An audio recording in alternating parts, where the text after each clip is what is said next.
Hey guys, welcome to Green Bean Fiction. So in today's video we are gonna see, what if Deku built a connection with Mina and fell for her? Part 1. Before starting, make sure to hit that like button, and there's a new hype feature in YT, so please hype this video. This story is a big pink ball of sunshine by Cosmic Sky. Izuku already felt himself wincing as if he were the one about to be hit instead of Mina. Some part of him quietly pondered if there was any way he could get to her before the predator who'd set his eyes on her. He could practically feel his heart beating in frantic fear, as it sometimes did in the heat of battle. Every fiber of his body was screaming for him to act as he usually did. Someone needed saving, and he was training to be a hero, wasn't he? Biting his lip, Izuku racked his brain around possible courses of action. Time was running out. Ironically, pressure always seemed to help him think. Well, he was thinking, probably harder than he should have. Of the numerous ideas spinning around in his head, he grasped a hold of one above the others. With that decision came a clarity that blew away the storm that had been rapidly consuming his mind. His right thumb touched upon the tip of his right ring finger and concentrated. Precise control was critical. If he overshot this, then the results weren't going to be pretty. He didn't need a bullet, just a breeze. There was no time like the present to learn if he was capable of such a thing. TWOOSH. Everyone was caught off guard, but none more so than Mina, who was the target. The gale of wind was enough to snap her awake, and then some.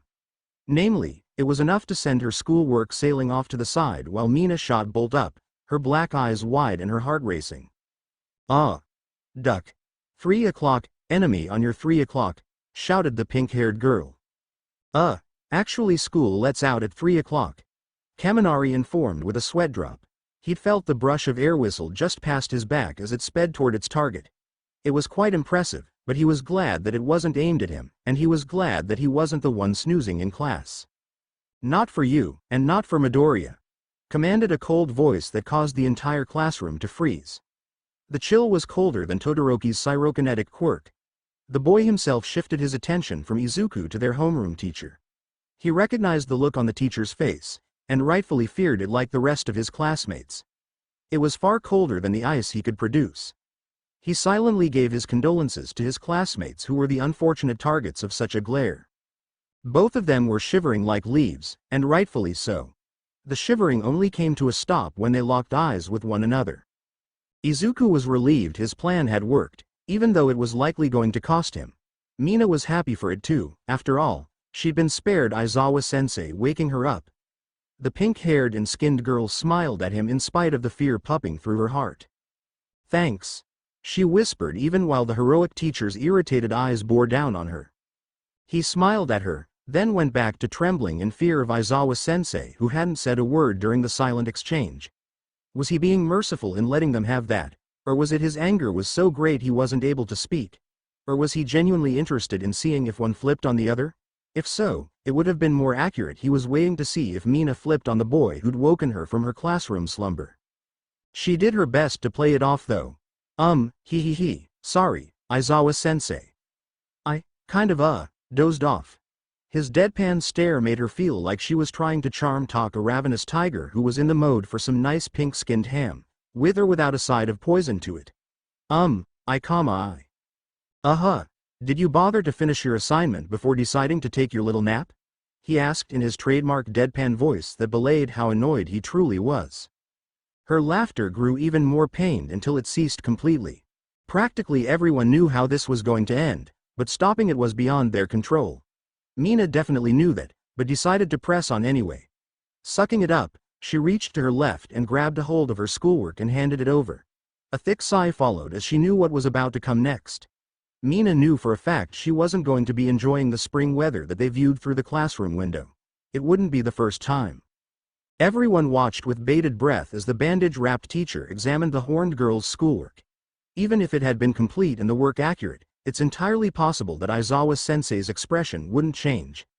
Hell, just the sleeping alone was enough to warrant any all work suddenly being invalidated. Ashido, you will be doing remedial lessons after class in detention. The all-too-obvious verdict fell like a guillotine. As expected, the acid user's head fell, a resigned acceptance of her fate following suit. Then Aizawa-sensei turned his eyes to Izuku, who flinched under his gaze. It was time to deliver his verdict, which was a bit of a mystery to everyone. The greasy black-haired man did not play favorites, not even with the most diligent of students like Izuku and Ida and Momo. In a way, he was incredibly fair, but that also meant that he would fairly dish out punishment as he saw fit. Midoriya, you'll serve out your detention alongside her, you'll be helping her study. In addition, you will complete chapters 6 through 10 and turn them in by the end of the school day tomorrow, is that clear? Yes, sir, answered the green-haired youth, nary a hint of dissent on his face while some of his classmates balked at the extra assigned work. Well, some balked, others shrugged as they knew Izuku would be able to handle it. After all, for good reason he was one of the top students of Class 1A, a position that almost everyone respected. Almost everyone. A certain walking, talking, shouting, mass of anger and fire mere grunted from his seat. Yet again, they were wasting time, prolonging yet another boring day in class instead of moving along.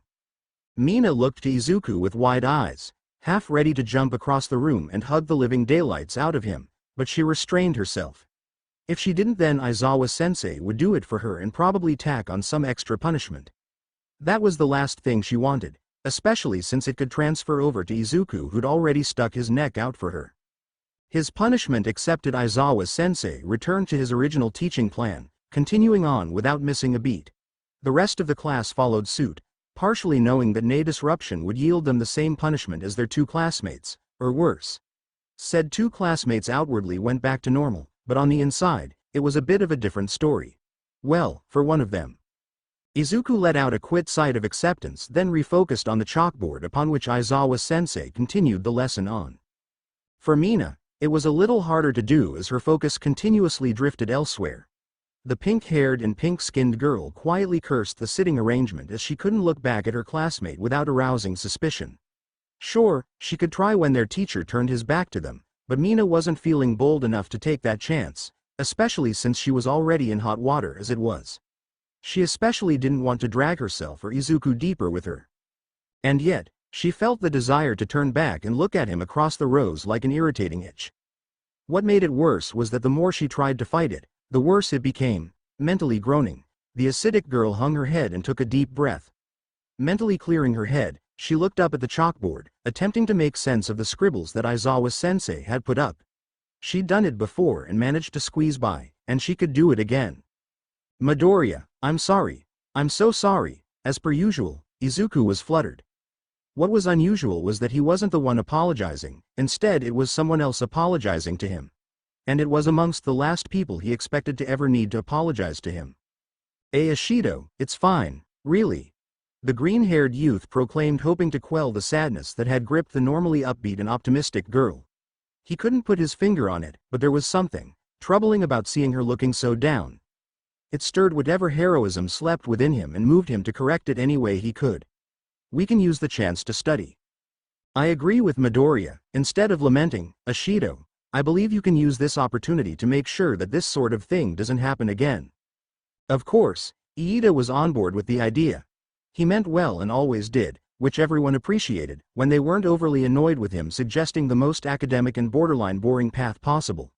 That said, Midoriya, it was quite dangerous of you to use your quirk in class like that. You could have accidentally hit Kaminari or Jiro. But he didn't, and I think that's actually a remarkable thing. Uraraka spoke up, shooting a quick affirmative look in Izuku's direction, causing his lips to twitch into a smile. That's true. I mean, normally when Midoriya tries stunts like that, we get a miniature hurricane ripping through the place. Hagakure added in. The vitality of her statement was undeniable, causing the student in question to shirk his head in embarrassment. Not that that's always a bad thing. In training, it's super cool, and you learning how to make the blast smaller and more contained is proof you're getting better at controlling your quirk. Right, and besides, it's not like either of them got hurt or complained. If anything, Kaminari had just been happy that he wasn't the one caught sleeping. He was already doing bad enough in terms of grades. That actually made Mina feel slightly worse about herself. She was failing just as badly, and odds were the earlier incident wasn't going to make things better. She chased away the negative thoughts to focus on why she'd came over to the table that Midoriya usually sat at. Consider this the first part of my apology, Midoriya. You like pancakes? Izuku's eyes widened as his nose wrinkled, finally catching the whiff of the delectable treat that Mina had brought with her. Uraraka, Ida, and Hagakure all joined him in focusing their attention on the plate of freshly baked pumpkin pancakes that their pink-haired classmate had come to deliver. Primarily for him, but Mina had been thoughtful and nabbed a few more, enough for his other friends and even Hagakure who'd chosen to sit with them that day. Ashido, thank you. You didn't have to do this though, Like I said, I really owe you. She softly cut off with a jubilant laugh. You took the fall to wake me up and now we both got detention. All that's on me, so I'm going to make up for it starting now. With that declaration, she pulled a seat, ironically right beside Izuku, sandwiching him between her and Uraraku. He stared at the former, his mouth hanging open in shock while she pushed the plate of pastries in front of him. Again, he took a whiff of them and felt his stomach rumble even though he'd already taken a few bites out of his lunch. Where was the harm in eating a little something more, namely dessert? Even he and his mom had indulged themselves a little from time to time before skipping to the main course. A quick look around and he saw that all the attention was on him, which only furthered the racing rhythm of his heart. It reached its peak when he saw Mina grinning at him. Izuku was sure his heartbeat was a grenade in his chest seconds away from going off. The pin was pulled when he took hold of one pancake and took a bite out of it. His eyes lit up like fireworks. His eyes weren't the only ones. That's your K, everyone, dig in, but save some for me, exclaimed the pink-haired girl as the other three dove in now that Izuku had taken his first bite. I'm the one who brought these things. It was pure luck that the same day she got detention along with one of her classmates, the cafeteria happened to be serving one of her favorite treats, and they had enough for the small lunchtime get-together. All of it was a turn of odd but fortunate luck that Mina wasn't in the mood to question, not like she ever did. She did what she always tried to do, make the most of a bad situation. So far, things were turning out pretty damn well. Especially since she got to see what her green-haired classmate looked like with a face smeared with food crumbs. Mina couldn't but help but find something rather adorable about it. Just a moment ago, the guy had seemed on the verge of swelling up like a balloon. While he had burst, it had been in joy instead of anxiety like he was seeming ready to. Now he looked so relaxed and happy. While she'd seen Midoriya get like that, this was her first time seeing such relaxation and imagination up close. Mina decided that she rather liked it. She also decided that if she could, maybe she could get him to make that face in a couple of hours when they were serving out detention. They were already paying a price for her in-class snoozing, how much worse could things get? Ashido, for the duration of the next hour, you'll be studying with Midoriya. I'll be back within the year and I'll be expecting the remedial work to be completed by then. The two students caught the way that the bandage-wearing man's eyes shifted to Izuku. Brief as it was, the message was unmistakable, and picked up on by Mina. She felt an odd twinge of relief in realizing that once again, their homeroom teacher was showing his caring side. Hidden by apathy at best and overbearing hostility at worst, the Aizawa sensei that they'd all come to know and love. Mina nodded in acceptance of her punishment and stayed silent until the door to the classroom shut. Her ears waited until she heard the professional hero's footsteps leading him further away until he was out of earshot. Damn, finally, her head hit the desk. All the stress she'd built up came gushing out in that one phrase. Isn't there an easier way to tutor me? Izuku looked at his classmate with naked sympathy. Well, it's Aizawa sensei, at least he cares. In his own way, I actually think well, it fits his personality, don't you think? Hey, I'll give you that, mused the horned girl. Fully raising her head, she turned to her classmate with an apologetic smile. Again, sorry that I got you into this.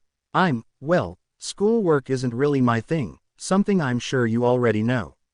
Hey, to be honest, Midoriya, I actually wish that I was a little more like you. Strong in body and in mind. Upon registering her words, the taller boy looked flustered, his mouth somewhat hanging open. Ashido, you consider me strong in body and mind? Of course, I do. I mean, seriously, you're one of the best students in our entire class. If there were a top 3 of Class 1A, you'd be it. There's you, Ida, and Yaoyorozu, you three are the smartest and amongst the most skilled in our whole class. Of all 3 of them though, I'd say, maybe you're the bravest. Saying the words felt oddly uplifting for her, almost like she'd been carrying them in. You're a gutsy guy, Midoriya, and you showed that by trying to save my dumb butt. I was just doing my best to help out a classmate, and would you consider me a friend, Ashido? His voice was ringed with nervousness, which showed on his face. That was another thing about Midoriya that always struck her. He seemed to have a hard time accepting praise toward himself, but he had no problem heaping it on other people. Well, maybe it's time I changed that, thought the horned girl as she turned about in her seat to face him. Midoriya, I consider practically everyone in our class my friends, including you. I'll admit, I'm closer to some like Kirishima more so than others, but that doesn't mean I don't value anyone else any less. Hee, even Mineta. Leaning in, the girl continued to snicker. Don't tell him I said that though, I don't want him thinking he's got a chance with me or something. With a laugh, he nodded affirming his promise. So, yeah, I consider you a friend, and I think you're pretty awesome. Hell, I'd say that you're downright heroic, probably one of the most heroic members of the whole class. Her words had been pure and honest, yet they'd left Izuku looking like he'd been struck by lightning. The tick of the clock on the wall and rustle of the leaves outside were the only sounds in the empty classroom. Said classroom was no doubt meant to serve as a private place for the two of them. Like Izuku had said, Eraserhead was showing his ability to teach and care for his students, in his own bizarre and at times harsh way. The fact that he'd phrased it as such was another testament to what she believed was her classmates' ability to see the good in everyone and cherish it. Hey, Midoriya. I didn't break your brain, did I? Inquired the acid user waving her hand in front of the still dazed boy. You, sorry about spacing out like that, Ashido. I guess I just, his hands came together and his head was bowed. Mina didn't like that and again surprised the wielder of One for All. By some miracle, Izuku didn't completely jump out of his seat when he felt Mina's hand on his cheek, gently pushing him to look upward. What he found was a bright and warm smile that had butterflies hatching and fluttering about in his stomach. I guess I'm still kind of getting used to being praised like that. He proclaimed without a stutter, the words just flowing out of him like a river. What, really, Midoriya? You're one of the nicest, smartest, and strongest guys I've ever met. You're awesome. How can anyone not see that? Mina's eyebrows rose as if a thought occurred to her. Turning to her left, her eyes focused on a now empty seat, but she could visualize the occupant. He would have been there sneering at not her but the boy beside her. A slight pout coloring her face, she looked back to Izuku, her right hand slid from his cheek to his shoulder, her left hand falling on the adjacent one. Screw whatever the hell Bakugo says about you. Ashido, he began with a pained look in his eyes. Look, I may not be as close to you as Uraraka or Ida or Suyu, but I pay attention. There's a reason why everyone counts you in the big three of Class 1A, because like I said, you're genuinely a heroic guy. Maybe even super heroic given that you were willing to disobey the teachers and go off and rescue Bakugo. Did he ever thank you for that anyway? You, Iida, Kirishima, Todoroki, and Yaoyorozu risked your lives to save him. He thanked us, affirmed the green-haired boy, a small smile on his face. He'd gone from being nervous to looking content in a heartbeat. This was another side of Izuku Midoriya that she'd seen, the side of him that looked so serene. Mina wondered how he could attain such a feeling, especially when discussing the guy who seemed to make it his mission to throw venom his way every time they saw each other. She was speechless as he looked at her, his eyes shimmering with a soft hardness that mesmerized her. What we did for Ka-chan, we did it because it was the right thing to do, what we knew was the right thing to do. We're all students of UA, we look out for each other. Mina retracted her hands, a look of amazement coloring her face. Yep, totally heroic. That's what makes you kind of cool, Midoriya. Her lips twitching into a smirk, she crossed her arms over her chest and leaned forward. Having said that, Midoriya, would you ever go that far to rescue anyone else? Like me. Or rescue you? Of course I would, Ashido. Yet again, the words so easily flowed out of his mouth before his mind could fully process the mood they'd fallen into. Even once he did, he felt happy, especially as Ashido's face broke out into a warm grin. I wouldn't be much of a hero if I didn't try to save someone in danger. Well, you tried to save me from my own stupidity, and here you are trying to do it again by helping me study. Winking at him, she reached forward and gently pumped her fist against his chest. Midori, you're a little dorky, but you're the cool kind of dorky, and you're an awesome guy. Don't ever let anyone tell you any different, and if they do, just let me know and I'll set them straight. From the spot where her fist was, Izuku felt pure warmth blooming like a flower. It didn't stop there as the flower's petals fanned out to the rest of his body. Secretly, he liked the feeling and wanted it to remain within him for as long as possible, but Izuku knew that they had work to do. Detention wasn't meant to be used as free time, though some students certainly did, either unknowing or uncaring of the cost that came with it. As much as a part of him wanted to do that, his common sense won out. If Aizawa-sensei came back and they hadn't so much as started on their work, they'd have detention for the rest of the week, at best. Izuku wouldn't put it past him to threaten have them doing school work during the school festival in little more than a week's time. There was little doubt he'd actually do it. The thought of that happening to him was bad enough, but when he thought of that same punishment applying to Mina, he could feel a fire lit within him. He didn't know it, but that fire burned when he looked up to his classmate. Ashido, he started, everything you don't understand, tell me and I'll do my best to help you understand. Her grin was practically ear to ear. Well, gee, lucky me, getting such a passionate declaration from one of the class's 5 students. Hold on a sec. Excusing herself, she walked over to the window then looked back at him. You won't mind if I open the window and let a little spring air in here, will you? Not at all, I actually think I'd like it. Izuku answered with a smile. He shut his eyes and let the spring wind Ashido had spoken of tickle him. He could smell the scent of cherry blossoms and pollen riding the wind. Upon opening his eyes, he saw his pink-skinned classmate looking quite pleased with herself, taking in the spring breeze herself. Izuku felt his eyes drawn to the way her short pink hair bristled in the breeze, then there were her horns. Personally, Izuku always felt himself more fascinated than horrified with mutation-type quirks. In the case of Ashido's, he felt it was definitely fascination. He failed to hide it. You think they're pretty cool, huh? Blinking, he realized she'd taken back her seat beside him and was grinning. She'd also deduced that he'd been staring at her horns. Something told Izuku that this wasn't a first for her. If you want, you can touch them. What? Really? He squeaked. Yeah, you can touch them now, or you can wait until after detention's over and we finished studying. She offered. There was genuine curiosity in her eyes as she watched her classmate shift between embarrassment and awe at her proposal. Mina had a guess as to which of her 2 choices Midoriya would pick, and he would pick one or the other. As she'd observed, the green-haired boy tended to geek out over anything related to quirks and heroism. In her eyes, it was absolutely adorable.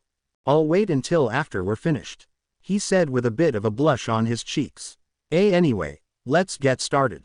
Math is your worst subject, right? Like a switch, all of her cheer evaporated. You have no idea. It wasn't that she hated schoolwork, it just wasn't for her. In contrast, schoolwork was apparently just the right thing for Izuku. Mina had discovered that about her green-eyed classmate within the first month of classes at UA. Unlike Iida and Yaoyorozu, he was less uptight about it, which was something Mina was grateful for. In her opinion, it made him a better tutor. Another thing about him was when it came to certain topics, he got incredibly excited, just like she tended to. Math, well, it wasn't exactly that kind of subject, but it was one that Midoriya knew extremely well. In retrospect, maybe it wasn't that surprising that he was so good at mathematics. Mina had seen how even when he took off like a rocket, there was a part of Izuku's brain that was always doing calculations: distance to the bad guy, distance to civilians, distance to safety areas to ferry civilians, how much force would be needed to take a villain down, and so forth. Personally, Mina wasn't the type of person to think about all of that, at least not in a numbers sense. She wasn't even the type of person who really thought out things in a step-by-step basis. Izuku told her that he wasn't that type of person either. I really don't see myself as a master strategist, long-term thinking like that isn't my forte. But when it comes to battlefield tactics, you're pretty smart. That's why when push comes to shove, we're all willing to follow you. Interjected the acidic quirk user. With her trademark boldness, she reached over and poked the side of Midoriya's head. He expectedly blushed while Mina giggled. You've got the strength and the brain. Midoriya, you're the complete package. Hey, kind of makes me feel even happier that I got you all to myself for a little while. Granted, I did get you into this. Ashido, I told you, I don't regret what I did. I'd do it again, quietly affirmed the green-haired teenager. At the last part of his statement, Mina felt her stomach drop.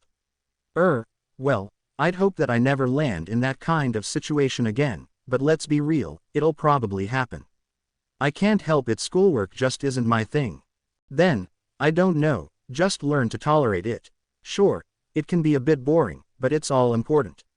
Izuku softly asserted. Besides, you're going on like you're failing all of your classes, which I know isn't true.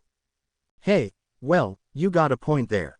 Believe it or not, but I'm actually doing slightly better in history than I am in other classes.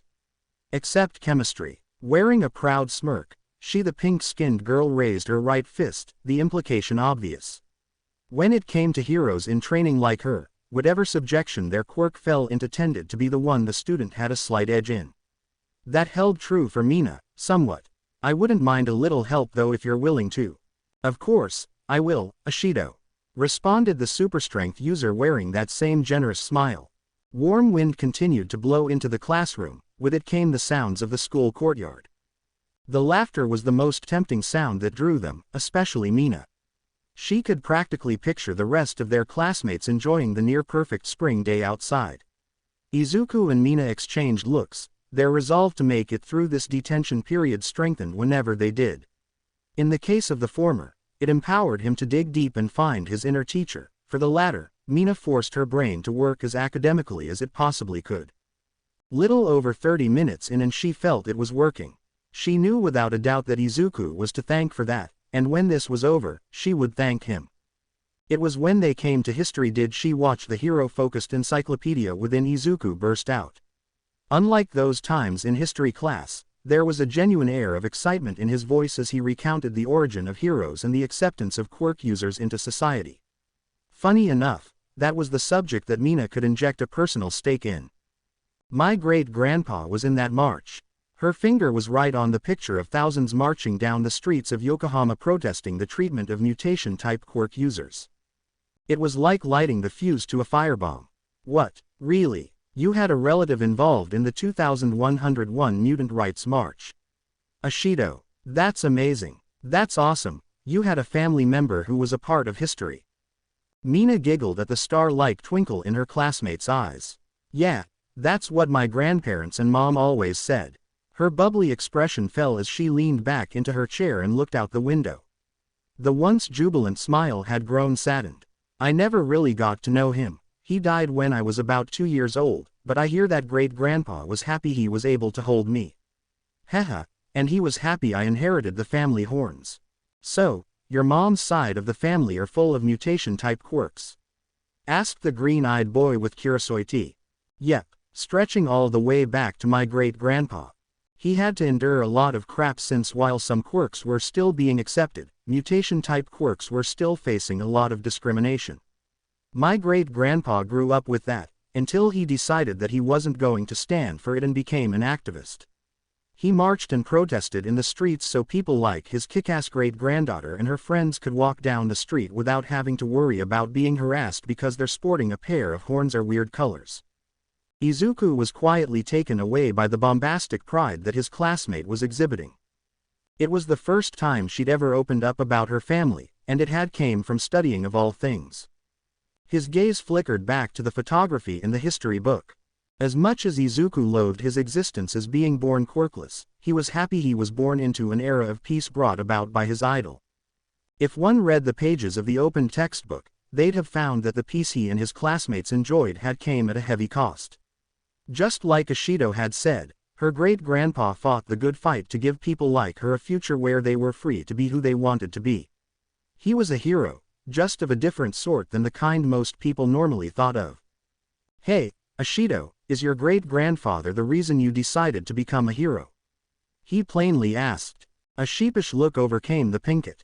Haha, as much as I'd like to say yes, no. Truth is, I hardly knew the guy, but I am thankful that he fought hard to make the world a better place. I guess you could say that I want to do that too, but in my own way. A way that particularly involves kicking bad guy butt. Looking at Midoriya, she could see her reasons were accepted, which brightened Mina's smile. Alright, what about you, Midori? Do you have any relatives who have mutation-type quirks? No, practically everyone in my family has had. Well, there's really no quirk pattern to us. My dad could breathe fire and my mom has telekinesis, admitted the former quirkless teen. It had gotten easier, talking about his family and their quirks, without mentioning his own. I think your quirk is pretty awesome, it actually reminds me of All Might's. The words struck like lightning, Izuku's entire body tensing up as he desperately thought of a way to divert the conversation elsewhere. Pure coincidence. A- and luck on my part. Maybe, but quirk users like you helped turn things around. Mina proclaimed with a smile that belayed the curiosity in her that had been piqued. Whoa, as soon as I brought up All Might and his quirk, he got super defensive. It's almost like there's something about it he doesn't want me to know. In her subconscious, Mina could see her curiosity, a giant horned pink-skinned alien predator on the prowl. It had found Midoriya and was salivating at the chance to sink its jaws into him. As much as Mina wanted for that to happen, she put a leash on the beast. Smiling, she reached over and took hold of Midoriya's left hand. Near immediately, she felt the scars on it, the rough texture that characterized him as a person who'd gone through hell and high water, but was still going. Regardless of what they look like, as quirk users still had an uphill battle to get people to accept us. People were just as scared as someone who could shoot lightning from their fingers as they were of someone with tiger stripes and claws. It took a lot for people to accept all that. People like you helped make that happen. Izuku readied a response, but that response was silenced by the feel of Ishido's hand gripping his. She felt so warm, just like the spring breeze blowing in from the outside. Sheer impulse caused him to squeeze her hand back. Ishido, he felt a familiar nervousness creeping up on him as a small bud of confidence bloomed into an emerald-petaled flower. Thanks for the compliments, they really mean a lot to me. I'm glad you're finally starting to accept them. She giggled. Seriously, Midori, you're a great guy, and I'm sure one day you're going to be a great hero. You're on the path already, and you're sitting here helping me. Maybe she had a point. In a lot of ways, Izuku realized he was still getting used to being praised, having his efforts not just acknowledged but even treated with gratitude. Not that such things were entirely why he ever dreamed of becoming a hero, but they were nice to have. They were also nice to hear after the painful sense of failure that still lingered within him from the battle against Overhaul and Ares' rescue. It hadn't been without cost, nothing worth doing was ever free of costs. Alright, after a pep talk like that, I think it's time we got back to studying, huh? He proclaimed, flipping the page on the history book. We've still got 2 more subjects to get through after this. Hey, now that you helped me make it through mathematics, I feel like I can take on anything. Let's go, responded the acid-tossing future heroine. The noise in the empty classroom gradually died down, though it never entirely faded. Izuku's voice was a constant with Mina's chirping in. She was unafraid to ask questions, and he always did his best to answer them. One wouldn't have been wrong to assume they'd taken up the roles of teacher and student. The 2 professional teachers watching their progress certainly thought so, albeit only one of them would have said it aloud. I'll admit, all things considered, maybe he could one day take your place here at UA. The disheveled-looking hero stated in his usual dry tone. It belayed the approval that had taken root within Eraserhead as he watched one of his best students tutor one of his more academically challenged, and so far, the tutoring had been progressing smoothly. It was progressing so smoothly, neither of them had noticed the 2 PR heroes standing right outside the doorway. Beside him, the former symbol of peace couldn't help but laugh. You know, I don't think you're wrong there. Young Midoriya would make for an ideal teacher, albeit I'm sure that might be into his later years, not his prime. If he keeps on pushing himself so hard, those years will come and go like a flash. As their homeroom teacher, it was his job to know the ins and outs of his students, their quirks and their personalities. When Aizawa looked to Izuku Midoriya, he saw a young man so committed he was liable to break himself into pieces trying to save lives. It was admirable, but that kind of suicidal drive would likely cause him harm than good, specifically harm to himself. Sighing, he turned his back to the classroom. I'll give them an extra 5 minutes. Mighty generous of you, Aizawa. All Might chuckled. As poor as Ishido's grades are, she can still turn things around. Partnering her up with Midoriya seems to be the best way to do that. There was a beat as the stumble-faced hero looked back to his blonde coworker. That doesn't mean either of them will be getting special treatment, like a seating arrangement change-up. They'd probably suspect something, especially young Midoriya. If they want to spend some time together, they can do it on their own time, and hopefully Midoriya will be able to get Ishido to stay awake in class. The response of the two professional heroes couldn't have been any more different. Aizawa quietly groaned, remembering the number of times he'd caught the Pinkett slumbering through his lessons. As for All Might, well, he couldn't exactly condone sleeping in class, but he preferred a gentle nudge over the more extreme measures his coworker preferred. One thing they could both agree on was that from time to time, they got some rather amusing reactions from the acid user. I'm going to get some coffee, want some? I could go for a cup, replied the retired hero. Just before following after his coworker, he leaned around the corner, running the risk of exposing himself.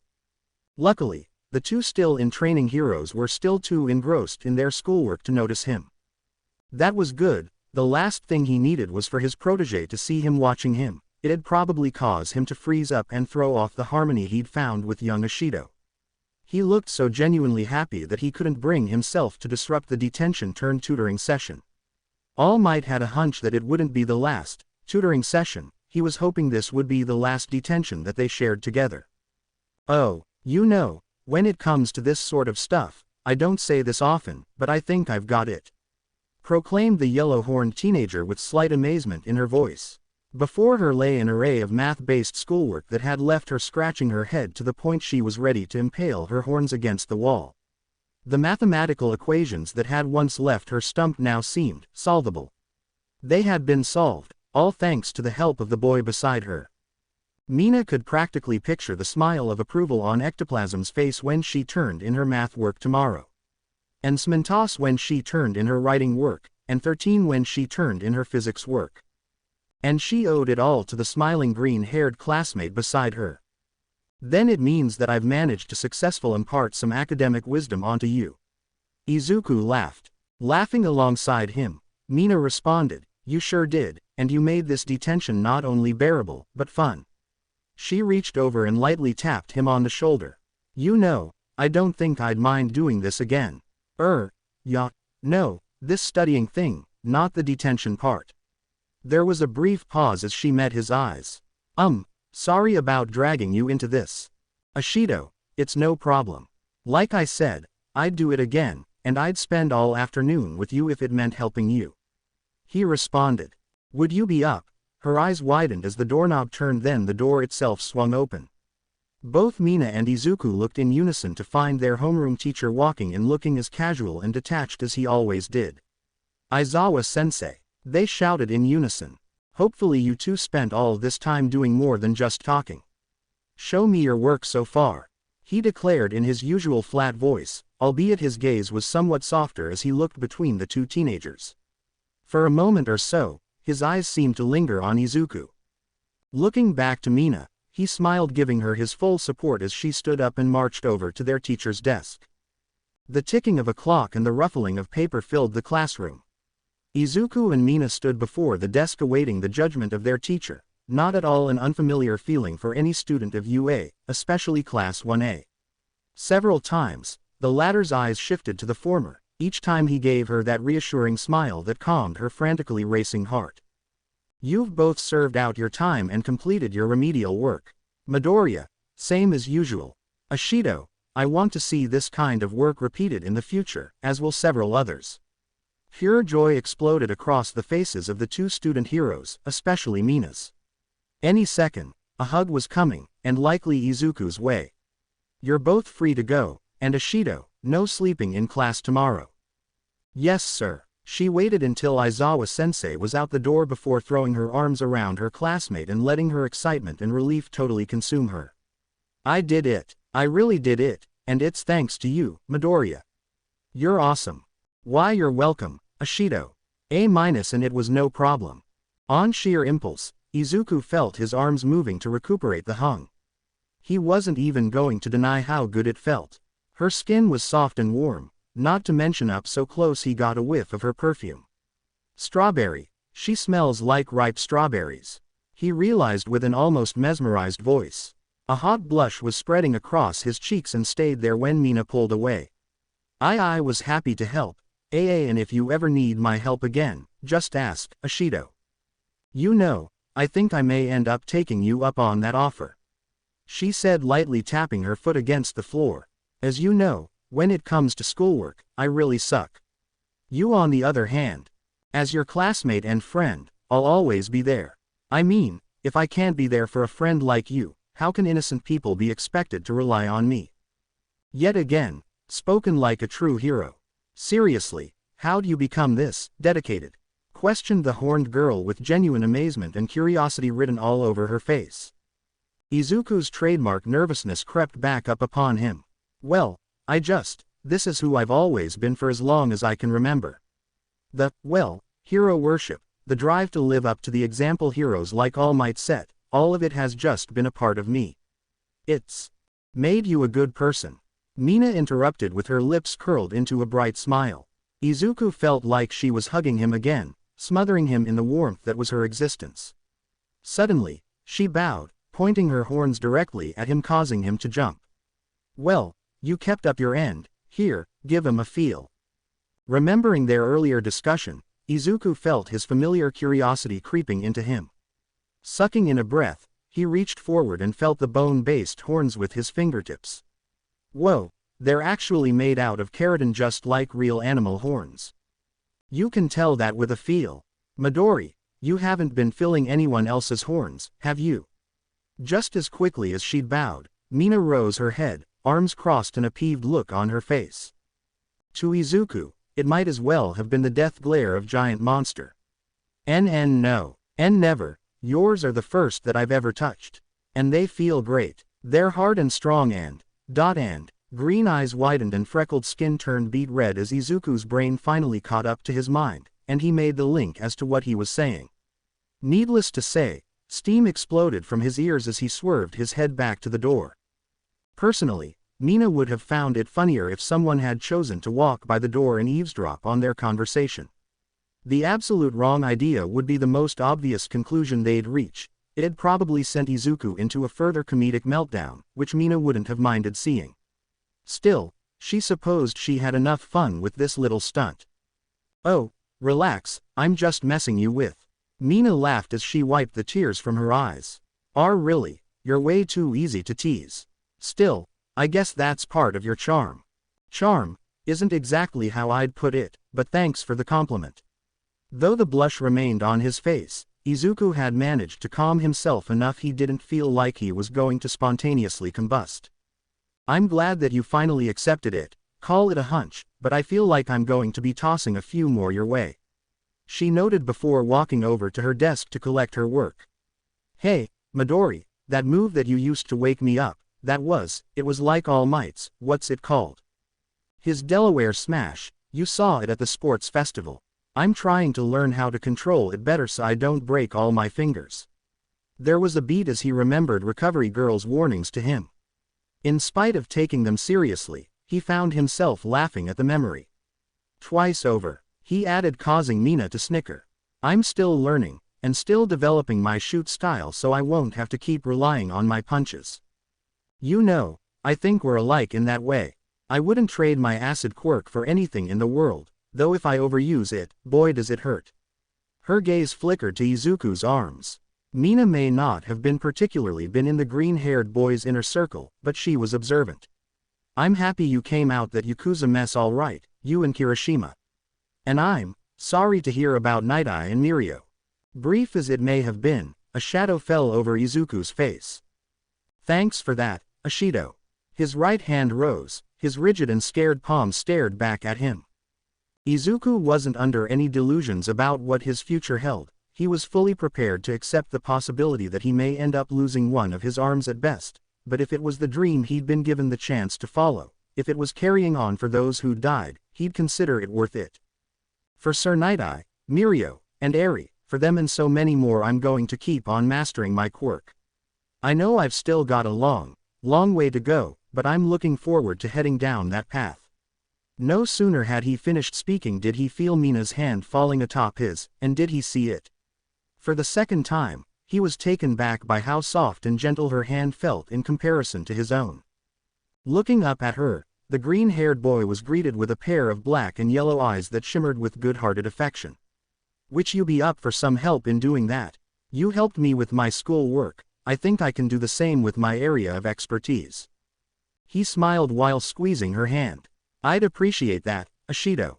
"Then it's settled. Let's get going," shouted the excitable girl. With their hands locked, she headed toward the door, her heart pounding with excitement at the thought of finally being able to indulge in physical exercise. Even better, it'd be with someone as strong as Midoriya. She could hardly. Ashido. "Wait, my schoolwork," shouted the super-strength user, just barely managing to avoid tripping over his feet. He was still enjoying the feel of his classmate's hand clapped around his, and was silently saddened when she let it go and looked at him with an apologetic smile. "Haha, sorry about that, guess I got a little too excited there." She spoke as they walked back into the classroom. As she helped him collect his schoolwork, Izuku realized something he tended to think at high speeds then act accordingly, at least out in the field. Off the field, he took things at his own pace.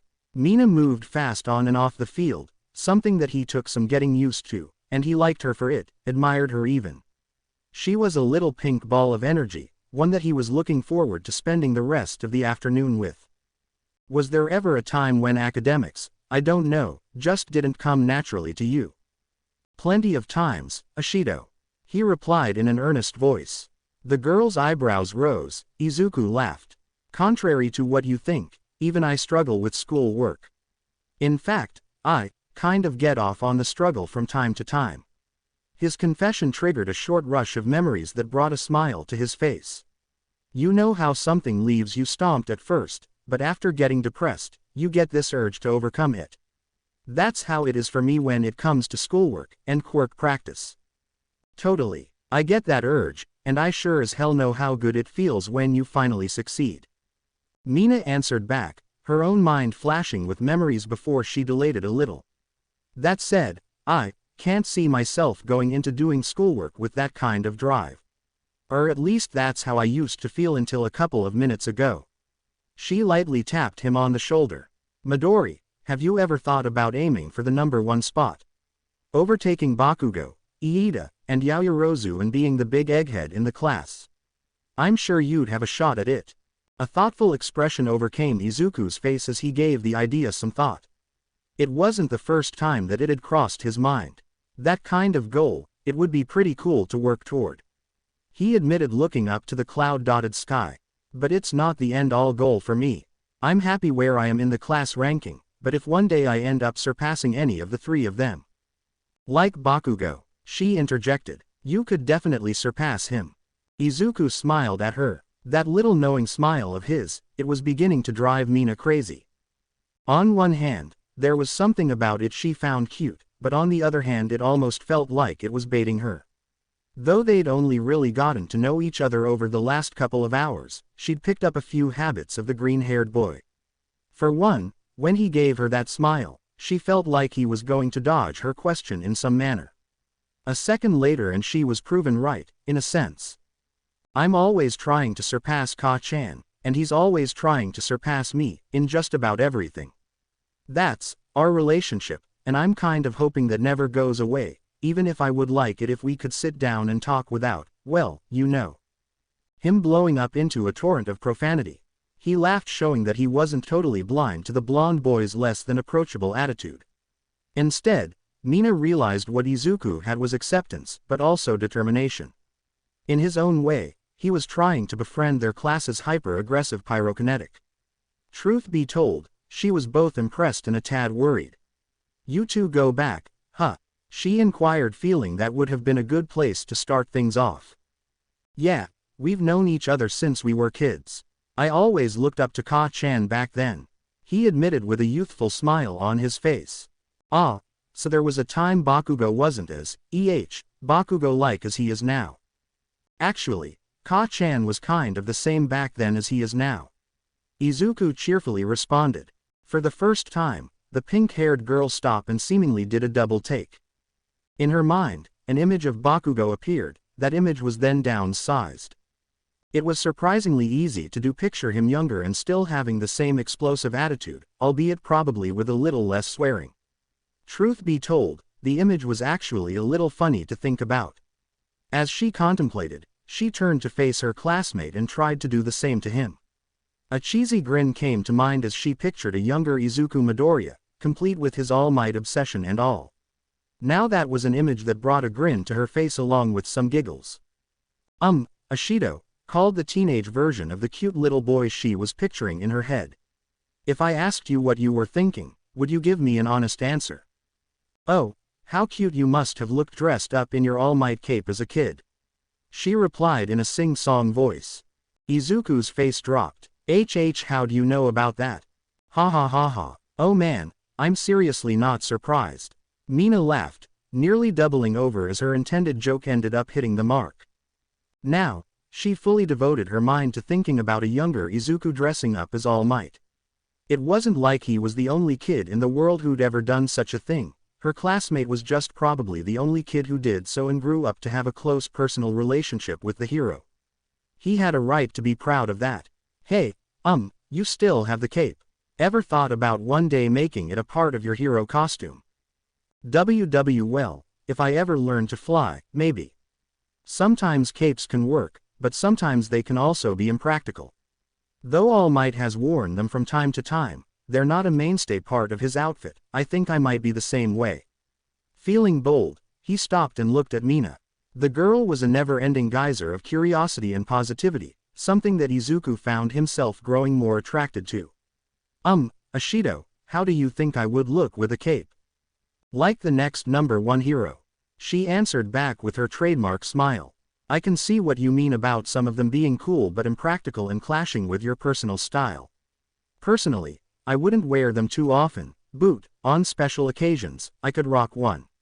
Kind of sucks that I couldn't use my original superhero name, it would have helped sell the look.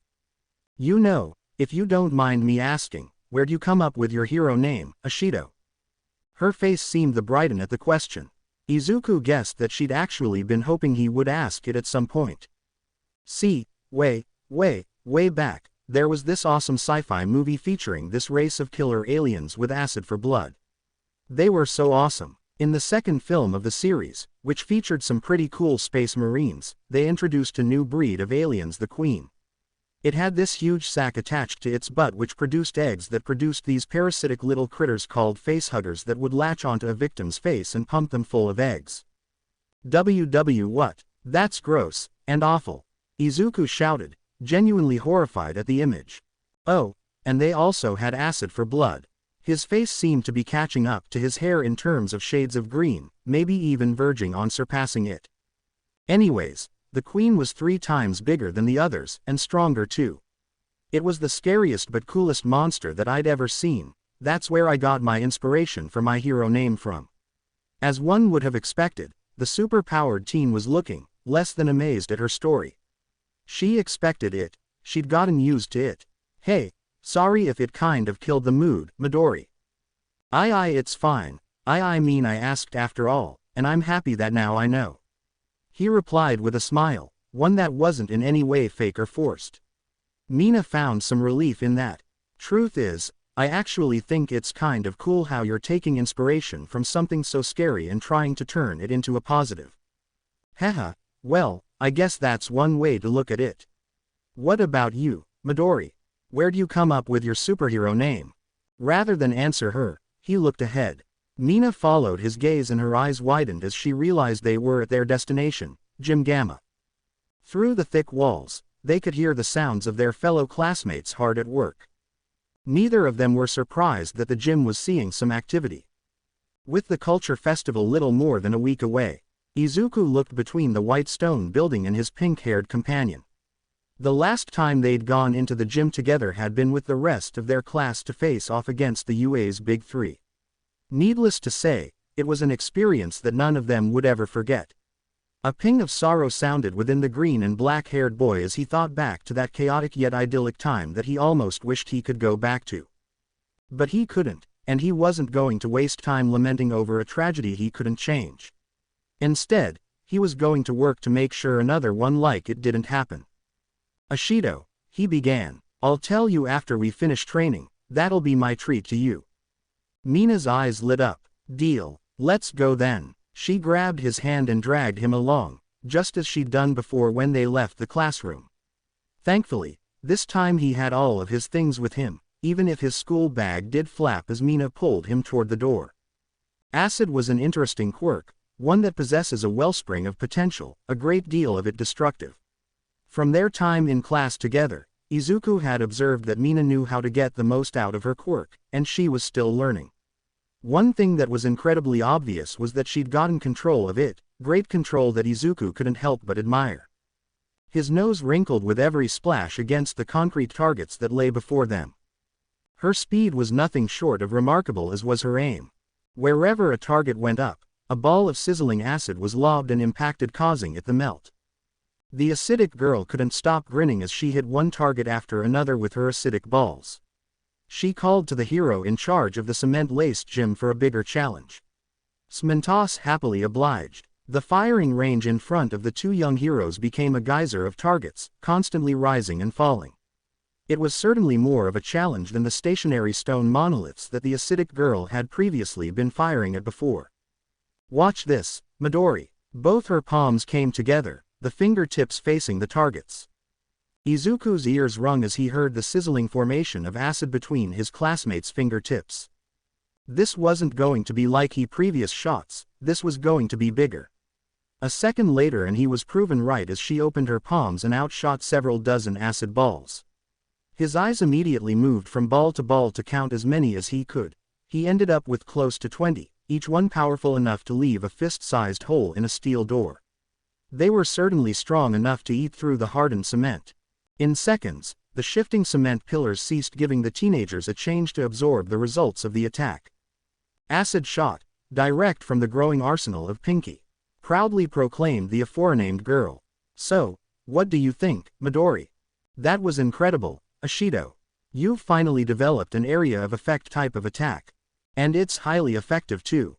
Without a hint of warrior, the green-clad young hero ran over to the array of cement pillars, several now smoking as residual acid continued to eat away at them. His eyes held that same familiar analytical light as they moved from pillar to pillar. Of the 30 targets, you managed to hit almost all of them, albeit some were glancing blows more so than direct hits. Still, that's pretty good since your acid would sting and paralyze targets with pain long enough for you or some else to take them down. That's the idea. Plus, if a villain comes at me with a big sweeping attack, this'll make the perfect counter. "Yeah, it will," he responded, still examining the acid burns. In a bold move, he caressed the burnt edges. Luckily, he had his gloves on, though they too sizzled from the residual acid. That seemed to be another thing that he examined. Though he was quietly aware of Mina watching him, he put more focus on examining each of the burns. "You managed to keep the power in most of them, if not all of them. Would you be able to do this again?" Her face bent in concentration. "Probably, and maybe a third time. After that is when I think I'll start to lose power, and my skin will start to hurt. I'm still working on that part." Catching her stray glance, Izuku responded, "Yeah, I can sympathize with that. Your quirk putting a strain on your body and having to work past that." Out of the corner of his eye, he saw Mina's yellow and black eyes drift to his arms, now covered by his hero costume. "Ashido, how fast would you say your acid shots usually go?" "How fast? I can't give you a number, but maybe almost as fast as a bullet. I mean, my average shots depend on my throwing strength, and I'm pretty good at pitching," she answered. "Midori, do you think there's a way I can improve?" A serpent of nervousness began to coil within Izuku as he met his classmate's eyes. She was genuine in her statement. Any advice he gave she would take. At his instance, he guided her over to one of the benches by the walls. "Well, I'm still trying to get the hang of the Delaware Smash, but the idea is the same. A smaller, more condensed shot for medium and long-range attacks. Ashido, I think you can do better than me. The pink-colored girl blinked.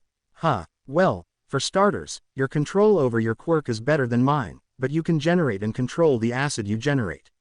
In other words, you can condense it.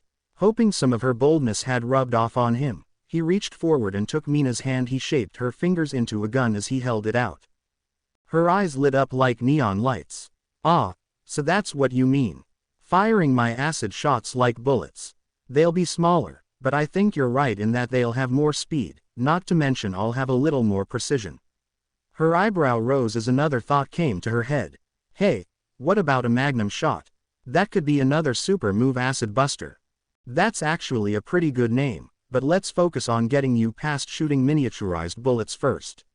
Your average bullet travels at a speed of over 500 meters per second. Okay, Midori, any reason why you know that?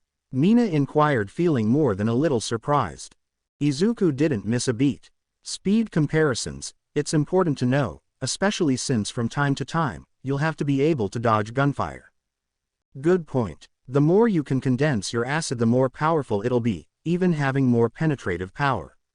His gaze shifted from Mina to the dozens of other students testing their abilities against various cement constructs. In terms of thickness, how much do you think your acid can eat through? A thoughtful expression overcame the acidic heroine. If we're talking about a slab of steel about 10 feet thick, I'd say I should be able to melt through at least 6 or 7 feet of it. Again, without really straining my hands. Remembering their earlier conversation, Mina thought back to some of her favorite scenes from her cinema inspiration. Unlike her, the aliens were full resistant to their own acid, a boon Mina sometimes so fervently wished she possessed as well. Her tolerance to her own acid increased with time and training, but sometimes that left her feeling frustrated. She was a hyperactive person by nature, more than a bit of a contrast to the boy she sat beside. Looking back at him, she saw him staring at her hand with that same analytical look on his face. Mina could practically see the gears in his head turning, churning out an image of what she could become capable of.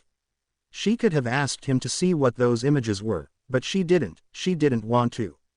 The reason was simple: she liked the look on his face. Only she seemed aware of the silence that had cocooned them. They sat on the bench in their own little world away from everyone else. Mina was reluctant to break it, but an idea began to take root in her head. Coincidentally, its origins once again lay with Izuku. Suddenly, her finger gun changed into a three-pronged claw, causing the green-haired boy to pull back. Grinning at him, she spoke. You know, those alien monsters I told you about had some pretty wicked claws. The kind that could cut through steel and flesh. I've been thinking maybe I can try to mimic that too. She half lied, waiting to see his reaction. Another piece of the picture was added to the alien imagery she'd put in his head. His eyes giving Mina reason to laugh before choosing to expand on her words. Alternatively, I could go with a punch, or a kick. Her fingers clasped around each other in a tight fist while she looked to him with a beaming smile. A megaton acid-style punch, just like you, Midori. Well, I've moved on to kicks, as you can see. He laughed, indicating to his armored legs. Don't take this the wrong way, but I'm kind of glad that you did. I don't want to see you losing your arms. Now that she let it slip, Mina realized there was probably no putting it back in the bottle. Sighing, she looked down at his left hand. A few times I was in the infirmary, I heard recovery girl talking to you, and about you. Plus, during the sports festival, your match with Todoroki was awesome, by the way.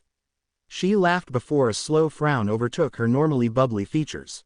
It's just, I saw how you were practically breaking your fingers over and over again to keep up with him. Truth is, my parents warned me against those kinds of stunts, especially my dad, whose quirk is like mine. In a flash, Izuku found himself at a crossroad. A part of him wanted to jump on that last bit of information, the one about her father possessing a quirk similar to her acid quirk. If he did, though, he knew he'd be running from the issue at hand. There was a temptation to do that, to run, but seeing the surprisingly open concern on Mina's face stirred something within him. It wasn't the first time he'd felt this way. Her words of encouragement back in detention had made him feel the same way. Leaning forward, he looked to his open palms. He didn't have X-ray vision, but he could see through his battle-worn gloves, which he was probably going to replace after the culture festival. Izuku had practically memorized every scar on his hand that he'd gained. Some had faded, others would remain permanent. She didn't mince words in telling me if I didn't stop, I was going to lose my arms. She was definitely right, so I've been trying to rely less on punches and more on kicks. That's how I ended up with shoot style. To emphasize his point, he swung his legs out a little. Alright, those things are pretty cool, and so's your shoot style. Giggled the horned girl. To help it along, you ever thought of learning kickboxing? Kickboxing. I've thought about it, even looked up some heroes who do specialize in kicks. If I do, I'll still have some work to do since some of the moves I've seen can take a person's head off. Oh, you mean you've seen the infamous Hell Brothers? Those renegades from a couple of years back. One of them, what was his name? Yeah, Kick Hopper, he specialized in kicks. I think his quirk gave him some of the strongest kicking power of all the heroes and villains of his time. Yeah, his full power kicks had the equivalent of almost 10 megatons, and his partner, Punch Hopper, had punches that were about the same. He was one of the few villains who could match All Might punch for punch. Haha, you know, it doesn't surprise me you'd know that. Then again, All Might's battle against the Hell Brothers was one of the highlights of his career. Mina's eyes flickered down to Izuku's outstretched hands. Looking back, you were trying to copy All Might's fighting style a lot, weren't you? Is it because your quirks are so similar? Hey, yeah, pretty much. He admitted with a humorous laugh. This was turning into quite the intimate conversation. Izuku hoped it didn't end just yet, as he was actually enjoying talking about his struggles to hone his quirk. That's cool and all, but I think it's for the best you develop your own style. Mina spoke. You're right, and I've tried to do that, even if I still look to him for inspiration. You know, you sound like a kid who inherited his dad's quirk and is trying to use it in almost the exact same way he did. It's kind of cute. Mina laughed. The embarrassed but cute blush returned to Izuku's face. So, have you came up with any big show-stealer super moves for your shoot style? Still working on that though I've gotten used to kicks. Using punches and throws still kind of comes to me by sheer instinct. His mind immediately jumped to his final battle with Overhaul and how it ended with him essentially punching the crazed gangster into submission. Admittedly, it actually felt good since he could do so thanks to Ares' support, but that he knew that had likely been a one-time thing. For now, at least, as he gained better control of One for All, such feats might become commonplace with him. I guess I could work on my footwork after the culture festival. Suddenly, Mina's eyes cackled with a mischievous light that bedazzled and worried the dark-haired boy. So, you wanna improve your footwork, huh? Midori, you should have told me that before. I'm sorry I didn't know. But since you've made the offer, Ashido, would you mind helping me out? Why did he have a feeling he was getting himself wrapped up in something he was better left avoiding? Why was he not avoiding it? Why was he feeling an impulse to run further into whatever crazy situation that Mina was setting him up for? Izuku would have liked to know the answers to those questions, though he had a feeling they were going to come too little too late, as the deal had apparently been made between him and his pink-haired classmate. Well, sounds like we've got ourselves a date set up, Midori. She giggled, fully aware of the reaction that was to come. Mina wasn't disappointed. Date. Like a study date. Don't worry. Laughed the horned girl, rising to her feet. A study date? Yeah, that's what it's going to be. Why did she sound so disappointed when she said that in her head? With a voice that sounded like it contained a hint of denial. Hey, come on, let's go try out some of those ideas that you suggested. Acid Bullet, Acid Buster, Acid Ravager, and Acid Smash, he offered with a grin, rising to his feet. Minute by minute, Mina was beginning to enjoy hanging out with Izuku. The thought of turning his company into a regular thing became more appealing to her, and she had a feeling that the feeling was mutual. The smell of acid mixed with the smoke and carried on for several blocks. Mina had learned to take bizarre solace in the odor and the moments of calm that sometimes followed. It meant that the battle was over, if only for the moment. At the very least it meant that she had a minute to catch her breath. She sorely needed that after the heavy workout she and her partner had just put themselves through. Speaking of which, as she leaned against a building wall, she turned her gaze toward Izuku. Like her, Izuku had worked up a sweat, causing his green and black colored hair to stick to his face around the forehead. The sweat caused his emerald green eyes to sparkle, they glittering so much Mina felt herself captivated by them when they met one another's gaze. For the past hour or so, her heart had been pounding almost non-stop, only beginning to slow down as their bout of exercise came to an end. "Ashido," he called out to her. "How are your hands? They're starting to get sore, aren't they?" She blinked in surprise. Had she been staring at him for so long she'd forgotten the familiar throbbing in her arms. A flex of her fingers and she realized she had. "Yep, they're sore." She winced. "What about you, Midori? How are your arms and legs?" "They're okay, but I think we should probably call it a day." He didn't even try to hide the fact that his concern was directed toward her. She didn't look too offended by it. "Come on, I'll go with you to the infirmary." "Thanks, a walk back should help alleviate some of the soreness." "Ashido, how badly does overusing your quirk burn your hands?" "It varies, though the worst of it leaves me feeling like I'm trying to grab burning coal to the point I can't move my fingers. Hell, just doing that hurts." They left the dotted wreckage of the practice field behind them. Though they were leaving, the massive urban-styled training area was still abuzz with the activity, albeit that would gradually die down. It was getting closer to 7, the closing time for all the training areas. I pushed myself to that point 3 times before, my arms ended up hurting for like 4 days to the point I couldn't move them. The first time was in junior high and it ended up costing me practically a week's worth of school.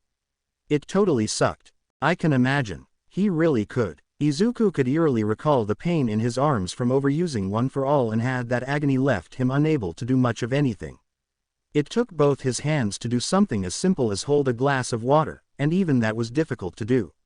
"Ashido, how did you end up pushing yourself that far? Did something happen?"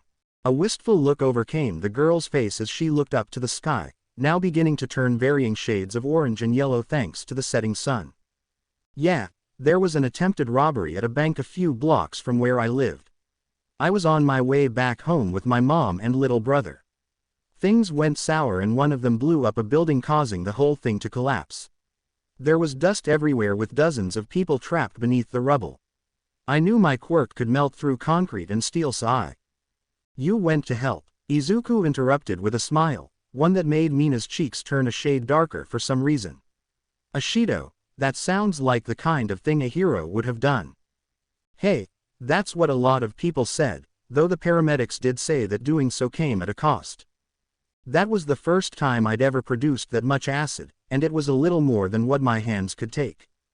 She'd cried as soon as the rush of the moment had passed.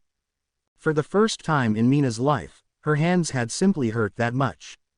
Her mother and brother had cried too, the latter hugging her like she was going to disappear on him. In his defense, she had ran off without much of a word, only shouting that she'd be back. Which was true, as Mina had came back to her mother and brother, it was just they had to come to her first. Unfortunately, 6 people ended up dying, but other than that, there weren't any fatalities, some of which the heroes and rescue workers said I had to thank for that. Knowing that I'd been able to help save lives. It was an incredible feeling, wasn't it? Offered the green-haired boy with an encouraging smile. "Definitely. Even though I ended up getting hurt, I was happy that I was able to help people. It was around that time I probably decided that I wanted to become a professional hero." A humorous laugh fell from her lips as she nervously looked to the side. "That, and if I became a professional hero, I could do that kind of stuff without getting scolded." Izuku didn't mean to, but he found himself laughing. In seconds, Mina was laughing with him, not needing a word of explanation on his part. She'd paid close enough attention to know that he could sympathize with her story, he'd probably lived it a few times. Though on the outside they may have seemed different, it was a different story on the inside. Both Izuku Midoriya and Mina Ashido had a tough time sitting still when there was hero work to be done. Both agreed that would be a great deal easier to do as professional heroes, a choice that had been shared by countless others at UA. They left ground beta at the exact right time as the sun set. The evening rays reflected off the countless office buildings, panting the heroic training center in a majestic glow. Like the sky slowly but surely changing to darkness, the sounds of action were gradually faded as more students joined Izuku and Mina in calling it a day. In about an hour's time, the massive training field would be complete empty. That's when the cleaning crew would arrive to repair the damages done to the environment and collect the remains of the practice robots that the students had pitted themselves against. Some students considered it a point of pride if they were able to leave nothing behind to be salvaged. The students possessing rather destructive quirks seemed to make up a number of that group. Mina supposed she could have considered herself in that category too. Personally though, she didn't particularly fancy the thought of leaving behind such destruction and small parts for the cleaning crew to have to sort through. Not to mention her acid quirk tended to more often than not leave electronics somewhat unsalvageable. "Thanks for letting me train with you, Ashido," he spoke as they headed toward the bus that would take them back to the central square of the school. "Hey, it was my treat after you landing you detention with me. Kind of funny to think this awesome day wouldn't have happened without that. Speaking of which, sorry I wasn't able to help you with your Delaware smash after you helped me perfect my moves," she responded with a slight frown. Mina had always known when it came to firepower, her classmate's quirk blew hers clear out of the water. Really, it was amazing how much power Izuku's possessed. It was practically super strength and speed and durability all rolled up in one neat package. The archetypical superhero bundle, save for maybe one trademark power. "It's okay. I made a little progress, and besides, I think I know what I have to do," he answered back, looking back to his hands. "At the very least I'm not breaking my fingers with every attempt." The laugh Mina gave was short-lived as she remembered the footage of his battle with Todoroki. Again, it had been nothing short of incredible, especially since while Izuku was fighting him, he was also trying to get him to accept the half-hot side of his quirk. Mina wasn't sure if she would have attempted such a thing in the middle of a fight, but Izuku had, and it had worked. But it hadn't been without its costs. Fighting Todoroki hadn't been without its costs. The images lingered in her mind as she and Izuku boarded the bus and sat beside each other, him closer to the window with her on the outer seat. "Did you ever, Midori, have you ever regretted what you did against Todoroki? With your fingers, I mean." It was a topic she felt almost nervous to broach, but Mina couldn't help herself. Adding to her ever-brimming curiosity, Izuku always seemed pretty receptive to her questions, just as she was to his. The hidden intent of her words didn't go unnoticed by the green-clad student. "No, though I'll admit that it hurt like hell. Personally though, I think I did the right thing, even if it cost me a little too." Yet another humorous smile adorned his face as he thought back to the grilling that he'd gotten in the match's aftermath. He'd most certainly took Recovery Girl's words seriously and planned to follow them, but he couldn't deny the sheer exhilaration that ran through him had been incredible. "Don't worry, if I can help it, I'm going to try to avoid ever pushing my fingers like that again." "I'm happy to hear that," Mina chirped. As was becoming custom, she grabbed Izuku's right hand. Green eyes rose and a fiery blush rapidly consumed academic boy's face. "Your fingers are way too good to be permanently mangled. I could use them to keep on helping me with my homework. SS sounds like another reason for me to be careful. A- and hope that the design department is able to come through for me." He added that last part in a hushed whisper. Out of the corner of his eyes, he saw Mina raise an eyebrow at his words, but she didn't say anything about it. What she did do was lay her head on his shoulder. How he managed to keep from jumping out of his skin, or out the window, Izuku would never know. He was happy that he didn't do either of those things. "Yeah, you've got some reasons to be careful, so try to be, and stop being so hard on yourself, Midori. You're great as you are, and you're getting better," she whispered in a soothing voice. It caressed the freckle-faced boy's entire existence. Instead of racing like it normally did under such physical intimacy, it calmed considerably. Izuku was aware it was a short ride back to the main part of campus. He wished it could have been longer so he could continue to enjoy this intimacy with Mina. His eyes looked to her reflection in the mirror to his left. "Hey, Midori, my horns don't bother you, are they?" came her soft voice, sounding somewhat unsure. Smiling, he shook his head. The reflection couldn't hold a candle to the real thing. "Nope, they're not a problem, Ashido. Why not ask her if you can call her by her name? Why not ask her to call you by yours? The question made his heart skip a beat. He realized that Mina hadn't asked him about the origin of his superhero name. It had seemingly slipped her mind. Izuku could have reminded her of that, but he chose not to. He didn't want to disturb this little moment that they were having. It surprised him how much he cherished it to the point he wanted to prolong it. And maybe, he wanted to repeat it. It amazed him how much excitement was bouncing within him by the time he got back to his dorm room. "Whoa," he whispered as he seemingly staggered in, letting the door close shut behind him. His feet carried him to his bed while his mind remained in a daze, which didn't dissipate until he sat on his bed for several minutes. As with most great events in his life, the last 4 hours were on a constant repeat in his head. Amazingly, it fell onto the more mundane side since his life nor anyone else's had been in mortal danger. He'd instead been learning ways about how to keep that mortal danger at bay, and helping someone else do the same. Subconsciously, the green-haired boy smiled as he remembered the time he spent with Mina. The last near 4 hours with her been great, so great that a part of him could hardly believe they were real. He fell back against his bed. Izuku felt like he was floating across the ocean. For a certain reason, either the ocean water was pink or the sun was. Whenever he thought of pink, he not got this warm, fuzzy feeling in the pit of his stomach. "A crush," he murmured in the trusted solitude of his room. I've got a crush on Ashido." Voicing the statement solidified it into a fact. After spending an afternoon with the pink-skinned girl, he'd become smitten with her. "Oh man, I seriously can't believe this is happening. What am I going to say to her tomorrow? How am I going to act?" Izuku was an extremely self-aware person. He knew that he wasn't exactly going to win any points for charisma or charm. Such things simply weren't in him. Likewise, he knew there wasn't a romance bone in his body, either that or there was and he hadn't discovered it yet. Wait a minute, that would imply he planned on acting on these feelings. Aw man, this is so not I expected this day to go, and just a few days before the culture festival too.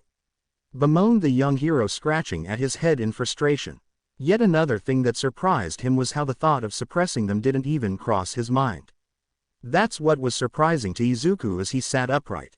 There was one way for him to deal with all these raging emotions, the same way he always did.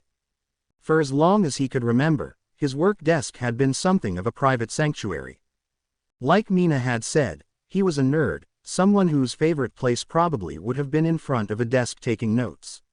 She hadn't been entirely wrong, and she thankfully hadn't called him out on it.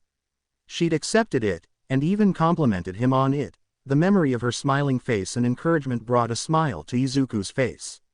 That smile stayed on his face as he searched through his many notebooks for the one that he needed.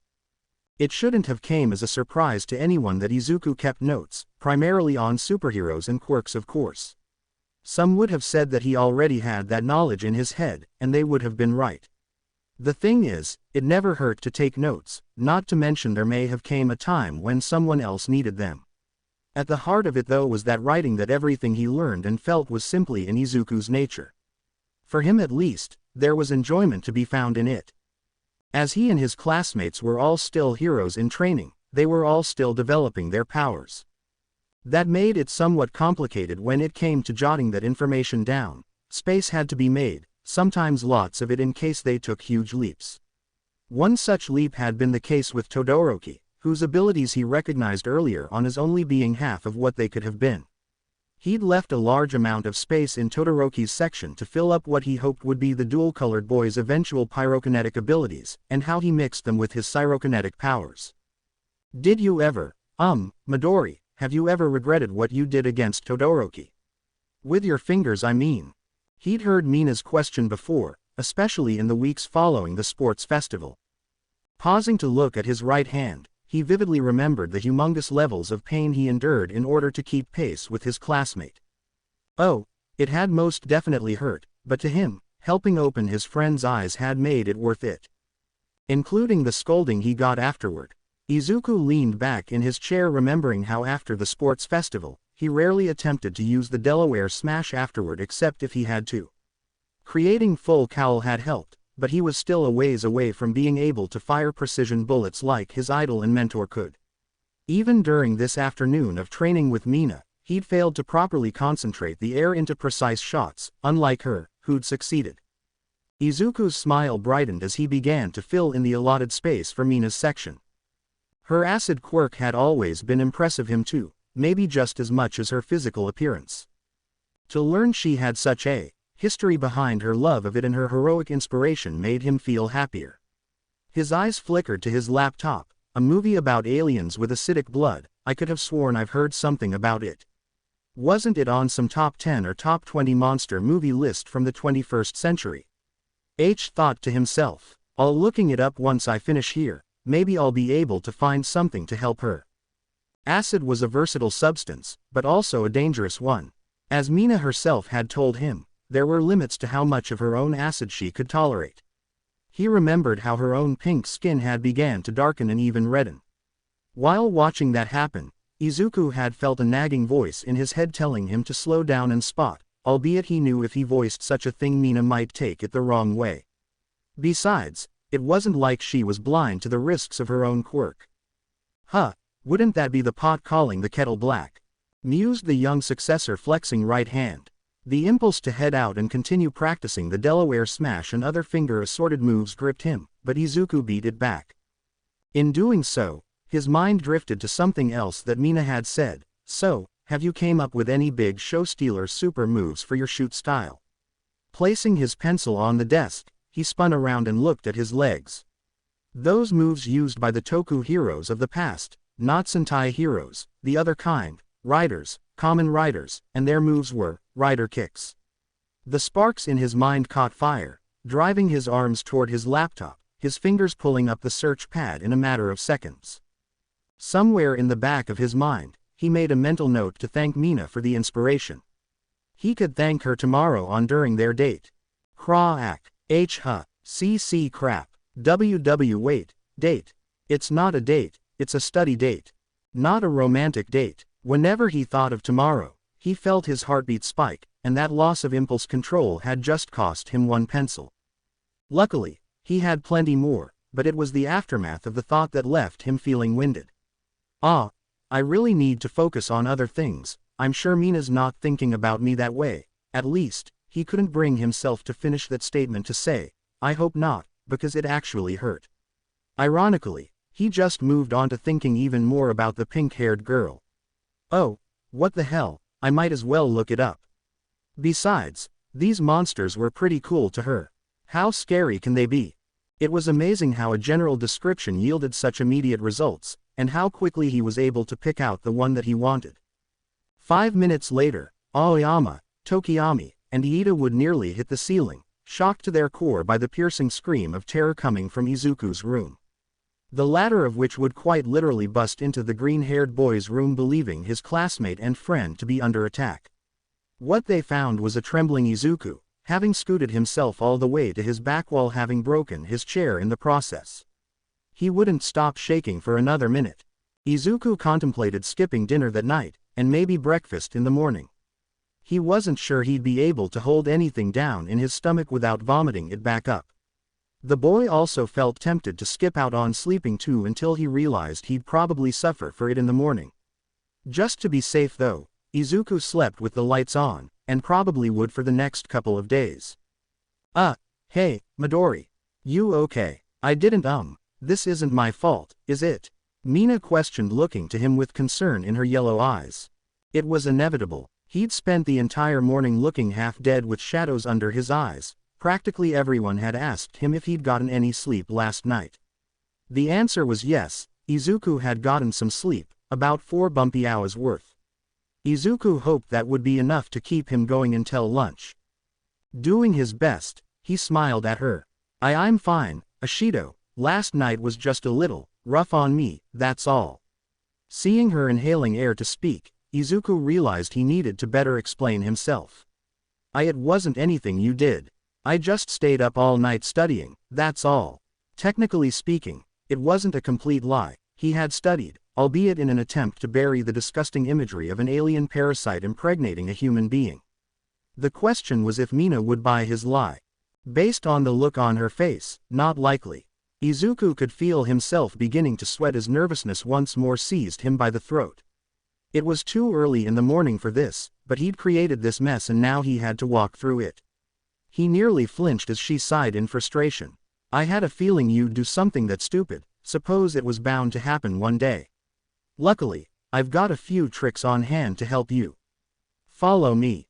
This time, he didn't jump when she grabbed her hand, he'd actually been expecting it. He'd readily accepted it, and Izuku was happy to have it. Suddenly, he felt all the exhaustion and lingering fear that had been eating at him melt away. You know, this seems like a pretty great way to start the day. He thought as he allowed himself to be pulled along by the pink girl for the second day in a row. His heart spiked a little and he went with the slight acceleration, relishing in it. Izuku relished in the scent of shampoo that Mina had, carried by the morning wind. Mina's touch and her scent, the combination of both was able to make him forget about everything else, including the looks some of their classmates were sending them. Izuku was focused almost entirely on the mop of pink hair and page of yellow horns sticking out from the top. He was caught smiling at it when said Moss looked back at him. Glad to see I'm already brightening up your morning, she chirped, seeing his blissful expression. You've helped me get the morning off to a good start. He casually replied back in spite of the blood beginning to rush to his cheeks. Ashido, really, you don't have to do this for me. HMMH, I think I actually do, and on top of that, I want to. Mina responded with a grin. Yesterday, I was caught sleeping in class and you bailed me out. I'd be a crappy friend if I didn't keep you from making the same mistake. Boot, turning to face him, she shot him one of those cheeky but warm smiles that Izuku was growing more and more attached to. If let's say you ever got yourself into that kind of mess, I'd be there to save you, just like you did for me. Izuku couldn't see how much he was smiling, but he felt if he smiled even more, he'd probably break his face, which he was fine with. He was just that darn happy, and he didn't even truly know why. Luckily for him, Mina didn't seem too disturbed by it and just kept dragging him along to the cafeteria. The smell of food immediately blasted his nose and made his stomach rumble in eager anticipation. He was quiet as Mina sat him down and told him to sit put while she went to order the food. Curiosity swelled within him as to what she had planned. The cafeteria was sparsely packed as students were filing in, joining the early risers. In due time, he'd been joined by the rest of their class, their friends. From time to time, he would have been amongst them, though after last night he found it a quite miracle he hadn't slept in. A yawn warned him that instead of that, he might be running the risk of falling asleep in class. Izuku shivered at the thought of that happening in Eraserhead's class or All Might's class. Both would be bad enough, but Izuku shuddered at the thought of the former. It would also be downright embarrassing after yesterday. Hey, Midori, Mina's voice sounded. Just her voice seemed to give him a small surge of energy. It certainly roused his stomach since it was more focused on what food she brought back for him. Izuku's nose wrinkled as he opened his sense of smell and tried to identify what she was carrying. He immediately detected the scent of strawberries. Shokupan toast. Izuku honestly wasn't too surprised that such a simple meal was her kind of breakfast. The jam that she went with might have been the mystery factor. In this case, it was strawberry-flavored jam, and something else. I know this is going to seem a little weird, but trust me, you'll love it. Or at least I hope you do. I've learned this kind of thing isn't for everyone. She declared, putting her tray down. In addition to the toast, there was a small stack of pancakes and some energy bars. Meeting his gaze, Mina grinned as she quickly unwrapped one of the energy bars and placed it in between two loaves. Right before him, she took a bite out of the utterly bizarre customized sandwich. Mina took glee in his wide-eyed expression as she chewed and swallowed, then offered him a bite. Go on, give it a try. Izuku's first impulse was to accept. The logical side of his brain screamed that this probably wasn't a good idea, but he didn't listen. Flashing her a grateful smile, he took hold of the bizarre breakfast sandwich and bit down on it. Green eyes widened, then came the second bite, then the third and then the fourth. By the time Izuku realized he was 3/4 of the way through the sandwich, it was practically too late. Ah, and there goes another one, proudly proclaimed the pink-adorned girl. So, pretty good, right? Where is it on a scale of 5 to 10? I'd give it an 8. He responded without missing a beat. His taste buds were singing and he was determined to keep the song going. His response was enough for Mina, who handed him a second sandwich seeing he was almost done with the first. Internally, she felt quite relieved that the loads of toast and strawberry-flavored plus ultra energy bars wouldn't be going to waste, or she'd have to eat them all herself. If she did, she doubted she'd be able to sit still for the entire morning. Even she had an excess limit to sugar and caffeine and all the other substances that had a person bouncing on their feet. Izuku was well into his third sandwich before he found it in himself to ask his pink-haired friend about her creation. "Ashido, where'd you come up with this idea? Combining shokupan toast with ultra energy bars." "My second year of junior high." A wistful expression overcame her face as she dove back 2 years in time. "Both my parents were in a big hurry to get to work, so they didn't have time to make me and my brothers a big breakfast, so they cooked the bare minimum and told us to make the most. There were a few ultra energy bars lying around while I was eating some toast and decided to combine them." She chuckled while taking another bite of her customized sandwich. "The first flavors I tried were blueberry jam and peanuts. It tasted weird as hell, but pretty damn good. It also gave me some energy that I needed to get through the day." "I see," he responded. A familiar analytical look began to overtake his face. To the side, Mina found it cute since it was happening while his lips were smeared in crumbs. The main ingredients for ultra energy bars are grown in labs for the express purpose of giving quirk users energy boosts. I once did a report on it back in middle school. "What grade did you get?" inquired the horned girl. A sheepish look suddenly overtook him. "I got a B+, though that was kind of bias on the fault of the judges. I chose all my ultra bars based on ones that All Might had advertised. Maybe I should have shaken it up a little."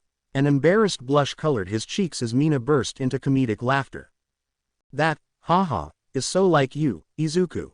Ashido, please, do not talk with your mouth full, it's inappropriate, not to mention your food could fall out," called a familiar voice that caused both teens to turn their heads. In a way, Izuku was happy that their classmates had finally arrived. It saved him from bringing up the fact that Mina had just called him by his first name. He knew it hadn't been intentional, a slip of the tongue, almost literally. It wasn't like he was angry. Izuku was in fact the opposite. His heart fluttered a little when he recognized his first name instead of his last name leaving her lips. Only a handful of people called him by his first name, not even his mentor on a daily basis. From the looks of things, Mina herself had failed to notice it, and with the arrival of Iida and the others, it seemed to have completely slipped her mind. Hopefully. Maybe next time, she'll call me by my name again, and I can, maybe ask her if I could try calling her by her first name. That'll only be fair, right? Personally, Izuku liked eating and studying outside, at least when the weather afforded him the opportunity to. That mashed with his acidic classmate, who was his opposite in many aspects, yet they'd managed to find common ground. "Ah, it's not summer, but it's still surprisingly nice out, don't you think, Midori?"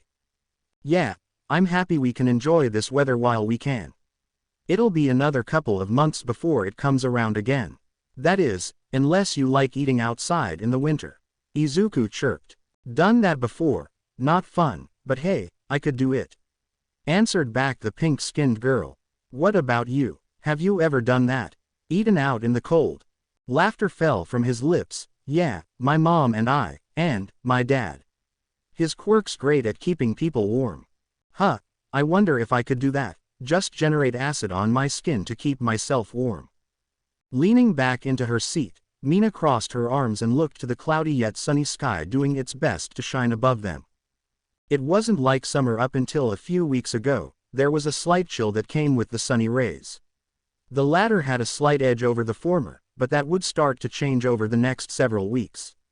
That meant that they had to enjoy the time that they had. They weren't alone as the outdoor seats were sparsely filled with other students who had the same idea as the. For the moment, it seemed the two had some privacy, something that Izuku was more than a little grateful for. "Hey, Ashido," he called, catching her attention.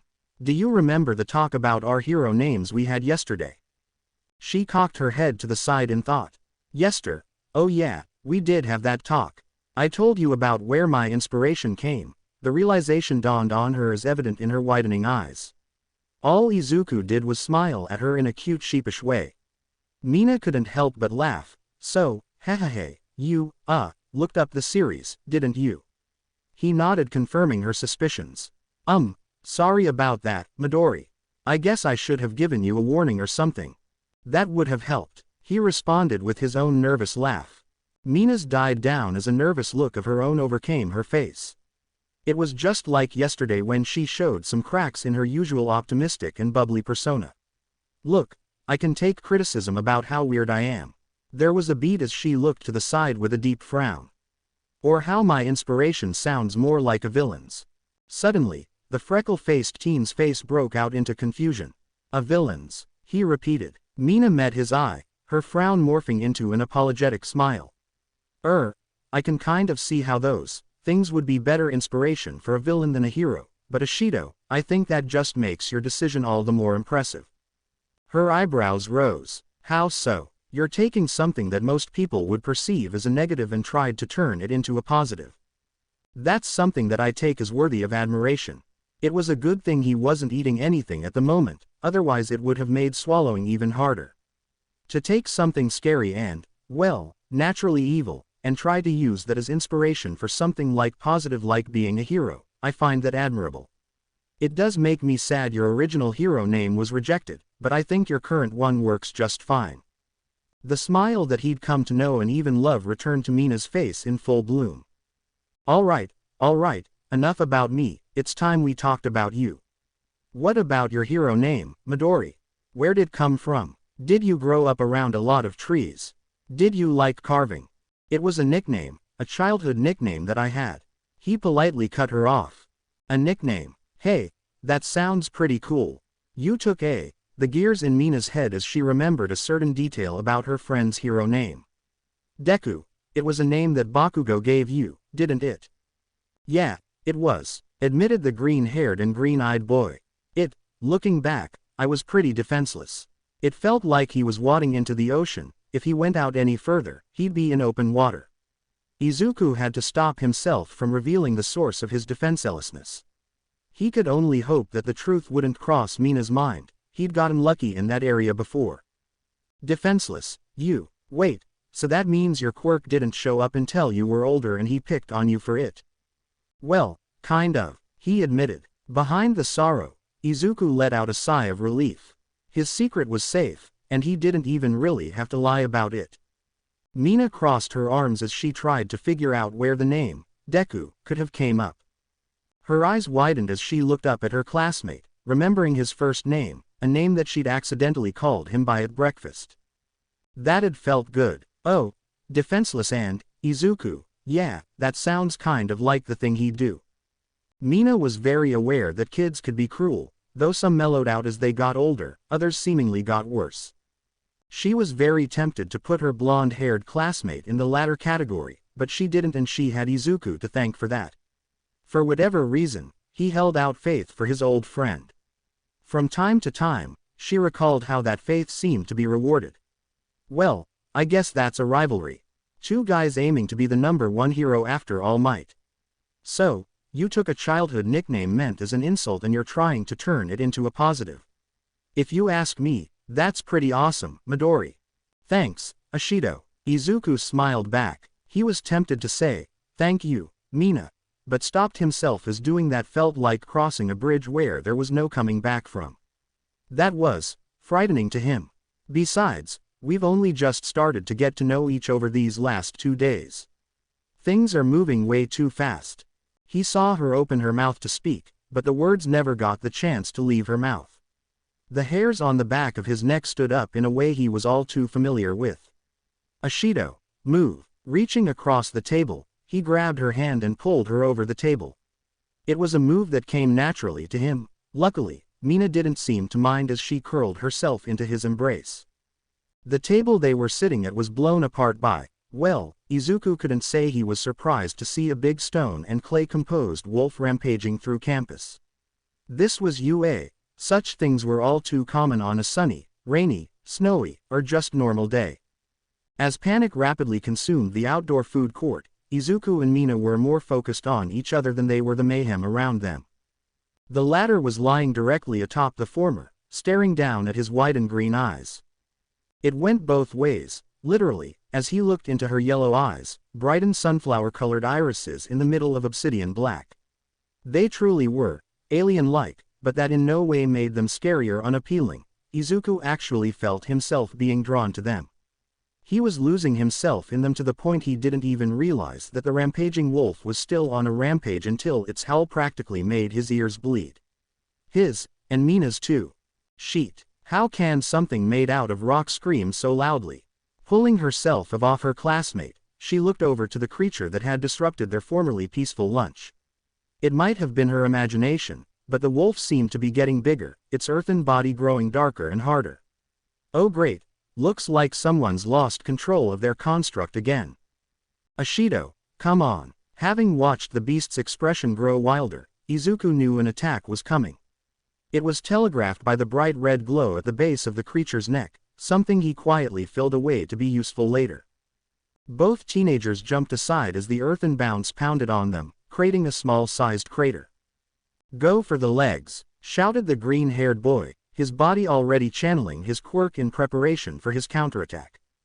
A couple shots of acid snipe, coming right up. Her voice was cherry, which was exactly what Izuku was expecting. As she'd practiced yesterday, her finger bent into the form of a gun with acid collecting at the extended tip. 3 shots sounded, each one releasing a pressurized pop that momentarily shook the air.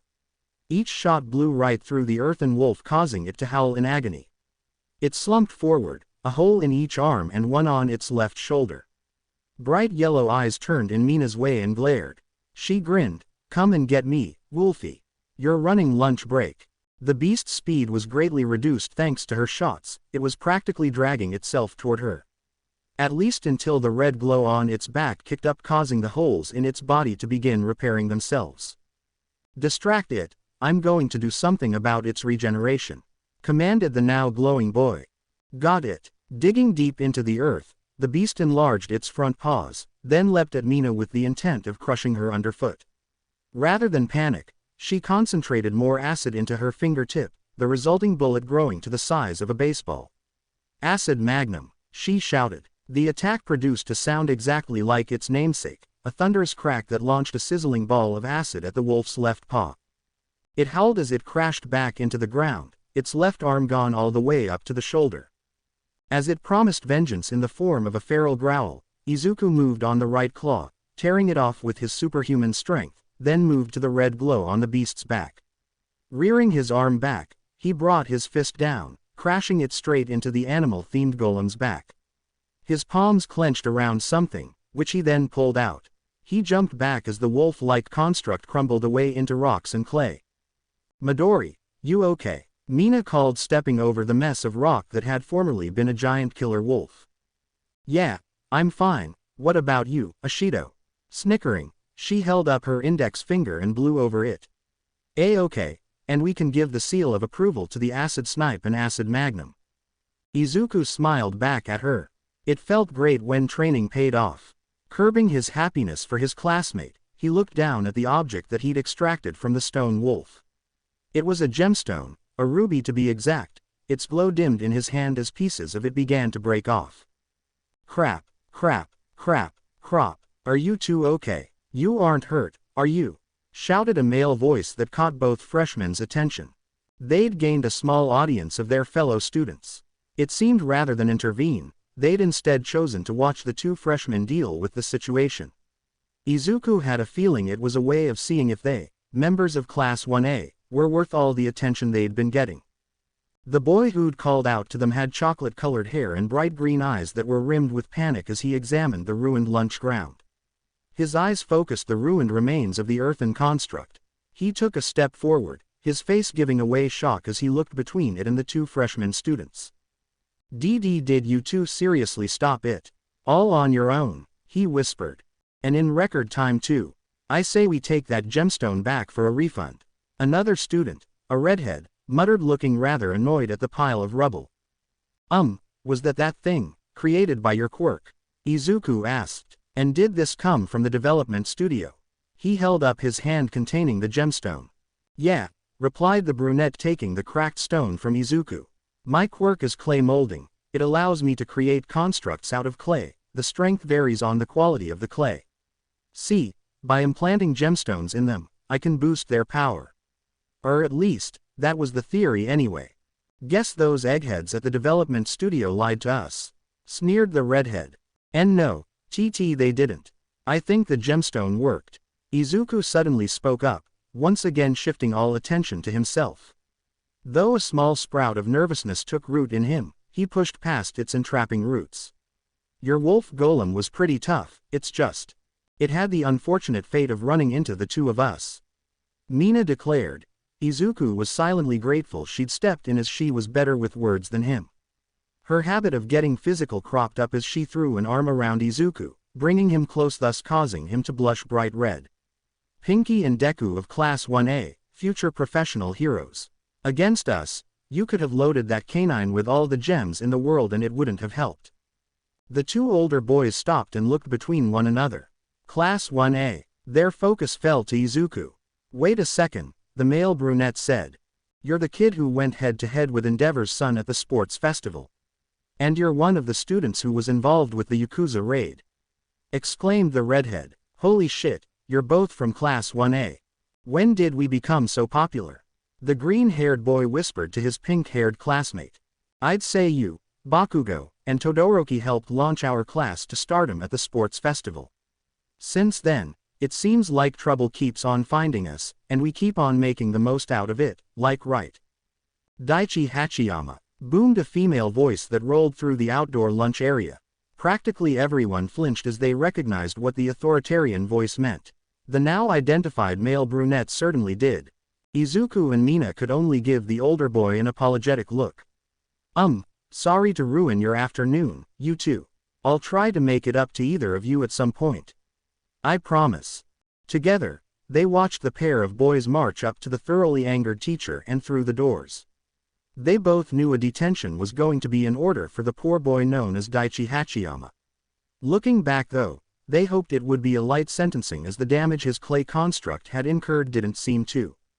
Well, that was definitely a memorable lunch, wasn't it? Mina quipped. Yeah, it was. In the end though, I'd say things turned out for the BR notes, oh no. Mina, school work. Screeched the green-haired teen in horror. Mina felt her heart skip a beat as she followed her friend's gaze. Shit, grab what you can. We can't lose our schoolwork after a badass moment like that. Kaminari and Mineta won't let me hear the end of it. Their alarm seemingly alerted everyone else to take stock of their things in the aftermath of the commotion. The little mess had eaten up a sizable chunk of the lunch block, which added to the urgency, particularly the Class 1A students. It definitely hammered home Mina's previous remark. It was a memorable lunch, and deep down inside, she hoped it would lead to a memorable afternoon, particularly alongside her green-haired classmate. A yawn escaped Mina's lips as she closed the door to her dorm room behind her. It was the first hint of exhaustion she felt. This was a common thing for her. Once she made it to her room, her body usually instinctively began to unwind. In this case, it had been another fun day at UA, the sort that she loved, and maybe a little more. She felt nothing short of gleeful that she was able to spend practically the entire day with Izuku. Mina liked spending time with him, really liked it for more than just the fact he was able to keep her afloat academically. She'd already told him to his face she considered him something of a nerd, but that wasn't a bad thing, especially since in Mina's opinion, he was more on the cute nerd side. Cute and kind. Whenever she thought of his freckle-covered face, Mina smiled. He looked cute on a daily basis, with his cuteness factor increasing whenever he got flustered. When he grew serious and supportive, she felt that cute wasn't quite the word to use to describe him. He looked inspiring, appealing, attractive. Geez, we're just about through the first year yet this is the most that I'm really starting to talk to him and get to know him, and it's only been a day and a half. She exclaimed. It was a rather vain attempt to disconnect herself from her growing curiosity. Perhaps studying would help keep it from completely overwhelming her. That was something else about her that had changed since she talked to Izuku yesterday. Izuku had done something that professional teachers before him had been attempting to do, get her knuckle down and study. Some had met with success, but none as much as the green-eyed boy. Huh, what the? Right off the bat she recognized the notebook in her hands not to be hers.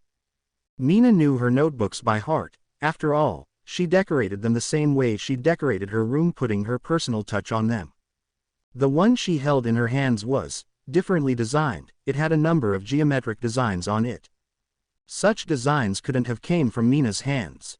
Flipping the cover open to the first page, her jaw dropped at the title. Heroic Aerokinetics and Flight Users. She flipped the first page and was hit with an array of encyclopedia-like walls of texts and illustrates pertaining to quirks that allowed one to fly. Mina continued to flip through the notebook, finding more notes and illustrations. She didn't read any of the notes, only skimmed them. Each one gave her a thought as to what kind of notebook this was, and who it could have belonged to. Mina knew of only one person whom would have kept a notebook like this. Well, 2 or 3 really, but only one person had handwriting this eye-catching to her. Feeling a cold sweat gathering on her face, she put the notebook down and reached for another. The title read, Gadgetry of Heroes, giving Mina an immediate idea of what the book contained. Her jaw dropped at the vivid detailed descriptions of the various heroic gadgets Izuku had jotted down. Many of them were the equipment of professional heroes, including heroes from the tail-end age of chaos when quirks first manifested. Much of the equipment would nowadays be considered antique, especially by her generation. Izuku had jotted them down and written out details of their inner workings, by hand. He's got some amazing handwriting and drawing skills, Mina whispered, safe in the confines of her own room. A tiny voice in her head yelled at her that what she was doing was a violation of privacy, her classmates' privacy. A serious one. Her mind jumped back a couple hours earlier when they were on their way back from combat practice with the rest of their class. It was the last session they had before beginning preparations for the school festival. What a time for a mix-up like this to happen. Rising to her feet, Mina looked to the door. Any second, she was expecting a knock to come at it and hear Izuku's voice, politely asking if he had some of his notebooks. A minute passed, and that minute eventually became 5 in which no knock came. In addition to that, Mina hadn't moved from her desk to the door. If Izuku didn't come to her, she should have gone to him. After all, he could have used these notes. Inhaling through her nose, Mina put the notebook back in the bag, the same bag that had spilled across the ground hours before alongside Izuku's. They had Kaminari, Mineta, Bakugo, and Kirishima to thank for being in such a hurry and crashing through anything in their way. That's what the promise of a special dinner would do, which even Mina herself felt a temptation to run for. Such a seemingly annoying but innocent act had yielded this strange opportunity. Reaching back down into her bag, Mina fished out another notebook, one whose title caught her eye. She knew that Izuku took notes on everything, especially anything hero or quirk related. That included notes on his classmates, including her. Those notes were in her hand, a navy blue notebook labeled, Class 1A, in black ink on the front cover. Within its pages were his thoughts on his classmates, including her. Mina felt her heart pounding at the possibility of seeing what Izuku really thought of her. It wasn't like she doubted what he said to her face. Izuku wasn't that kind of guy. It was just, she felt like there was always more that he wasn't saying. He was a kind but shy guy who took a little coaxing to truly speak his mind. Well, those thoughts and feelings that normally occupied his mind had likely been put down on paper and now lay in her hands. Damn it. Come on, Mina, just go give it back to him. You're really about to cross a line here. She screamed at herself, trying to fight the urge within her. It was so damn hard. Falling back onto her bed, she stared up at the ceiling. It's Izuku, he'll understand, not to mention it's not like it'll hurt if I lie a little. She was aware that she was about to head down a slippery slope, but Mina was silently confident in herself. It was just going to be a little peek, and at this book and nothing else. Not even his notes, she could ask him to his face for those. Not to mention doing that would have been more fun, as she could have studied with him and had him explain concepts to her. Mina sighed as she sat upright. Just one little peek at my section, and that'll be it. That's all she would do. Then she'd returned Izuku's books. No damage done to her, him, or their relationship, so there was nothing to worry about, right? Izuku Midoriya, you have a package waiting for you at the mail office. The message had caught him by surprise, to say the least. A package for him. Who could have sent it? What was in it? Curiosity continuous swelled within him as it always did. Had his mother sent him something from home? Had she found some room decoration that she thought he would like? As he walked to the mail office, Izuku began to entertain another thought: what if this package had came from his father? Or another relative? The image of his maternal grandfather and great-aunt came to mind. The latter in particular tended to send him various gifts and sorts from her travels. Such was one of the perks of having a relative who was also a travel agent. Upon learning he'd finally made it into Uwa, suddenly, manifesting his quirk, she'd sent him a model plane that he still treasured to this day. Thinking about it made Izuku's mind drift to another topic: the power of flight. He remembered that it was an ability that All Might had, likely coming from All for One. That inevitable led him to wondering if he could use that power himself. Flight was one of the most iconic and well-known quirks there was. When they first appeared, flight users became an icon of quirk users, and really the new world that was coming. Ordinary human beings couldn't fly, at least not without help, meaning the aid of machinery. Then quirks came along and people gained the ability to fly through various means. Izuku looked out the window toward the evening skies. With the sun's light gone, it would fall to the moon and stars to illuminate the night sky, that with some help from the city lights. That was something else that had changed in the last, well, near 1,000 years almost. When reading history books, Izuku was always quietly taken aback to how centuries ago, when the sun set, that was it, no light save for little torches and candle lights. When the sun fell, darkness was absolute. Nowadays, not so much, at least not in at least 80% of the world. Such was the benefit of being born into the modern era, the age of quirks. It was a blessing that Izuku woke up with every day and was grateful for. Just like how every day he was grateful that he was finally able to make his dreams a reality instead of just standing on the sidelines. Every time Izuku looked at the scars on his right hand, he was reminded that his dream came with a cost, one that he'd prepared himself to pay. Himself, but the people around him, the people who loved and cared about him, was a bit of a different story. He thought back to Mina and the talk they shared on the bus ride back to the dorms yesterday. She was genuinely concerned about him and how much strain his quirk put on his body. Oh, if only she knew. Actually, hopefully, she'll never know. It wasn't like Izuku liked keeping secrets, he really didn't, but he recognized that sometimes they had to be kept. A jolt of fear raced through him as the image of a black-masked megalomaniac clawed its way into his mind. With it came a tight grip of fear that briefly held him in place. Young Midoriya, I know that the pressure of secrecy can become suffocating, but please, you must endure it. Not for your sake, but for the sake of those you love. His mentor had once told him when he felt himself near breaking point when his mother questioned him about his sudden quirk manifestation. She wasn't stupid, and if given enough pieces, she could certainly connect the dots, especially when it came to him. It wasn't out of simple malice or curiosity, but love for him. Izuku often looked to that same kind of caring love to keep the secret. The fear passed as Izuku pressed onward. One for All was locked away in the most secure prison on the planet, but the dominoes he'd set up were still falling, their descent threatening to crush the world. Not if he or his classmates had anything to say about that, especially him. I'm here to pick up a package. He called, finally arriving at the mail office and walking up to the reception desk. Izuku Midoriya. Midoriya, ah, you're here at last.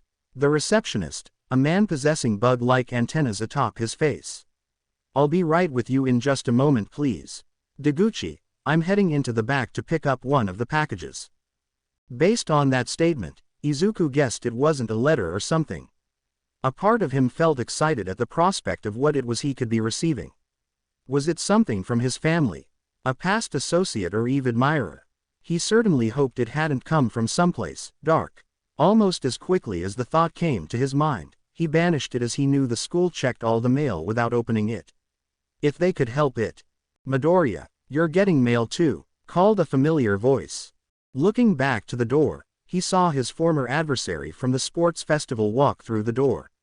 Todoroki. Yeah, I am. I don't know who it's from though, probably my mom or maybe even my dad. What about you? I ordered a couple of things. He answered in a rather quiet voice. Izuku knew it. Whatever he'd ordered, he didn't want to publicize it, so Izuku wouldn't. Midoriya, can I ask you a question? Sure. The look on his dualistic teen's face was of deep thought. Todoroki wasn't exactly someone who tried to hide his emotions, though that was because he simply didn't let them show too often. In a lot of ways, he was like the ice that he used to primarily manipulate. That said, ice thawed out with time, just like he had. Todoroki looked away from him and off to the side wall. Whatever this was, it seemed to be something that was pushing him to the edge. You're social, Midoriya, you have good relations with almost all of our classmates. I guess I sort of do. You do. The red-eyed white-haired teenager responded, a hint of a smile on his face. Like I said, you're a lot more socially adept than me. It seems that you've been getting close to Ashido lately. Izuku immediately blushed at the statement, which was true. You've been able to get her to spend time with you. I was wondering, how did you do that? If Todoroki could see inside of Izuku's mind, he might have retracted every statement he'd just made. Sure, he was friendly with almost everyone in their class, but he was not a social creature. Not like Mina, whose ability to be forward he admired. He wished that he could be that confident. Well, why you were there in class when I woke her up using my quirk. Why you know how that ended up going? Well, partially, he said. What I mean is, were you nervous about spending more time with her?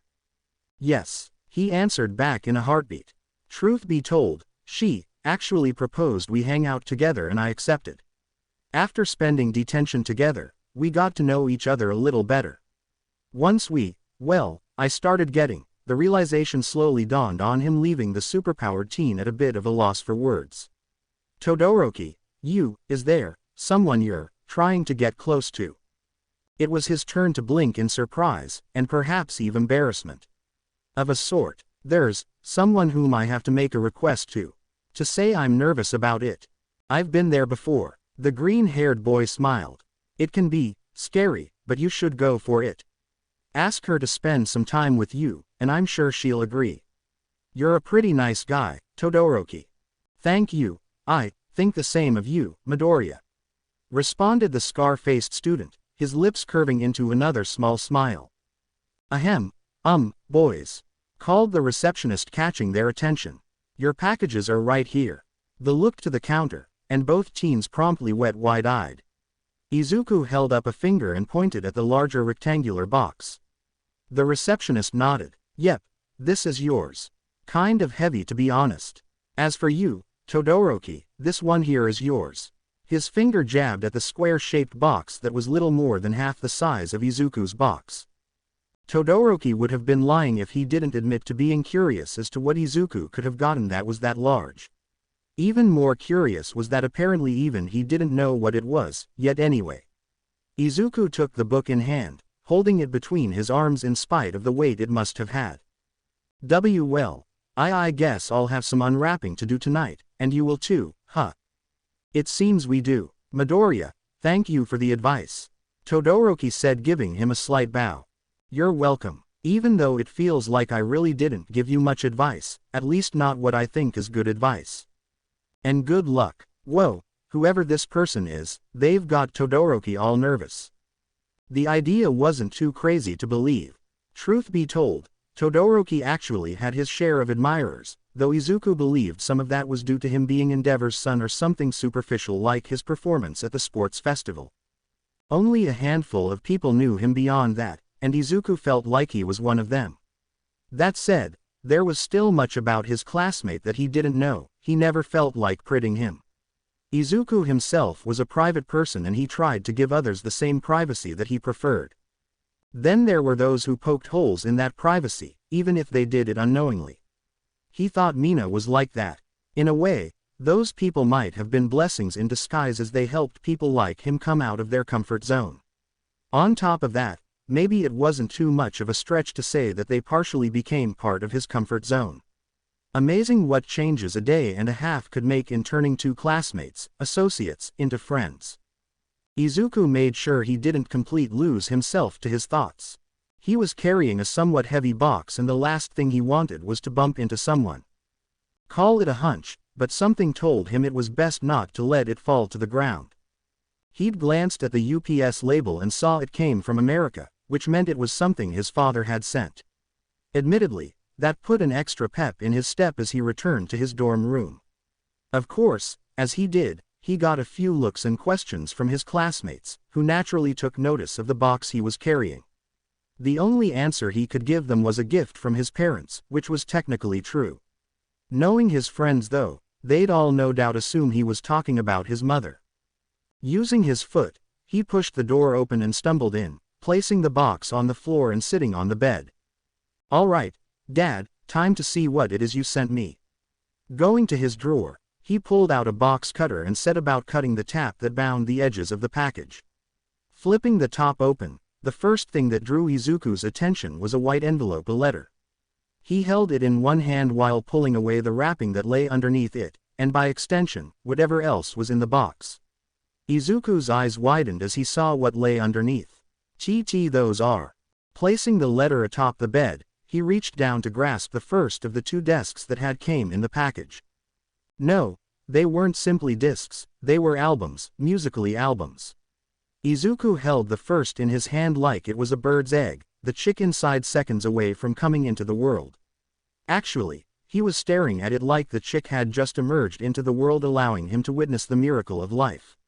Light reflected off the polished record that he turned over in his hand. It felt slightly warm in his hands. Izuku's eyes moved from the record to the cover it had came in. Immediately, he recognized the singer, to be American, African American to be exact. He marveled at it for a minute, then began to dig through the rest of the trio of albums that lay atop the heavy metal object that was the center of most of the weight. The glistening records told him what that object was. Izuku's heart pounded and his mouth stayed sealed open, eye at each record, in perfect condition. Upon closer examination of each, Izuku noticed a line of light blue circuitry running through them. Running his fingers along the first record, he could feel the circuitry indents. Putting the two albums on the side of his bed, Izuku reached down into the box with both hands. Gently, he lifted the seemingly authentic record player into his lap. His already twinkling eyes glowed even brighter as he looked over the old-school machine.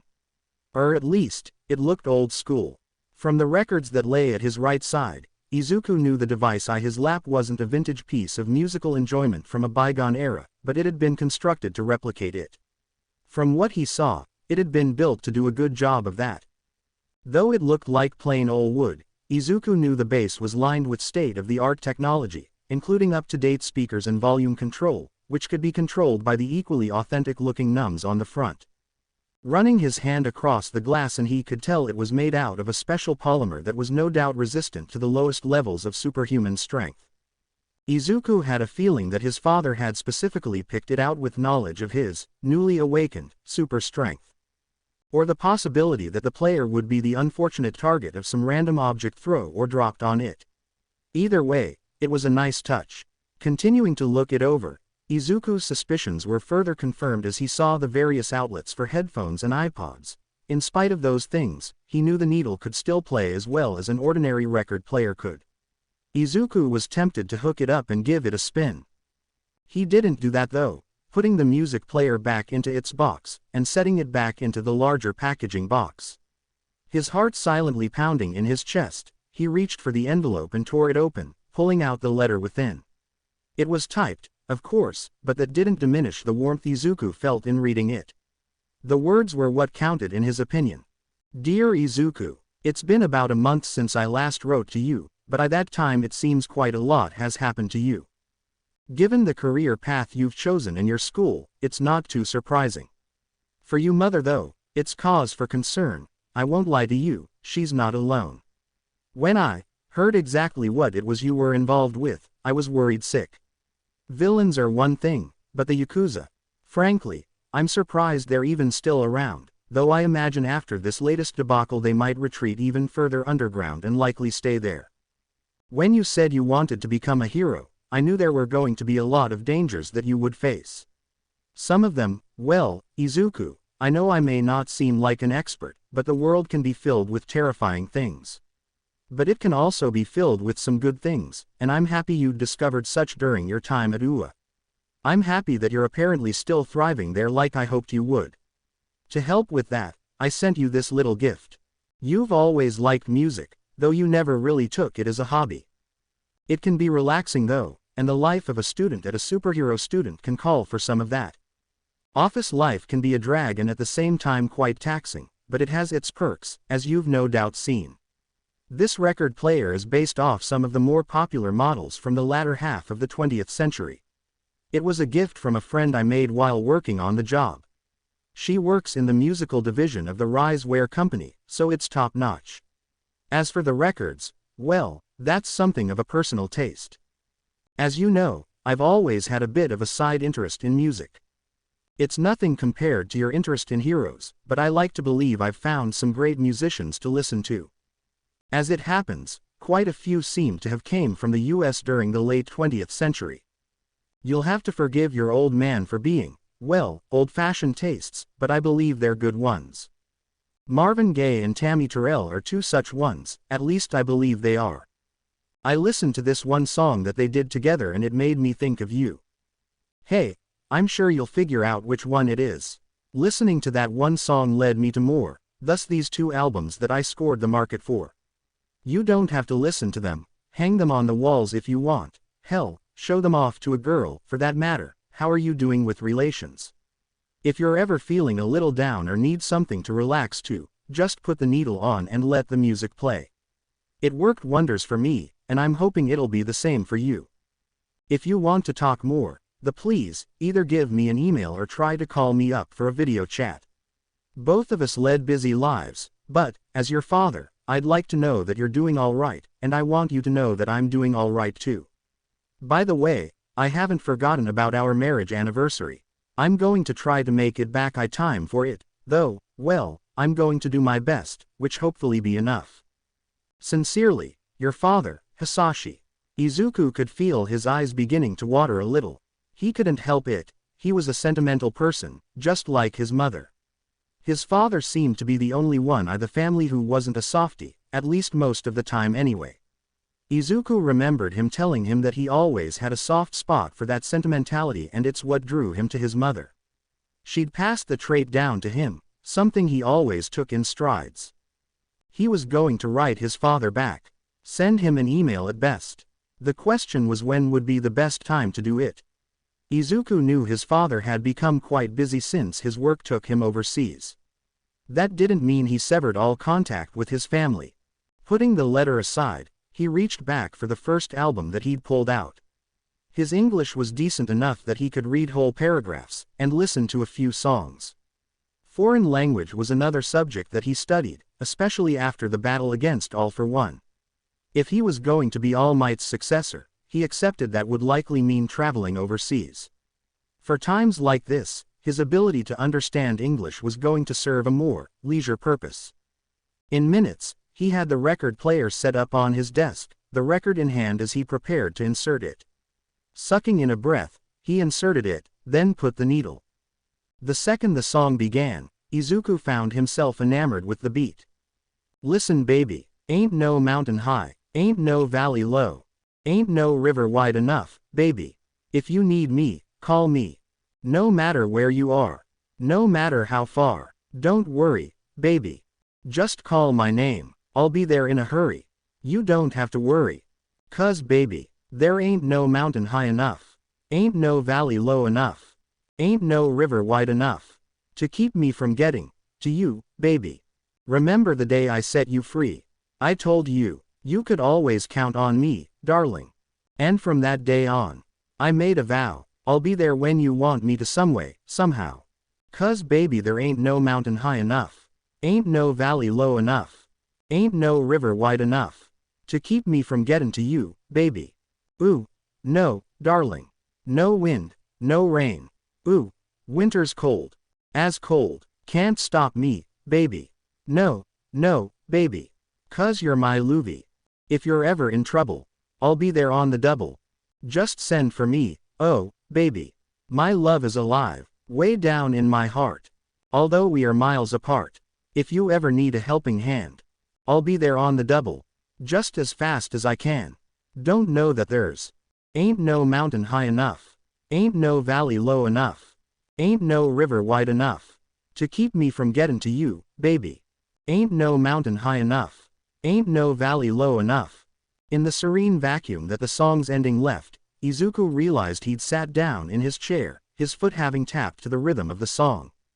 That was pretty good, he whispered with a smile. I listened to this one song that they did together and it made me think of you. Hey, I'm sure you'll figure out which one it is.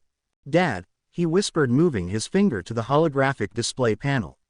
Mere seconds before it was about to move on to the next song, the record stopped, leaving Izuku alone in the blissfully silence of his room. On the outside, it was silent. On the inside, the song was replying, overlapped with the words in his father's letter. Ain't no mountain high, ain't no valley low. The green-haired teenager repeated. Ain't no river wide enough. If you need me, call me. There's no need to fear, I am here. That was his mentor's catchphrase. In inheriting All Might's powers ad mantle, Izuku wondered if one day, he'd be worthy to use it himself. Could he ever inspire that level of hope? That was another potential responsibility that secretly scared Izuku. How could he inspire that kind of hope? He hit the replay button, starting the R&B song all over again. Izuku closed eyes and lost himself in the beat for the second time. That second time became a third. It was clear the song was meant to be of one between lovers, but Izuku couldn't help but feel it also could have just meant between any two people or more that shared a close bond. Ain't number mountain high enough, ain't no valley low enough, ain't no river wide enough to keep me from getting to you. He couldn't place it, but there was something infinitely comforting in those words. Even if the bond wasn't one of love, the yearning to protect was still there, and nothing would impede it. It was resolve like that which Izuku believed fueled heroes to save those in danger. Having said that, Midoriya, would you ever go that far to rescue anyone else? Like me? Izuku could have sworn Mina was right there with him, repeating the words she'd spoken in response to his statement about their rescue of Bakugo. Rescue you. Of course, I would, Ashido. That had been his answer, and he'd meant it. 'Cause baby, there ain't no mountain high enough. Ain't no valley low enough. Ain't no river wide enough to keep me from getting to you, baby. Those lyrics stuck with him, especially when he thought of Mina's wonderful smiling face. She was pretty, very pretty. If she was in trouble, he would go through hell and high water to rescue her. Just like he would for anyone else, yet. I've already admitted that I have a crush on her. One half of his conscious mind declared. He'd accepted that, but Izuku was still lost on what came next. Was he supposed to confess to her? Hold it in and wait and see. Wait for what? Another more interesting guy to come and swoop her off her feet. In all fairness, that was the most likely thing to happen, and, maybe for the best. Izuku didn't need to look at himself in the mirror to realize he wasn't boyfriend material, not for someone like Mina Ashido. But, what if she, maybe if she could, see me in that way? He contemplated, his heart silently thumping in his chest. He leaned forward and laced his hands together. Izuku imagined them holding Mina's. He imagined running his hand along her horns, again. It wasn't like he had a fetish, at least Izuku hoped he didn't. Mina's horns were pretty cool. They helped her stand out along with her pink skin, her eyes, and her shining personality. They made her one of the prettiest and coolest girls he'd ever met. Unfortunately, that left him back at the same answerless problem. What was there to do now? You don't have to listen to them, hang them on the walls if you want, hell, show them off to a girl, for that matter. How are you doing with relations? He knew that Mina was a vibrant girl who liked music and dancing. Izuku looked to the record player and the albums that now lay on his desk. Would she go for anything so old? As in practically 2 centuries old? Sighing, he pressed the play button and allowed the rest of the songs on the album to continue playing. Perhaps he'd find a tune or two that Mina might like, or one that might give him a solution on how to deal with these feelings. Plus, he really wanted to hear the rest of the album. Perhaps he'd be joining his father as a fan of the old school. It was a slightly chilly but still surprisingly warm day. Everyone hoped that this pleasant weather continued for a few more days into the culture festival. Mina certainly hoped so. She hoped this warm weather lasted as long as possible. It's not that she hated fall and winter, spring and summer were simply more her speed. They'd come around again. It wasn't like the world was going to end. At least Mina hoped it didn't end, but if it seemed it was going to, she'd do everything in her power to stop it. So would the rest of her classmates, including Izuku. Mina could feel her heart quicken at the thought of her green-haired classmate. She'd gone to bed thinking about him and she'd woken up thinking about him. It was hard not to, considering she'd spent almost the entirety of last night reading some of his private journals which contained his deepest thoughts about what he thought of his classmates, including her. Mina planned on giving them back to him, and apologizing. The second she saw him at breakfast, she felt a mixture of happiness and dread. It was only made worse when Izuku waved back at her. "Hey, Ashido. Good morning." His voice flipped a switch within her.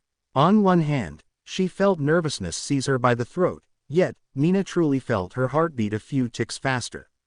It was beating in joy. The latter wore out over the former, giving her the ability to smile.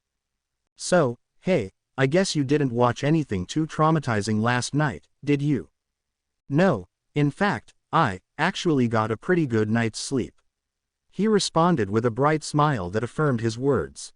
That was both reassuring and troubling to Mina. She guessed that Izuku hadn't noticed some of his notebooks were missing. If he had, he likely would have been asking around, including asking her if she knew where they were. That would have made this much easier. "I'm happy to hear that. Matter of fact, you're one guy the first think definitely deserves a good night's sleep after all the crap you've been through over the last couple of days. Hey, I told you, I don't hold the detention against you. In fact, I'm actually grateful for it. I got to help out a friend and spend more time with her." Izuku responded with that innocent charm that she was beginning to find appealing. It's Izuku. Kind, selfless, dorky, Izuku. He'll understand, and maybe, well, I'm happy I got to spend more time with you too, Izuku. So happy that I'd like to do it again today, if you don't mind. As she expected, his freckled cheeks took on a pinkish-red hue. Yet again, Mina felt proud of being able to induce such a colorful reaction. Actually, can I talk to you at lunch? There's something I have to tell you. Something you have to tell me. Sure. Mina could see that he detected something in the way she was talking. He was perspective in ways that made her think he'd make a good detective. A cute, bubbling investigator. Great, we'll meet in the same place we did yesterday, and hopefully we won't have to deal with rampaging golems today. She finished with a laugh. Izuku laughed back. It would make for some nice practice for this afternoon. Admittedly, the thought of spending another afternoon training with him made her heart flutter. In fact, Mina realized she just liked the prospect of spending time with Izuku, period. She wanted more of it. True, I'm hoping I'll be able to help you do what you did for me. I'd love to have a sharp shooting competition with you at the festival. In fact, I could help you practice your footwork for the dance-off. Dance-off, exclaimed the freckle-faced boy. Me. Yep, it's a culture festival, so, of course there's going to be some dancing. And some singing, and some other fun stuff. I'm guessing will you terrified, right? She pressed with a grin. Why yeah, pretty much. He responded with a nervous laugh. To be fair, it didn't take an analyst to figure out he was more of the bookie type. Mina knew that, but she also knew that wouldn't stop him if he had the right motivation. Say, if I were to say I needed a dance partner, would you be willing? She knew what she was doing, leaning forward and smiling at her while batting her pink eyelashes. Izuku's face went redder than Kirishima's hair. Why yes. Her heart nearly exploded enjoying hearing that. Mina knew what his answer would be, but it just felt so good hearing it. And while he was blushing too. That too cute blush that almost always had her cracking up in joy. Great, now that that's settled, let's go get some breakfast. It felt good to feel his hand squeeze hers back as she dragged him along, again. Of course, the way Izuku saw it, she was dragging him anywhere, she was leading him, and he was happily following. To Mina's relief, it stayed warm, at least for the most part. Even better, It seemed that this lunch was going to be peaceful. At least it looked that way. Mina knew anything could change, especially at UA. It was actually something about the school she liked. The good weather gave her an extra bit of courage to do what needed to be done. Sucking in a breath, she reached down into her school bag. "Midoriya," she called. He looked straight at her, calling her name back in curiosity. Her heart beating in the confines of her chest, she set down the stack of notebooks and pushed them forward. "I'm sorry." Mina watched him tentatively pick up and examine the first one on the stack. It was like watching a time bomb ticking down to zero. She definitely feared the seconds away blast. "I didn't steal them. It was a mix-up. Honest." "Okay." Maybe she was more than a little anxious. Izuku's eyes were wide as he read the title, written on in black marker that he knew. He could practically still smell the marker ink as if it were still fresh. His fingers trembled as he reached to flip the cover open to the first page, his eyes bulged and his skin paled as he skimmed through the notebook. He closed it shut then reached for the next one, his eyes widening and his skin getting paler as he repeated the process. Then he did it again with the third book. Mina, bubbly excitable Mina, was as quiet as a statue as he repeated the process 2 more times until he got to the last notebook. Fear driving her heartbeat, she reached back down into her bag. She deliberately withheld from giving back all of his notebooks. Biting her lip, she gripped the last notebook, a navy blue one that she'd stayed up almost past midnight reading. It was also the book she knew Izuku would have probably exploded in totally understandable anger at her reading. Mina's hands trembled as he took the notebook from her. Todoroki might as well have had his half-cold quirk active and focused solely on her. All around them, the lunch period continued, not one of the other students paying a second's thought to the drama unfolding between the 2 freshman students. Izuku had yet to even open the notebook, something that actually frightened the horned girl. Silence was always the worst. It was practically toxic to a hyperactive bundle of talkative energy like Mina. She saw only one way out of this. "I'm sorry." Stunned yellow eyes stared into stunned green eyes. Mina's mouth hung open as her ears rung. What?" she asked. I'm sorry, Aishido." Izuku repeated, bowing his head obscuring his red-tinted cheeks. "What?" "I accidentally took his notebook and read it, and Izuku thinks he's the one who should be apologizing." The pink-skinned girl exclaimed in her head. Mina was in seriously doubt that this was happening. Midoriya.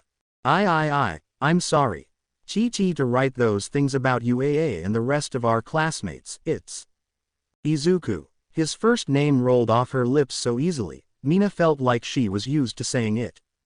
The frost that had once covered her burned away, allowing her to move.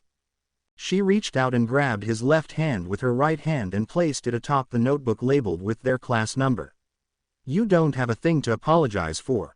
Seriously, if anything, what's in here proves that you're probably the smartest and most perspective guy the whole class. It's why when the shit hits the fan, we can all look to you to lead us out of it.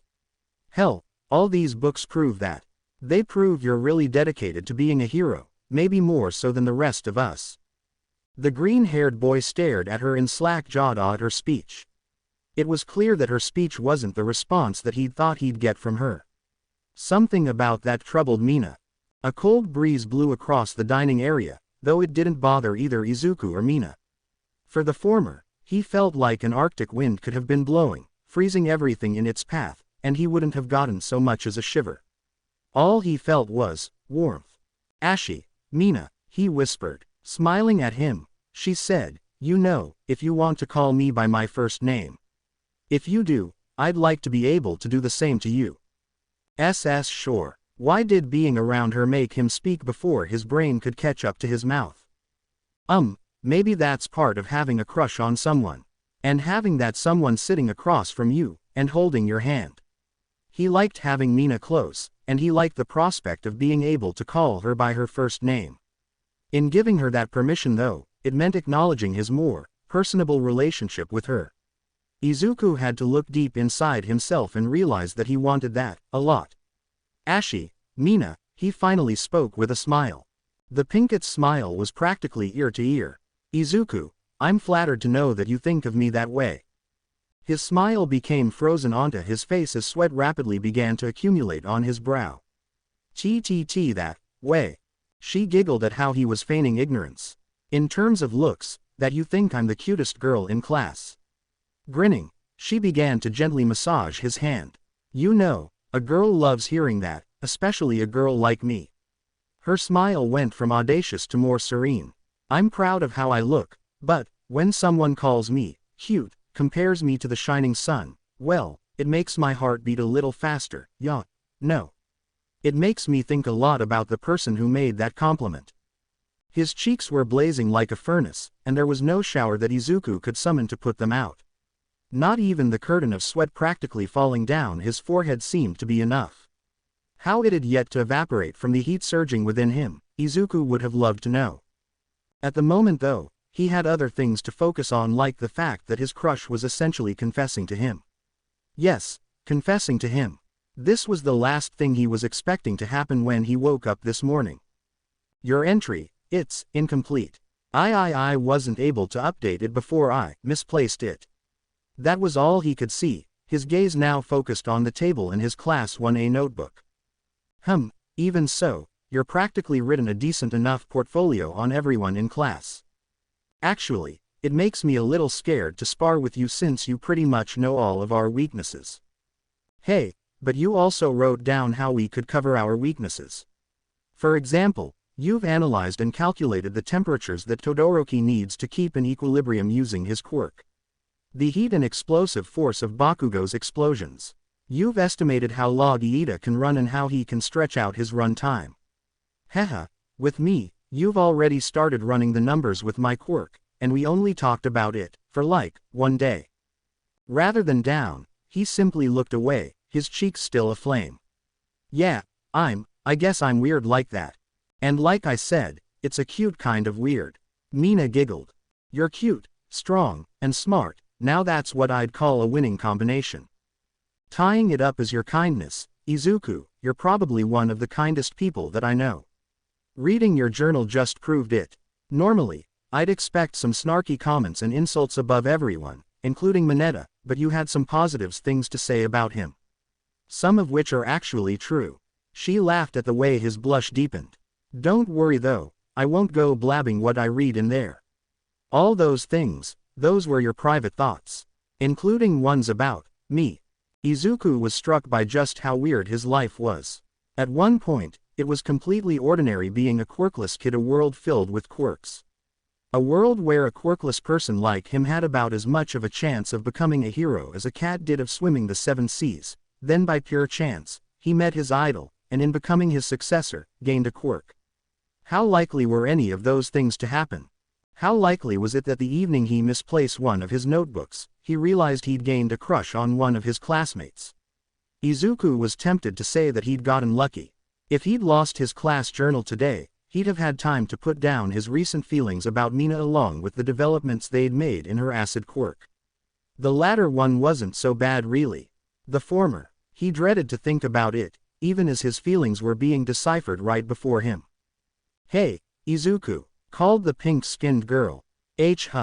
Those things you wrote in this notebook, you meant them, right? There was a slight hesitancy in her voice that surprised him. Just as surprising was the faint change in the coloration of her cheeks. Mina's pink cheeks had gotten pinker, which answered the question of if her skin could get any pinker. They apparently could. Mina, every word that I wrote down in those books, I meant them. Especially when it came to you and the rest of our class. His heart was beating fast, yet Izuku found himself remaining calm. A familiar clarity had descended over him, it held Eve as he raised his head and looked into Mina's yellow and black eyes.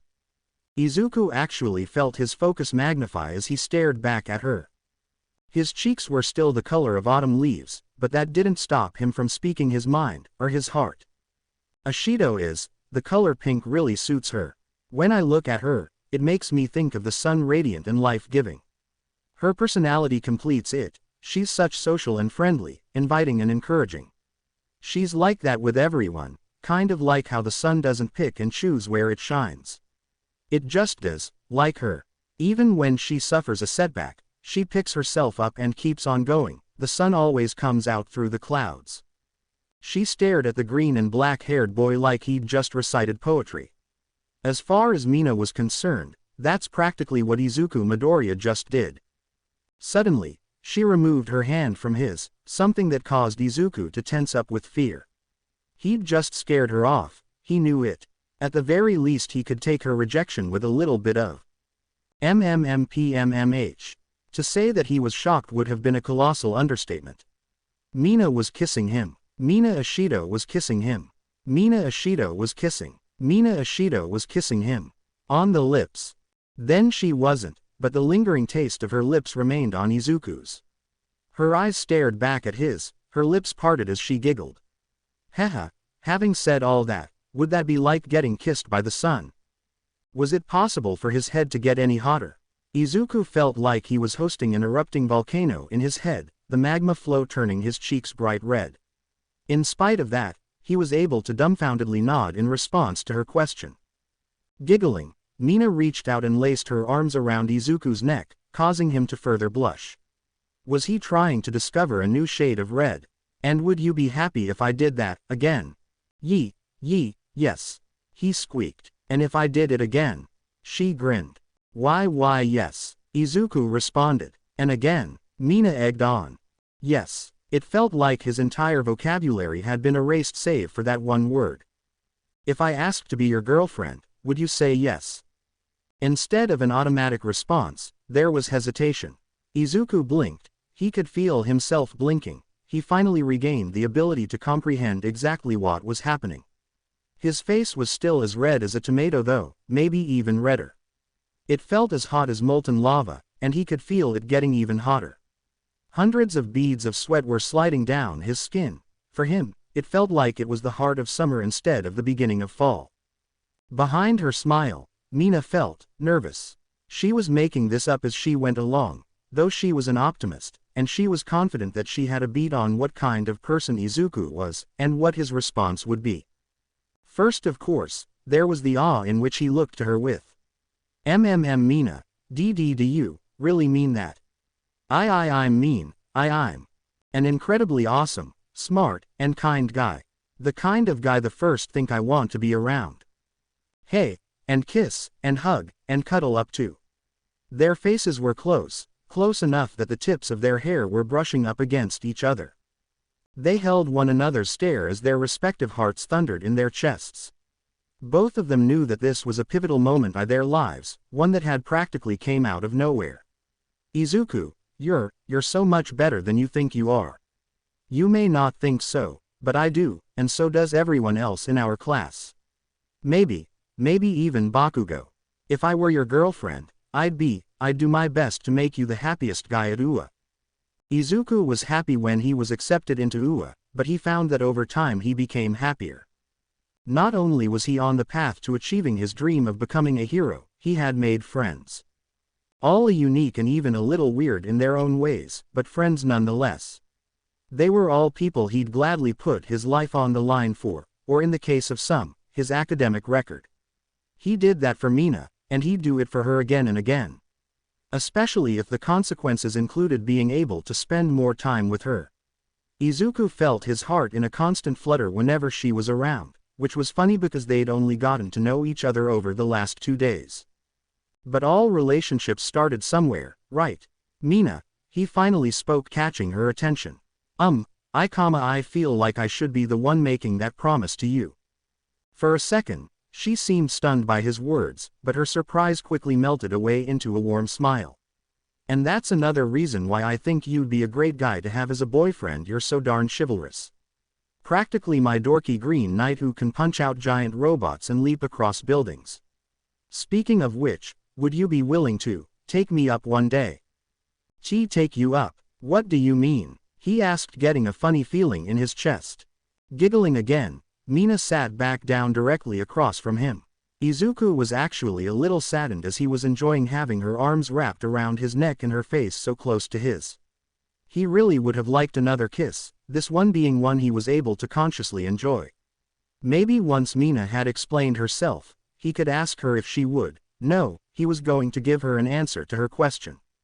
No, look, you know heroes, right? Mina did something Izuku never thought he'd see her do. Both her index fingers came together and a thick blush turned her pink cheeks darker, almost to the point they seemed to be turning purple. You know how in some cases heroes can get together. Heroes, heroines, civilians. You know. He nodded, and he did so with a slight blush showing he had an idea of where she was going. Well, some people, girls like me, like it when their guys can just carry them off. Or fly off with them. Izuku knew what she was talking about. He just didn't seem able to place himself in that position carrying a girl, beautiful one, in his arms while flying away. In fact, Izuku outright couldn't fly, but he could leap across great distances. That counted for something, right? Doing those sorts of things, he spoke. Why you'd trust me to not let you fall. Yep, her trademark optimistic smile came back in a flash. Izuku was happy to see it back. Izuku, I could be falling from the highest skyscraper in the world, and I'd trust you to catch me. Izuku's heart thumped on his chest at those words. I'd trust you to do the same. Again, his mouth moved before his brain could. It was his heart that had driven the words out. I'd trust you to watch my back in a fight, Mina. I'd trust you to have my, too. You'd trust me not to break your heart, she suggested with a hopefully light in her yellow eyes. He nodded. I'd do my best to be the best boyfriend in the world for you, Mina. I'd like to try to be. Relief and joy mixed within the acid-throwing girl and exploded through the rest of her body. For the second time, she got up from her seat and walked over to Izuku. This time, she was ready as she threw her arms around him, burying herself in the crux of his neck and shoulder. He compared her to the sun, but he was pretty radiant himself. She was going to enjoy treasuring that radiance. Then I guess we're boyfriend and girlfriend from now on, she happily expressed. I guess we are. Izuku responded back with a laugh. So, what now? Now, we enjoy lunch. Mina responded with a giddy smile. Our first lunch as a couple. Before that though, leaning forward, she placed a gentle kiss on his cheek that caused his face to further blush. Thanks for not being mad about me reading your books. I promise, it'll never happen again. Mina, he began moving his arms around her waist. She nearly jumped in feeling his arms around her. It was a simple misunderstanding. How could I ever be angry with you over that? His words brought more welcome relief to her, which resulted in another hug. He wholeheartedly welcomed it. If you want, I'd loan you any of my notebooks, all you'd have to do is ask. Her heart having gone into overdrive, Mina showered her new boyfriend with kisses, which left him quite flustered. Every kiss melted away whatever remained of the heroic nerd's nervousness, not that there was much of it left by this point. He also felt like he was getting used to the physical affection Mina often handed out. Somewhere inside he had been craving it. Given their new relationship status, that craving was going to be sated. So, like I said, let's have our first lunch together, as boyfriend and girlfriend. Giving him one last kiss on the cheek, she moved back to the seat directly across from him. Here they were back at the start, only their relationship having undergone a change for the better. The sense of relief was still running through her, and apparently it was also running through Izuku as well. So, you've been updating these all year, haven't you? Why yeah, when it comes to prose, most of what can be said about them has been said and written down. For younger heroes, like us, well, our stories are still being written. The acidic girl proclaimed. That includes your story, Izuku. At first, he smiled at her, but his gaze drifted down to the table. She'd always been quietly observant of everyone around her, including Izuku. He was capable of so much, but his confidence was weighed down by his doubts. For the life of her, Mina wondered what had happened to give him such an inferiority complex. She suspected Bakugo might have had something to do with it, but she decided not to dwell on that. Her boyfriend was looking like he could use her help. Mina, where do you think my story will end? She'd seen the question coming a mile away. It'll end with you as one of the greatest heroes that ever lived. Right alongside me, of course. Boldly declared the horned girl. What about me? Do you think I'll be right there alongside you? Izuku pictured himself, standing proud and ready to defend the peace of the world. He always knew getting there wasn't going to be easy. He'd learned that firsthand over the last several months of attending UA. In spite of the hardships, he'd endured and kept marching onward. Now, as he sat across from his new girlfriend, he pictured her at his side. A subconscious smile blossomed on his face, in clear view of the pink-skinned girl. You will be. While Mina had already gotten an answer in his expression, it was awesome to hear it with her ears. Awesome. Now come on, let's eat, she exclaimed. Their talk, though very much needed and appreciated in the long run, had eaten up almost 3/4 of their lunch block, a fact they were made aware of almost 10 minutes later when the bell rang. Both young heroes were caught by surprise, but acceptance it. Sure, they'd lost time to eat, but they'd gotten something better in return. Not to mention Mina promised to make it up to Izuku. He tried to wave her off only to get a response that made the volcano in his completely blow its lid. It'll be our first date, Mina proclaimed, having grabbed his hand and giving it a tight squeeze. Date, our first date, mentally repeated the inheritor of One for All. I'm going on a date. We're going on a date. He'd go the rest of the day with an incredibly strange mixture of excitement and anxiety swirling within him, constantly battling for dominance. At times, the former got the edge over the latter.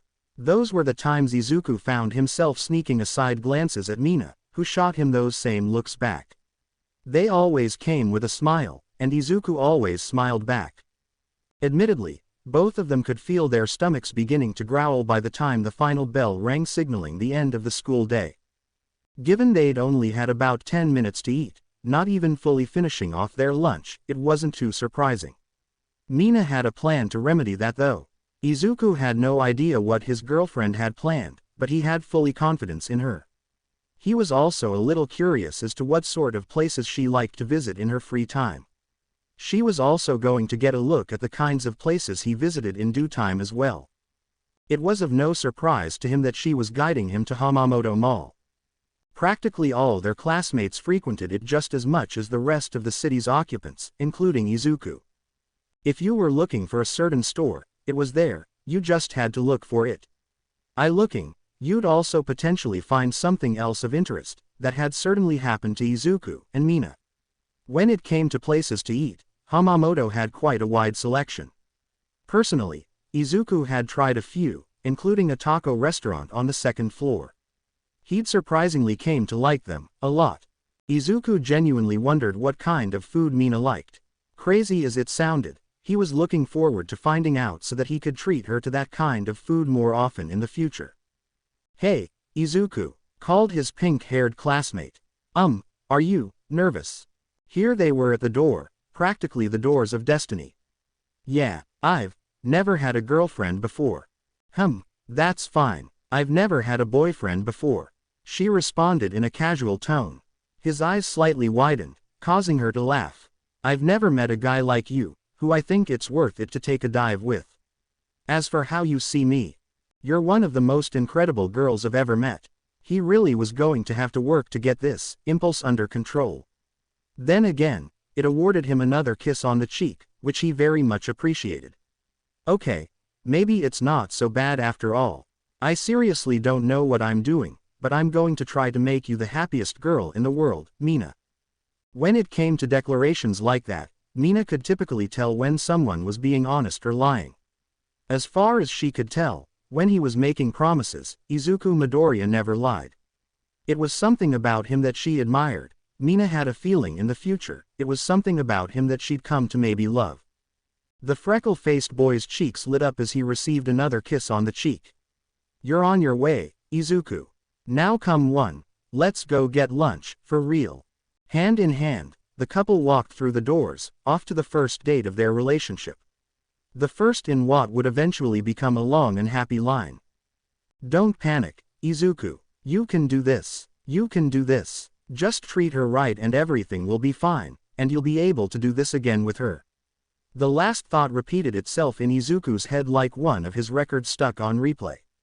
His date with Mina had just started and already he was thinking of their next one. Was he really that smitten with her? One look at her right beside him and Izuku knew the answer yes, a resounding yes. Mina's face was bursting with glee. It wasn't just the fact that she was going to the mall, it was the fact that she was going to the mall with him. If all went well, this would only be the first of many such trips. Izuku's heart swelled with excitement at that possibility. It made him squeeze her hand back in happy joy. She looked back at him and smiled. Hey, Izuku, why yeah, all those notebooks that you've written, when did you first start writing them? Have you always done that? Have you done it ever since you got into Heroes? She questioned.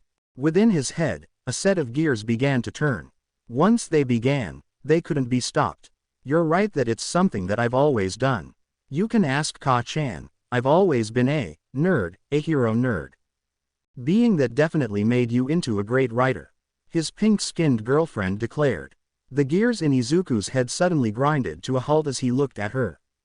Giggling, she reached for his right hand and laced their fingers together. His cheeks burned red and his eyes widened. It was just too cute for words. Hey, after seeing your entire notebooks, I couldn't help but notice.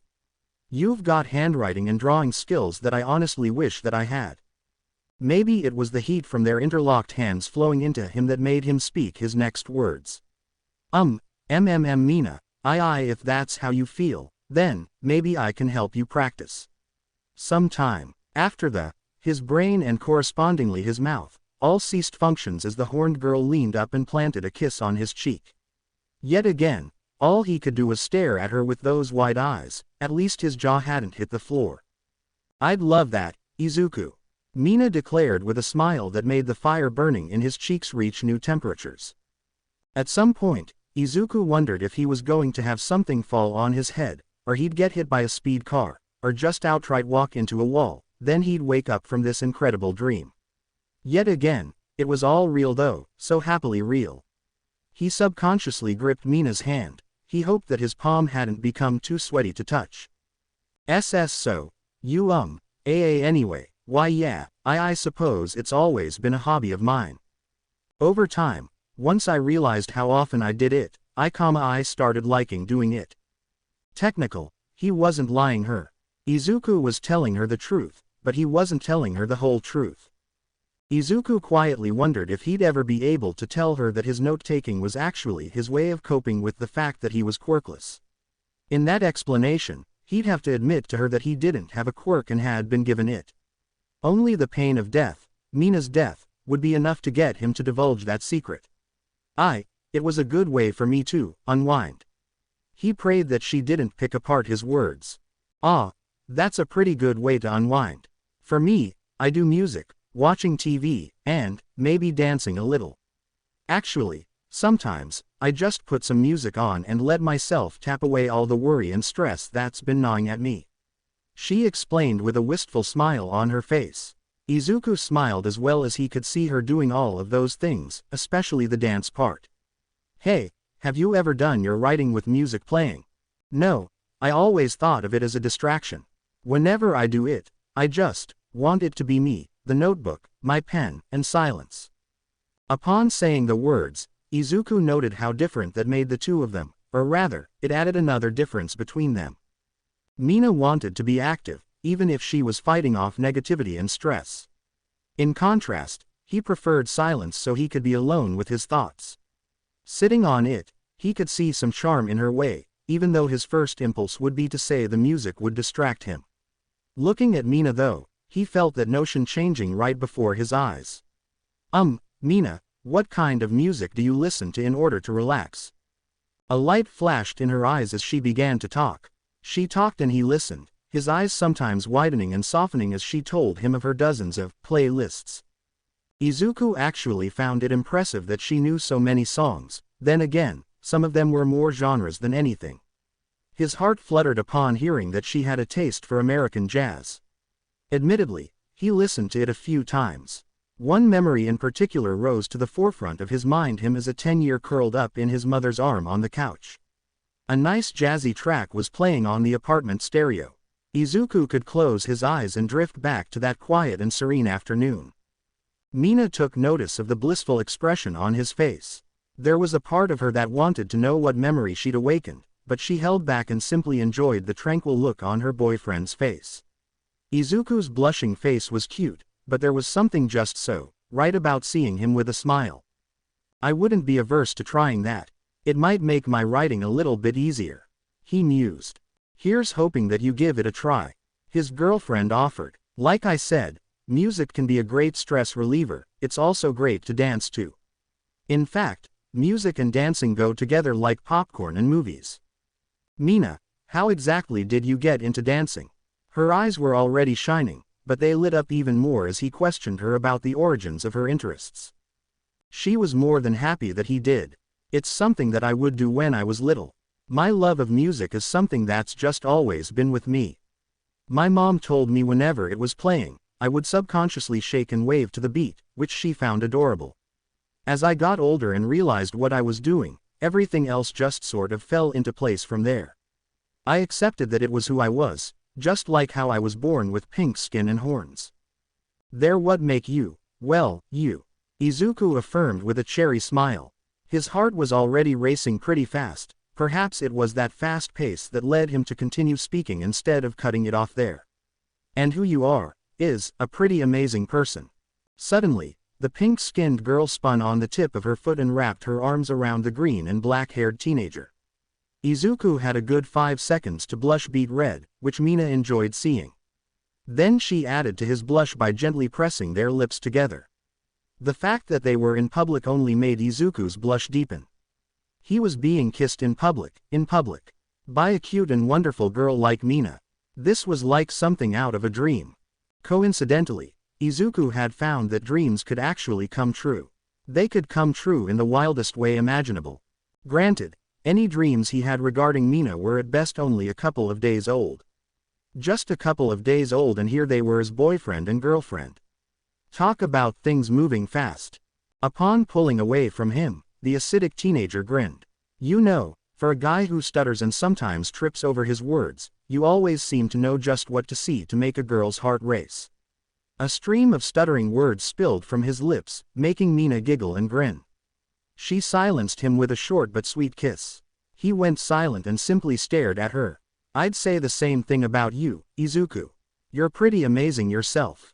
Izuku's mind had been going at 1,000 miles a minute, then, with Mina's kiss, it ground to a halt.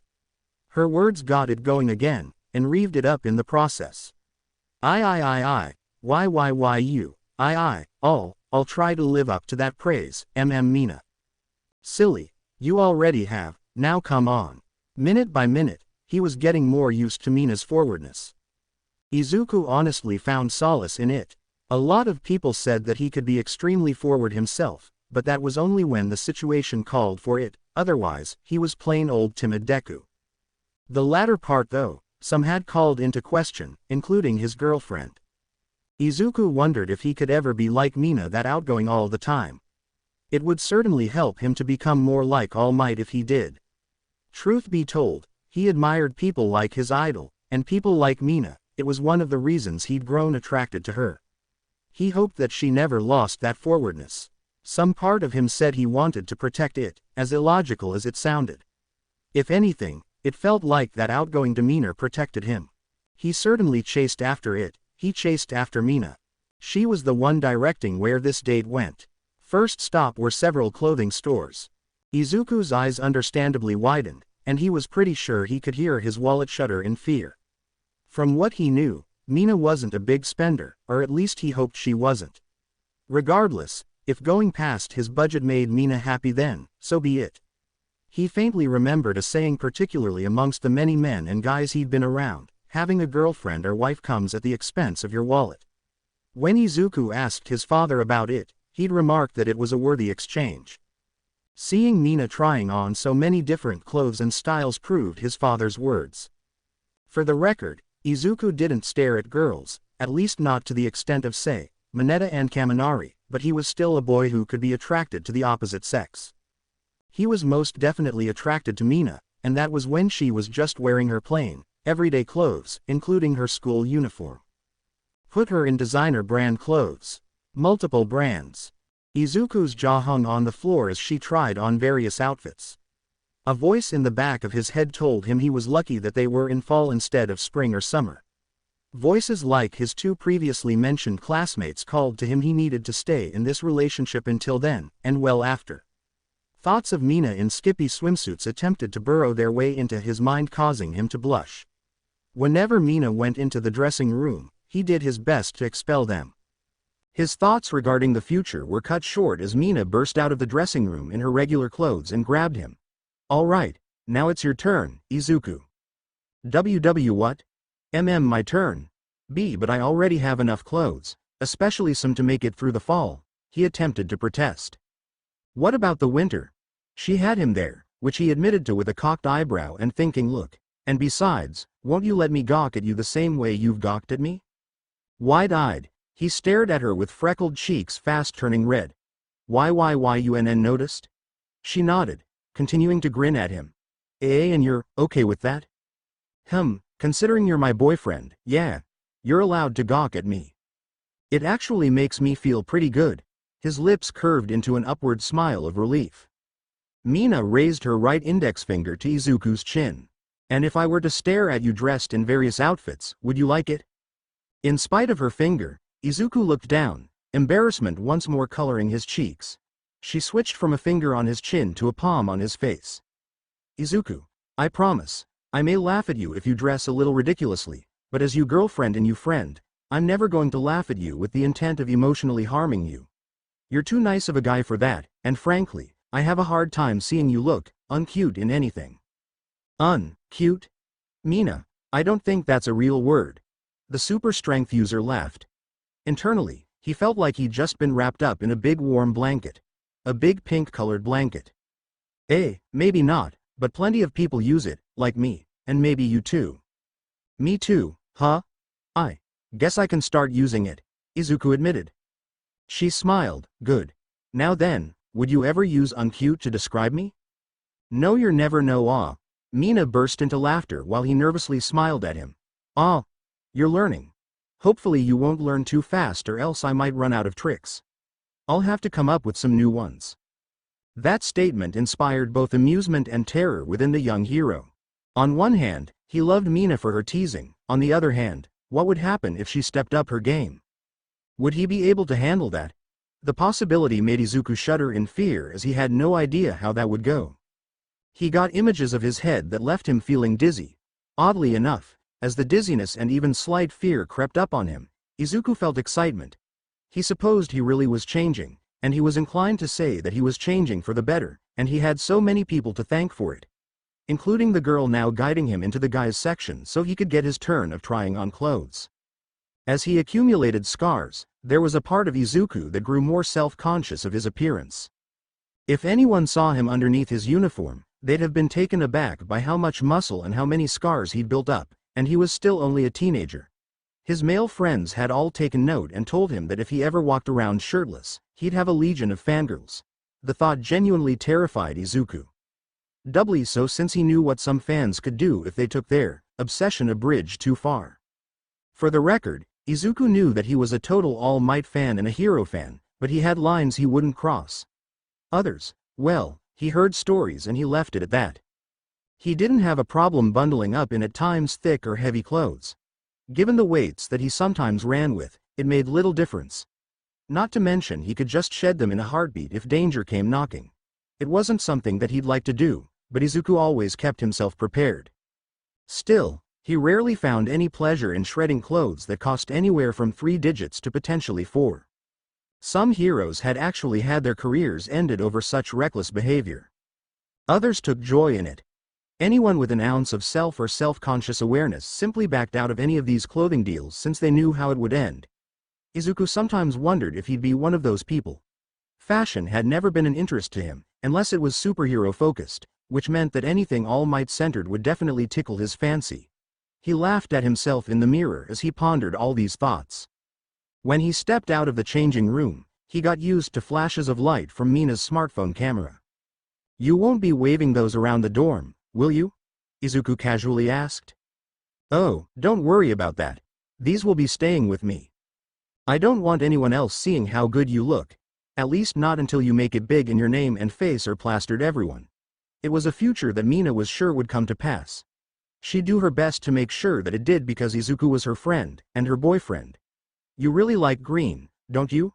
she remarked in reference to the dark green striped sweater that he'd tried on. "Then again, it is in your name, isn't it?" "Yeah, it is. Green's always just been my color. Suppose I get it from my mom, my taste for it and my hair." Your mom, huh? What's she like? My mom, he mused, trying to think of how best to describe the woman whom raised him and loved and supported him. She was practically part of his whole world. She's kind, so incredible kind and loving. You'd love her, or at least you'd come to, he said with a warm smile. You know, I think I will, and I'd love to meet her one day. Mina half expected him to swoon at the thought of her meeting his mom, but he didn't. Izuku continued to smile, seemingly accepting the proposition. If their relationship really took off, then it would be inevitable that they'd meet. Mina just hoped she'd be able to make a good impression. Izuku, I've heard you talk about your father a couple of times. What's he like? I mean, are you two still in contact with each other? Oh, if only you knew, Mina. He thought. Izuku thought of how absurd it was for him to receive a gift and letter from his father the day before he got his first girlfriend and went on his first date. That gift being a record player of all things and the girl in question being a person like Mina was kind of funny to think about. Yeah, we still talk, and he and my mom are still together. Having a long-distance relationship isn't easy, but they've made it work. That's something about their relationship that I've always admired. It felt strange talking about his parents, and that was because he so rarely did it. The only person he'd done it before was with his mentor. What does your dad do for a living? He works overseas for some company. Yep. Hold on a second. Back into the changing room he went, and out in his regular clothes he came. Mina followed him to the other side of the men's section, where formal suits lay. Izuku gently pulled at a black business suit and smiled at her. Corporate accounting, and he's pretty good at it. You know the way I can be hyper-focused, he can be like that too sometimes. Mina smiled back, but then her smile morphed into a grimace. That's, well, at least that's a stabilizing job, and apparently he's good at it. It's just not the kind of job that you'd ever want to have for yourself? The kind of job that would suck out your soul and leave you a decayed husk of a person?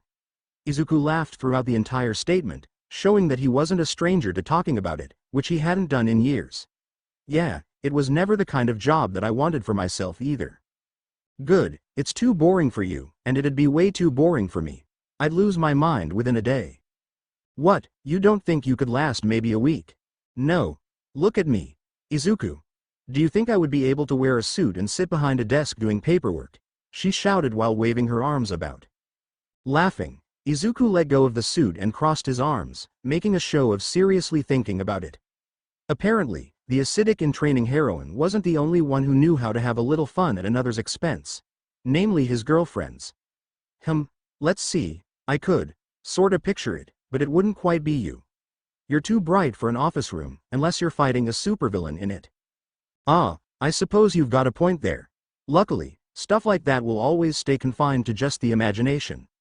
I'm more than happy having chosen the path of a hero, and you're better off in doing the same, Izuku. Where would I be if I hadn't chosen that path, if that path hadn't opened itself up to me? It was a question that sometimes gnawed at him, and the terror of it kept him up at night. That question was something else that separated him from his classmates. They all likely could have done different paths besides hero work. Or most of them. Izuku thought of Bakugo and Todoroki. Mina. Yeah. Swerving his eyes over to the various suits, he felt his cheeks heating up and his stomach twisting itself into various knots. How would you think I would look in a suit like this? Cute.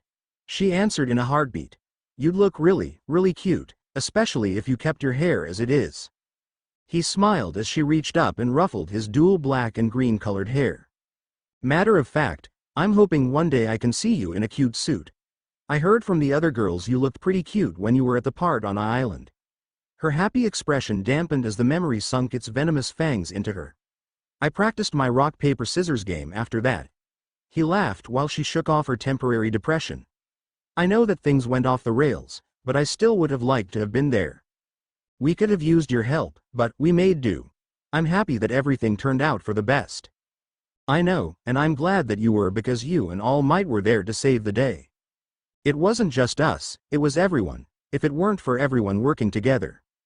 Including Melissa Shield. She watched Izuku's entire demeanor change at the mention of the name. It confirmed a silent suspicion that she had. Jiru and Momo told me about her. It's not like they told me the whole story or some confidential information. If I'm ever going to hear any of that, I want to hear the full story from you. That is, if you're willing to tell me. You don't have to. He was quiet for a minute, a response that quietly wondered Mina. Her intuition was sometimes spot on, and sometimes it was quite a ways off. This was one of those times she felt it was the latter, and she wasn't sure that was such a good thing. Her intuition told her that whatever had happened on Island, there was more than what the official report had said. Mina was sure of it. Little by little, her suspicions had been confirmed, and they just had been in a big way based on Izuku's response. His lack of a response was troubling to her. It left her wondering what was his relationships to this girl called Melissa. Did Izuku have a crush on her? She him? Apparently, they clicked quite well together. Mina wasn't the jealous type, or at least she didn't think herself to be one. She'd had crushes, but never an actual boyfriend. If Izuku had felt anything for this girl, wouldn't he have said no to becoming her boyfriend? One day, I'd like to take you there, no, for a date. She looked to him with shocked eyes. Island's an incredible place and it'd be awesome for you to go there. If I could personally take you there, for, like a date, well, I'd be beyond happy, Mina. His words dissipate the growing cloud of uncertainty within her. Mina wasn't the type to let such dark clouds form within her, but this was one of those times. Her trademark bright smile returning, she took Izuku's hand. Then I guess we've got a future date to look forward to. Yeah, we do, he affirmed. Izuku just hoped when that future date happened, it went peaceful. Seriously, his adventure on Island had been unforgettable for a number of reasons, not the least of which was the surprise theft and supervillain situation he had to resolve, which had indirectly been caused by the dilemma of All Might's power fading. Whenever he looked back on the tragic incident involving the shields, specifically the now disgraced David's shield, he wondered if the mess could have been avoided if he knew the truth. Next time will definitely be better, he affirmed. To Mina, it sounded like a promise to her, one that she took in strides. That assumption was half right. It was a promise to her, and it was a promise to Izuku himself. He wanted to give Mina the best he could, and he was going to do that. That included a spectacular date at Island, without having to risk their lives to save the world. But if it came to that, well, maybe they could find some enjoyment in fighting together. They were a couple and heroes in training, right? Hey, it's him. It's Izuku Midoriya. Wait, really? Seriously? Him? Beware the perils of becoming famous? Izuku wasn't sure who said it, but he was pretty sure that someone said that phrase. It was true, though to differing extents. In some cases, it was horrifically real, and in other cases, it was a little more comical. The latter could probably be used to describe getting swarmed once their faces were recognized, or namely, once Izuku's face was recognized. 1 minute, they were just another pair, and the next they were being crowded by would-be skaters of all ages, including 1 or 2 seniors. Mina wasn't surprised at that part, nor was she entirely surprised at the attention that her boyfriend was receiving. Okay, maybe she was just a little bit surprised at how many girls came upon Izuku. Everyone seemed to be trying to touch his hands, which they recognized as being the hands that had thrown earth-crushing punches.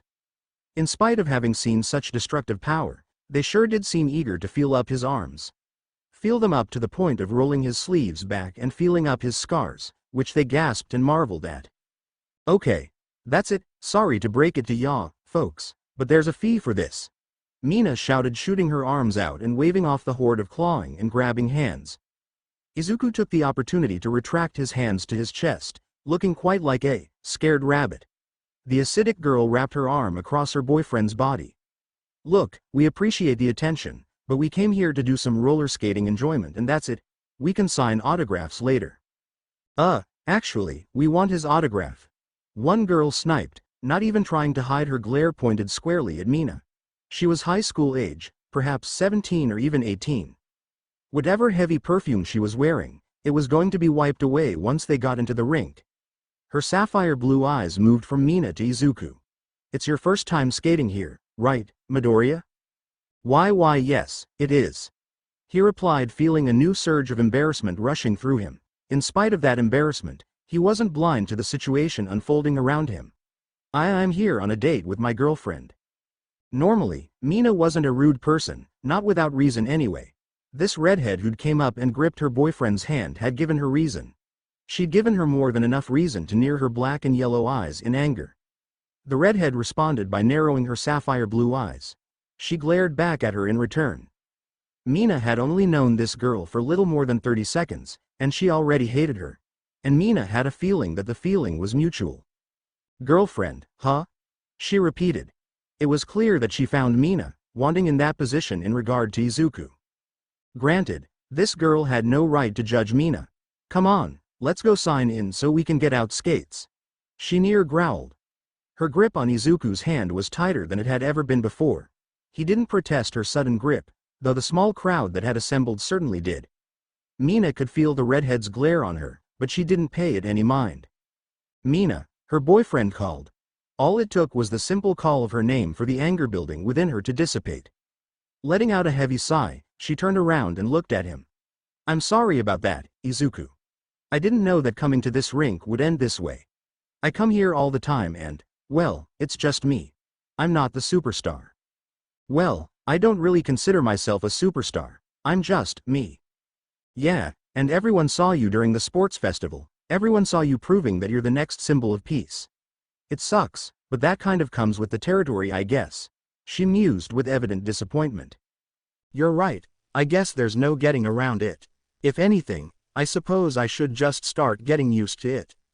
All Might had warned him that the more he exposed himself, the more attention he would draw to himself. The media's attention, the attention of the masses, and the attention of the supervillains of the world.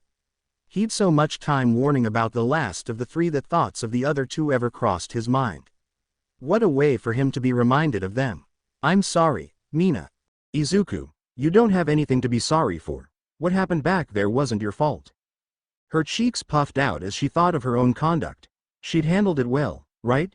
Mina didn't want to say she'd gotten too possessive of Izuku yet, but seeing another girl so blatantly come onto her boyfriend had roused something in her. Then again, maybe the reaction could be seen as a testament to the feelings she had for Izuku. Hey, what do you say we focus on the reason we came here? It's your first time skating and I'm just the girl to teach me. I'll follow your lead then. Izuku at least knew how to tie up his skates or the pads and helmets.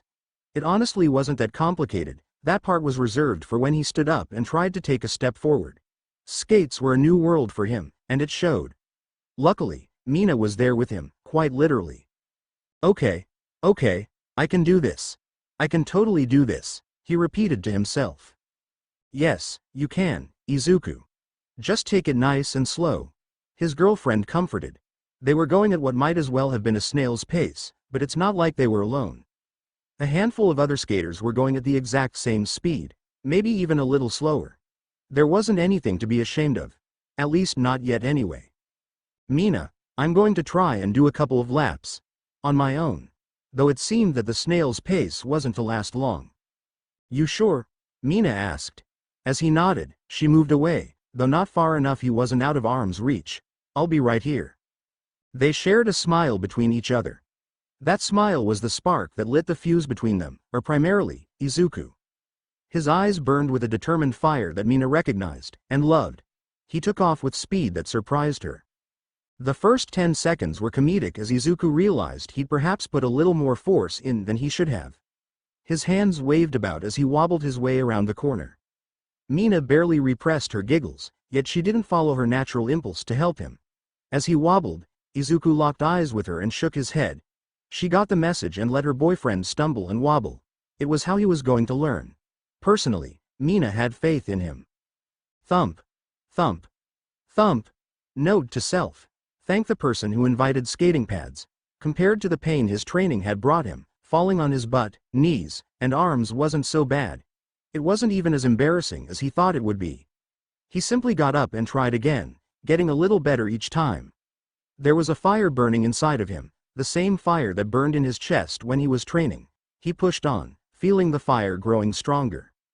After 3 laps around the rink on his own, he felt confident in himself.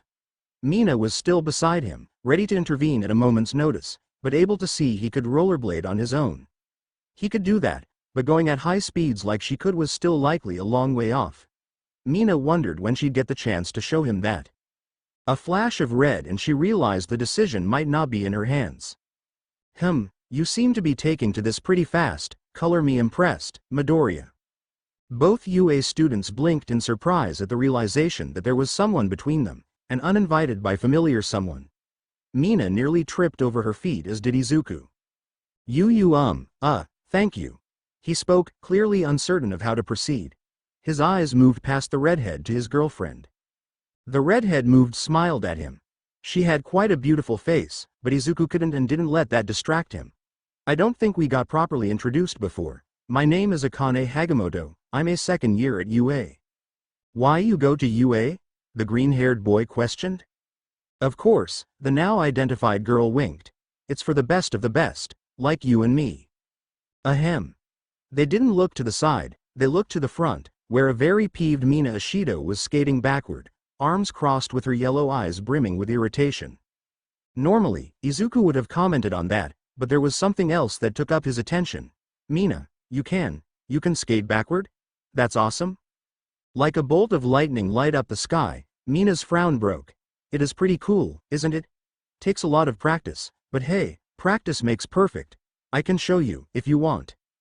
I'd love for you to teach me. The enthusiasm in his voice was undeniable. I mean, who else would I want teaching me? Her heart pumping with joy, Mina uncrossed her arms and turned to her red-headed senpai. Her grin was one of unapologetic smugness that she rubbed in her face. Akane shot her a dry stare, clearly bemused by Mina's own expression. She had no one but herself to blame. She played this game and had been handed a defeat by the very object of her interest. It was the kind of delicious irony that Mina would have laughed at, and given the situation, she was on the verge of doing exactly that. Well, word of advice, make sure you don't have a concussion when you teach him. Otherwise he may just have to find a new teacher. Akane jabbed. Mina had about 3 seconds to contemplate the upperclassman's words. Within that time span, her boyfriend called out, Mina.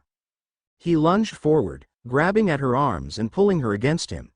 Izuku did so just in time. Whipping her head around, Mina saw that if he hadn't, she'd have bumped right into the ring's edge, and with the loss of balance she likely would have toppled to the floor. Right in front of the girl who'd so subtly tried to hit on her boyfriend. Now that would have been embarrassing. At least she got to be held by Izuku as a nice consolation for the near blunder. Mina definitely enjoyed that. You okay? Izuku questioned, seemingly not caring about the positions they were in. Mina was happy that he hadn't noticed it, it let her more thoroughly enjoy the moment. Yep, thanks to you. My ever-faithful boyfriend. She cooed. Looking to the side, she saw Akane skating away, her red hair tied up in a ponytail. Mina had just met the girl and already she dreaded future encounters with her, but she wasn't going to let that tarnish her date. Izuku certainly didn't seem to be willing to let that happen. Their hands found one another as they realigned themselves. Together, they began to skate, and together, they found their rhythm. Izuku knew that Mina wasn't going at her full speed for him. Maybe one day, after probably hours upon hours of practice, she'd be able to move at that speed with him at her side. A new thought sprung in his mind: how would Mina react to him running at his maximum speed carrying her? He wasn't Iida, but he could still move pretty fast, leap across tall buildings. How would it feel to do that with her in his arms? That'd be pretty awesome. Were his internal thoughts. They would stay internal so long as he could help it. At his behest, they began to move a little bit faster. It was clear that Mina enjoyed the speed up as her already wide smile grew. Loops made around the rink came and went much faster, yet the pink-haired girl wanted more, and Izuku could feel a bit of that eagerness bleeding into him. I can see why you love this place. He shouted over the air whipping in his face. It's pretty cool. You should see this place when they're having races. I'll bring you back here sometime. That's when you'll really get to see me move. How's about now? Izuku called over the rushing air. Mina looked at him with widened eyes. In spite of his declaration, he kept holding her hand, getting all that he could before he would have to let go of it. Go for it. Go as fast as you can. I'll be on the sidelines watching you. Whenever she skated, Mina tried to keep a loose grasp of her surroundings. She had to, otherwise she'd end up with far more scraps and bruises than she'd like. Those were to be saved for actual combat training. There were times she was tempted to do something stupid and likely to get herself injured. In this moment, hugging Izuku seemed like one of those things. Luckily, she could wait until after they'd slowed down and he got to the sidelines. 3 more laps, she offered. Izuku grinned at her and nodded. By the time that those 3 laps were finished, maybe she would ask for another or 2. Inevitably, that's what ended up happening. Spending almost 2 hours skating had worked up quite an appetite for the both of them. It was hard to tell who was hungrier as both teenagers felt their stomachs growling, calling out for attention. Izuku and Mina had looked to each other with blushing faces, then broke out into complete laughter a second later. Their next destination in the mall was decided and they set out to the food court, which was expectedly packed. It wasn't quite dinner time yet, but everyone definitely seemed to have decided to grab something to eat. Some people actually were grabbing dinner to go. Izuku's green eyes searched for a table alongside Mina's. The latter found a table first and guided her boyfriend there. Upon sitting down, both teenagers went spread eagle in their seats, their heads leaning back. First time skating, and it was pretty awesome. Izuku chuckled. Thanks, Mina. That's what a friend and a girlfriend are for. She responded with a hearty laugh. Quick question, how does skating compare to your leg workouts? If my workouts were a 10, I'd say this is about 4.5. Good enough. It could have been more if the rink allowed quirks. Then again, it's for the best since that kind of rink isn't meant for that kind of workout. He popped an eye that looked directly at her. You know a couple of rinks that do that, don't you, Mina? She laughed and raised her flashed him a thumbs up sign. Would you take me to a few of them sometime? Oh, definitely. Sitting upright, she laid her hands flat against the table and shyly glanced at her boyfriend. See, I've actually been working on a way to apply my quirk to skating. Use it to skate. She watched his eyes light up like Christmas lights. Hee, yeah, I figured that'd be your reaction. That's awesome to hear, and I look forward to seeing how that application works out. There was a beat as he contemplated his next words. If I can help out in any way, I'd love to, Mina. I know you will. Her yellow eyes briefly moved down to his hands. It had felt great holding his hands, especially as they were skating. She knew that she was serving as Izuku's anchor, yet in some ways, she felt like he was also being hers. Mina knew she was a girl that flew life at a mile a minute. Izuku went at a slower pace, and sometimes that was some charm in that. As they spoke of applications for her quirk, she thought of his. Again, there was so much about it that she didn't know, yet she wanted to know. She wanted to know if there was a way to help him with it as he'd helped her and he planned on continuing to help her in the future. So, what do you want to eat? Izuku scoured the food court. It had a little bit of everything, giving them a wide selection to choose from. There were some simple choices like burgers and pizza and tacos and sandwiches. Then there were some more colorful restaurants, none of which either of the teenagers were particularly interested in. They didn't feel like going through the long wait. His eyes made several round trips around the food court before settling on final conclusive choice. He genuinely wondered what drove him to choose that one, but he hoped Mina would be okay with it. How do you feel about tacos? Mina's black sclera eyes widened. You eat tacos? I've had them before. Depends on who's making them and I'm willing to give them a try. He said, stabbing his thumb in the direction of the taco joint that he'd chosen. I'm willing to give theirs a shot. Then so am I. I've got nothing against tacos, I actually think they can be pretty awesome. She answered. Mina was a little surprised, but she smiled at the image of Izuku chowing down on some tacos. The image was missing some finer details, though she would get those in a couple of minutes when Izuku came back with their food. He'd regained enough feeling in his legs to get up, go, and stand around for almost 10 minutes as their food was prepared. Like he said, it didn't come close to his daily workouts, but it was a fun way to burn off energy. And tacos were a great way to replenish that burnt off energy. Near simultaneously, they took their first bite of their tacos together, the faces of both teenagers bent in gluttonous joy. Mina raised her soda, proposing a toast to what was turning out to be a pretty successful first date. Izuku was inclined to agree with her. That was the surprise to him, that everything had gone so well, even with the minor speed bump at the skate rink. Truth be told, Izuku was actually in shock that an upperclassman had taken notice of him and seemed so invested in getting to know him. Izuku was flattered, but more than a little rattled. He knew that Akane was hitting on him, which led to the rattling part. Had he been with his friends, other than Mina, he could only imagine how things would have gone. It was easy to picture Kaminari and Minetta's reactions. He got a laugh out of doing so. Thinking of our two perverted classmates. His girlfriend chirped. That easy to guess at. Yeah, Plus, I was kind of thinking about them myself. Mina admitted. The smile she wore was one of half annoyance and half amusement. She knew the ins and outs of both boys well, maybe too well for her liking. You know, once word gets around, you're going to get pestered with a lot of questions from the two of them. Oh, and suggestions. I think I'm better off taking those from different sources. As for the questions, well, there's some things that I'd like to share just between us. He declared.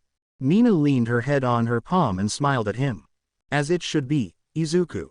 Let those two think whatever they want, at least until they take it a bridge too far. Then I'll be more than happy to straighten them out. He laughed as she held up her right hand and flexed her muscles. Though he knew she was serious, he couldn't help but find something funny in Mina terrorizing his two male friends into silence regarding their relationship. Speaking of our relationship, Izuku, are you okay with it being public? I can't see a reason why it shouldn't be. Especially since he trailed off with his cheeks gaining a slightly pink hue. Don't want to be ogled by annoying fans? Mina inquired. He nodded. Yeah, there's that, and, Mina, I don't want it to seem like I'm ashamed of being with you. And just like before at school, she rose from the table, took 2 short steps, and pecked the inheritor of One for All on the lips. Just like that time, she pulled away, leaving him utterly speechless. He didn't even care that he had crumbs on his face that Mina had somewhat sensually licked up. She returned to her seat with a cherry smile, clearly not at all regret what she'd just done. Izuku, her voice snapped him out of his stupor. You're an amazing guy, and I'm happy about being seen with you, about people seeing us together. I want everyone to know it, especially some harpies who probably think they can pull a face one on you. I've had that happen to me a handful of times after the sports festival. That was the first time that someone was so upfront about interacting with me. He explained with blushing cheeks. Izuku's eyes went to Mina's, causing the blush to deepen. But I never really felt anything serious for them, not as serious as what I feel for you. Like I said, Izuku, you seem to always know just what to say to please a girl. It's one of the reasons I gotta keep you for myself. Her statement was capped off with a wink that really had the green-haired teenager blushing, and practically on the verge of exploding in his seat. Thank you, Mina, thank you for so much. He whispered in a heartfelt voice. Humility was a virtue, or at least that's what she'd heard. Mina believed it, but it wasn't until Izuku Midoriya came along that she realized it could be downright attractive. She knew that humility didn't mean being unable to stand up for yourself or for others. Izuku did both of those things in amazing ways. Seeing that, Mina felt an urge to stand up for him, to spend more time beside him. She also felt a desire to keep him to herself. As that little encounter at the mall skate rink had showed, in spite of what Izuku thought of himself, was becoming seen as the hero he strove to be. He was on the right track, and that was undeniable. And Mina was going to make sure he stayed on that track, and fend off anyone attracted to that growing reputation. Izuku Midoriya was off the market, and she wasn't going to be afraid to enforce that. Nor was she ever going to be afraid of being seen with the dorky but heroic young man. Being the quiet and seeming meek person he was, it couldn't have been surprising for Izuku to be at home in a place like a bookstore. Normally, it was quiet and serene, except if one were in the kids section and something like story time was going on. Izuku himself could attest to how loud some of those storytelling sessions could get. The better the story, the more hyped kids could get. Izuku liked his peace and quiet, especially when he had a book in hand. He had not 1 but 2, and 3 more waiting on the side. In clearest terms, he was a bookworm, and a proud one at that. Having said that, he wasn't the type to bury himself in purely educational books and the like. He was a comic book reader. That last part should have been obvious given his intense hero worship. Heroes were an age-old concept, that concept literally stretching back thousands of years. Izuku always took some solace in that. The ancient world had its heroes, albeit those heroes were mythically based instead of genetic like the heroes of today. Albeit every day, scientists and historians questioned if those supposedly mythic heroes were actually quirk users. That's when the conversation looped back to academic circles. Scholars' heads would spin if it turned out that quirks really originated in the BC era, nearly 4,100 years ago from the present day. The first reported quirks were during the 21st century, and what had followed was utter chaos as such abilities defied all known science and rationality. Contrast to the ancient world where myth and superstition ruled the day and people could pass their quirks off as divine gifts or proof of their unnatural parentage. Living in that era, Greek mythology seemed like a ripe world that could have been populated with early quirk users. Demigods like Hercules possessing super strength, fantastical monsters, perhaps quirk-using animals appearing thousands of years before the phenomena was reported and confirmed. So-called gods, extremely powerful quirk users, particularly some quirk user with electrokinetic abilities like Kaminari could have easily passed himself off as the god of thunder and king of Olympus. Haha, that actually sounds like the kind of thing he would do. Especially if it got him loads of girls.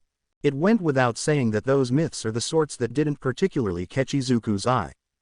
Unfortunately, he noticed quite a bit of these epic stories involved a lot of lust, a lot of sleeping around, some of it not even consensual on one half, and a whole lot of drama.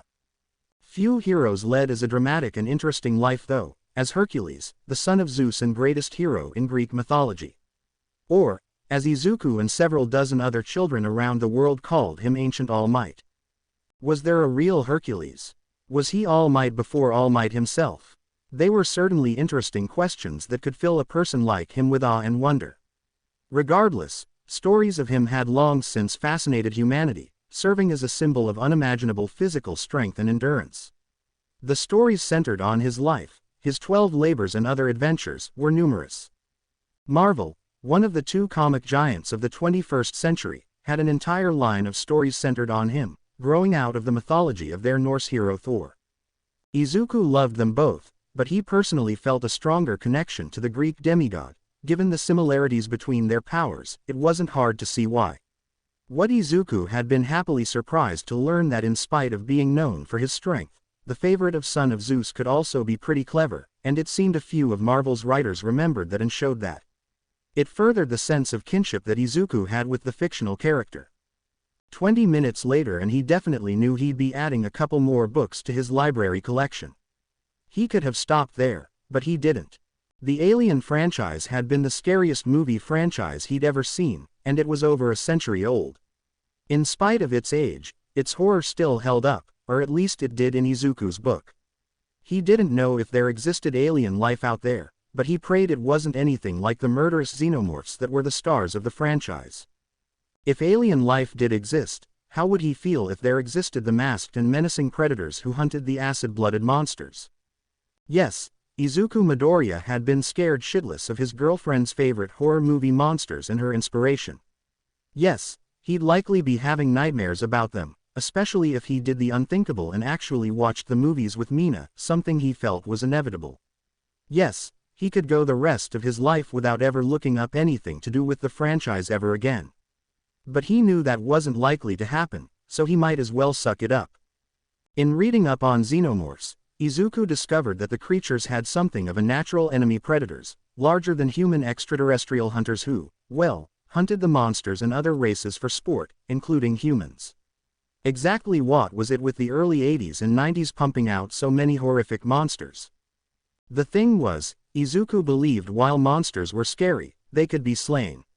That's what ancient myths showed, that's what usually happened at the end of horror movies, and that's what he struggled to uphold as a hero. But these mask-wearing killers weren't exactly heroes, but they sure knew how to kill the parasitic aliens that reproduced via, one of the most disgusting means imaginable.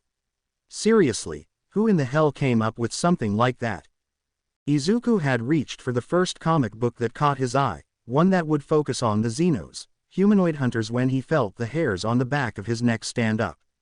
He then heard his girlfriend's voice. Izuku, Izuku. It was a whisper with the force of a yell. Mina was calling to him but trying to remain as quiet as possible. He immediately dropped his books and whipped his head about to look at her. She waved her hand at him, indicating for him to follow her around the shelves. That's exactly what he did, his heart rate spiking a little. What had caught his girlfriend's curiosity so much? Mina, what is it? What's got you so, Her hand came over his mouth with the swiftness of a bear trap. She moved him aside, behind the shelf, and whispered for him to stand still. If they made one wrong move, they'd be noticed. Realizing that, Izuku went dead still. The last thing he wanted was to create an awkward situation. He was prone to too many of those. Both teenagers could feel the eyes on them, at least indirectly. Their target had a feeling that someone had been looking at him and that suspicion kept his eyes glued to the bookshelves. Izuku and Mina knew stillness and silence were their best tools to avoid detection. Their best, but they weren't guaranteed to work. Green eyes and yellow eyes swerved to each other, anxiety building within them. Seconds ticked by in agonizing suspense. They made for quite a sight to a few of the other shop-goers. Several shrugged and assumed it was teenagers just being teenagers. Slowly, the sense of anxiety began to loosen. Izuku and Mina gradually relaxed as they felt the seeking gaze on them ease up, then disappear entirely. Neither released their breath, though they did finally peer around the corner. Shoto Todoroki hadn't noticed them. He was far more interested in the book that had caught his attention. Lucky for his two classmates, that seemed to have eaten up all of his attention. Izuku and Mina tried to get a look as to what that book was, but to do that, they have to reveal themselves. That option was definitely off the table. All they could do was wait. Waiting is what they did for the next 3 minutes, or at least that's how long it had been when they checked their phones, or watches in Izuku's case. Finally, he turned his back to them and began to walk, seemingly toward the register at the front of the store. His focus was entirely on that. Oh man. Finally sighing in relief, both teens collapsed to their knees, leaning on each other. That was intense. I usually don't do that sort of stuff when I come to the bookstore. The green-haired boy muttered. Same here, his pink-skinned and haired girlfriend agreed. Usually, I'd have waved at him and walked over to see what he was reading. Izuku looked at her. Why didn't you? Just a gut feeling. He looked so engrossed in what he was reading I didn't want to disturb him. Haha, sorry if it feels like I dragged you into this and made a mess out of nothing. It's fine, Mina, he replied with a smile. Kind of felt a little exciting to be honest. The fire of courage burned within him, guiding him to press his lips against her cheek.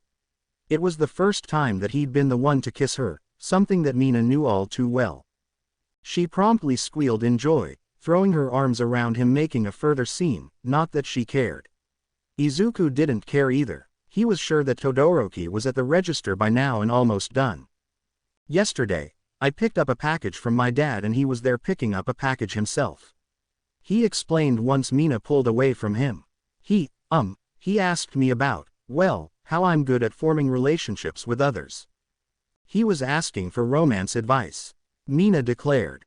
How could you know that? He responded with shock. Sitting upright, Mina assumed an almost sagely position beside him. Trust me, Izuku, while you may know the ways of the hero, I know the ways of romance. Mina Ashido, future superheroine, Pinky. His confused expression broke into amused laughter. Mina snickered alongside him. Seriously though, trust me. If he came to you asking something like that, then he's trying to get closer to someone. Now that you mention it, he said there was someone he wanted to make a request to. The pieces started to come together with his girlfriend's assertion. Romance hadn't exactly been on his mind, but he did realize that Todoroki's thoughts were focused on someone. Who that someone was, he had no idea. Mina, he called. I have an idea. Leaning forward, she put a finger to her lips and flashed him a mischievous grin. I'll keep it a secret for now. For my amusement and for Todoroki's sake. The guy's still coming out of his shell, so let's take it easy on him. You know, I think I can go with that. He affirmed. Come on, what do you say we finish up here and get ready to head back to UA? Sure, but, can we stop by one place? Kind of what to since, well, this is my first real date with a guy. Her cheeks flushed purple at the words, something that Izuku found adorable enough he wanted to kiss her again. He did and he agreed to her request. Night was officially just a couple of minutes away from beginning. There was still a light bit of light left, like a candle flickering in the darkness, moments away from being snuffed out. It was a perfect time to visit the beach, whose waters reflected the dying light so well. It was even better to visit it with company. The last time Izuku had been to Takoba Municipal Beach Park, it had been beside his mentor. Inevitably, the place had a special place in his heart and memory. It's where he put in the first of what had become a long and grinding path to becoming One for All's successor. Obviously, it had been anything but easy. It had been such back-breaking work that there were times he felt like he'd never make any progress.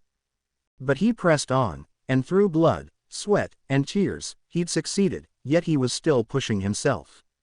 Watching Mina trot across the sand, he felt strangely like he was being rewarded for all that hard work. In the fading light, Mina looked simply beautiful. Brr, a little colder than I was expecting, but it's fall, so what are you going to do? This place will be great to come by in the spring and summer. She mused, seemingly oblivious to his inner musings, and the role he'd played in cleaning up the beach. Izuku didn't mind it staying that way. Fame and credit weren't what he fought for, only the smiles of the people. An unintentional part of his cleanup had resulted in quite a lot of people smiling and laughing, and hugging and kissing and, no. One of the perks of doing cleanup duty. Mustering his courage, Izuku walked to the shoreline beside his girlfriend. You know, Mina, we could come back here when it gets warmer. She grinned at him. Oh, we're definitely coming here for a date in the spring and summer. Leaning into his ear, she whispered, just the two of us, Izuku. Though the sun was setting, Izuku's blush did its best to make up for the lack of heat and light. You know, this place was once filled with mountains of trash until it seemed like suddenly, one day, it was all cleaned up. No one knows who did it, but whoever they are, everyone's pretty thankful for them. Including me. Thanks to them, I can enjoy a sunset view with my boyfriend.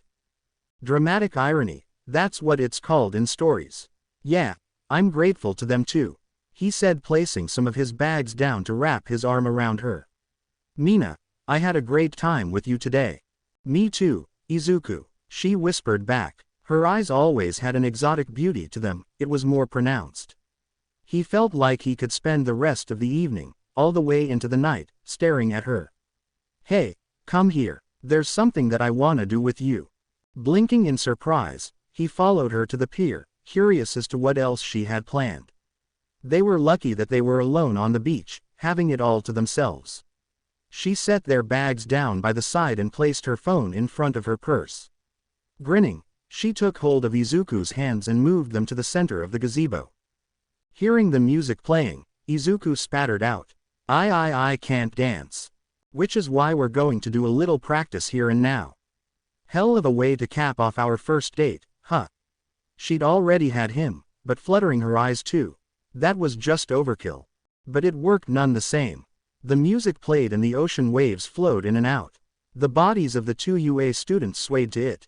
Just like at the skate rink, Mina led and Izuku followed, a romantic air evident between them. He was more than happy to let her take the lead, he was happy to be so close to her. Izuku Midoriya was happy that a girl like Mina, who shined like the sun, had chosen him. Izuku felt like he could dance until midnight, or maybe even until the morning. Mina felt the same way, but they both knew that probably wouldn't have been a good thing to actually test. Still, it would have been awesome if they could. Dancing had never been something Izuku thought much of, most on account of the fact that he was a horrific dancer. He had as much grace and rhythm as a rhino. In spite of that, the last half hour had been incredible. It had been an incredible learning experience that he took to his heart, just like he did all other lessons. This one was special since it was arguably the first one that Mina had taught him. How fitting it was such a relaxing yet exciting thing as dancing. As they danced, Izuku seriously considered putting in hours upon hours into practicing his dance skills just for her. There were a lot of things that he suddenly felt himself willing to do for her. Mina was utterly oblivious to his thoughts. She wasn't a mind reader, though she could certainly read expressions and go off of her intuition. The latter was telling her that Izuku was enjoying this moment as much as she was, and potentially thinking about the next time they could dance together. Her heart jumped up and down in excitement at the thought of sharing another dance with the green-haired boy she now called her boyfriend. Now that they were in a relationship, she realized she could ask him to dance whenever she liked. A light bulb went off above her head. Do you wanna dance together at the culture festival with me? Her words knocked him out of whatever happy trance he was in, something that Mina admittedly felt a little bad about. Me. She couldn't help but giggle. How was it possible for him to make looking embarrassing so cute? Yeah, you are my boyfriend. It'd be a crime if we didn't share a dance together. On that, he couldn't help but admit she was right. Izuku knew he'd forever regret it if he didn't share a dance with her at the cultural festival. He knew that every other couple would no doubt share at least one dance, and probably a couple of other stuff best confined to the shadows. Thankfully, as he thought of those things, his cheeks didn't blush any more than they already were. Not that he was thinking of doing any of those things with Mina. You have a good point. It's just, I don't think I'd be the best dance partner. He tried to explain. But I can practice. The follow-up burst out of him like a wolf that had failed in its first lunge, but wouldn't in its second to catch its prey. I'm glad to hear that second part, because I can definitely help you in that area. She batted her eyes at him, causing a flare-up in his cheeks. Yeah, I figured you'd like that option, Izuku. Embracing a sudden thought, she leaned back, a faux pouty expression on her face. Unless there's some other girl who knows how to dance that you'd like to practice with. What? No, only you, Mina. Seriously, you're the only girl that I can ever see myself dancing with. He immediately proclaimed. A second later he realized just how easily she'd played him, again. Not that he was against her doing it. With blushing cheeks, both of them ended up laughing together. It's not like I'm ashamed to be seen with you. If anything, I think it'd be the other way around. Why? I can't think of any reason why I should be ashamed of being seen with you. Mina proclaimed, a hardness building up in her eyes.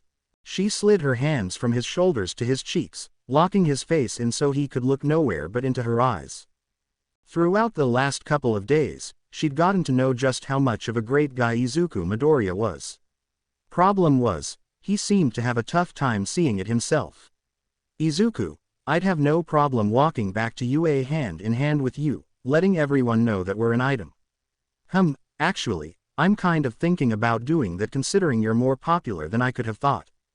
Izuku's cheeks burned a little brighter as he thought back to what had happened at the skate rink. It was a genuine shock to him that he'd become so popular outside of the school.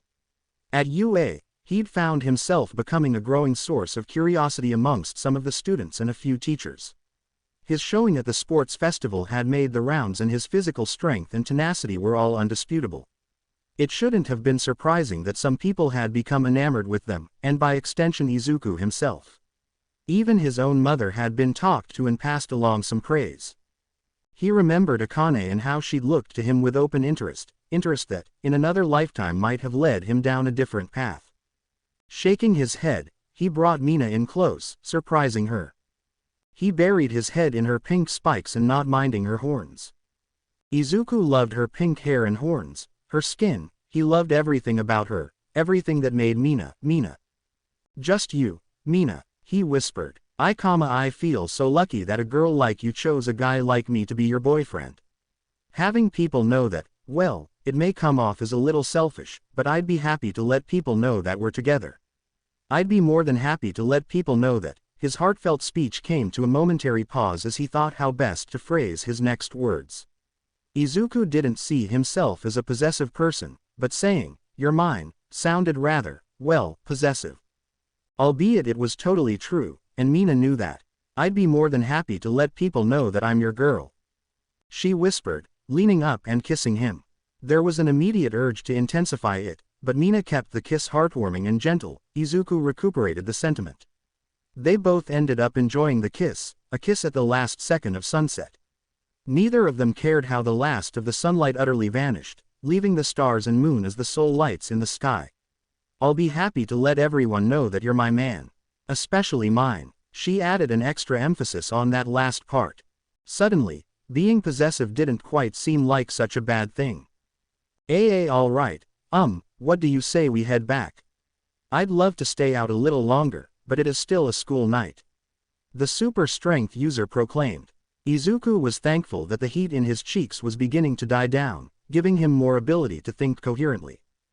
Good point, not to mention we'll have Ida on our, What is it? I was just thinking. Obviously, Todoroki's got something going on, maybe Ida does too.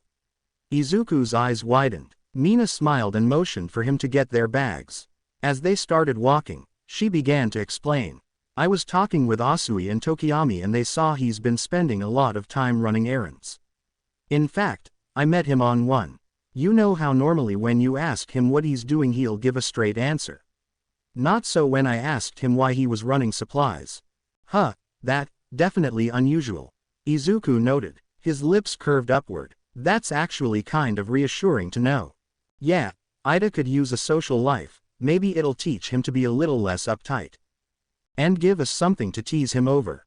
Mina finished with a fiendish smile. Izuku felt an immediate ping of sympathy and sorrow for his bespectacled friend. He'd never survive Mina's pridding, nor Hagakuri's if she joined in, which she might. Him add Todoroki, cross your fingers our straight shooters can get some girlfriends so they can have some social lives. Any ideas what kind of girls they'd be into? Mina excitedly asked.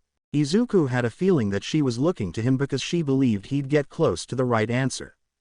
Frankly, he was still new to the concept of romance, but Izuku could make an educated guess on whose personalities could mesh well with his classmates. He knew that it probably would have to go further than that. Images of his parents filled his mind, being the most on-hand piece of romantic experience for him to call forth, even though his father was working overseas.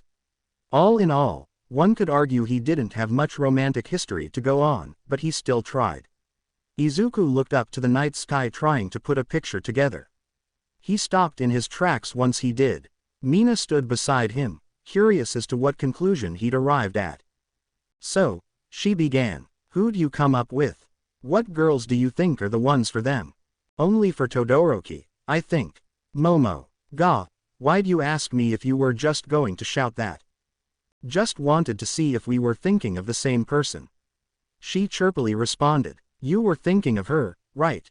He nodded, causing Mina to puff her chest out a little. She's an awesome fit for her. I think so too, he admitted. So, you'll help me hook them up? Mina, hey, just a thought.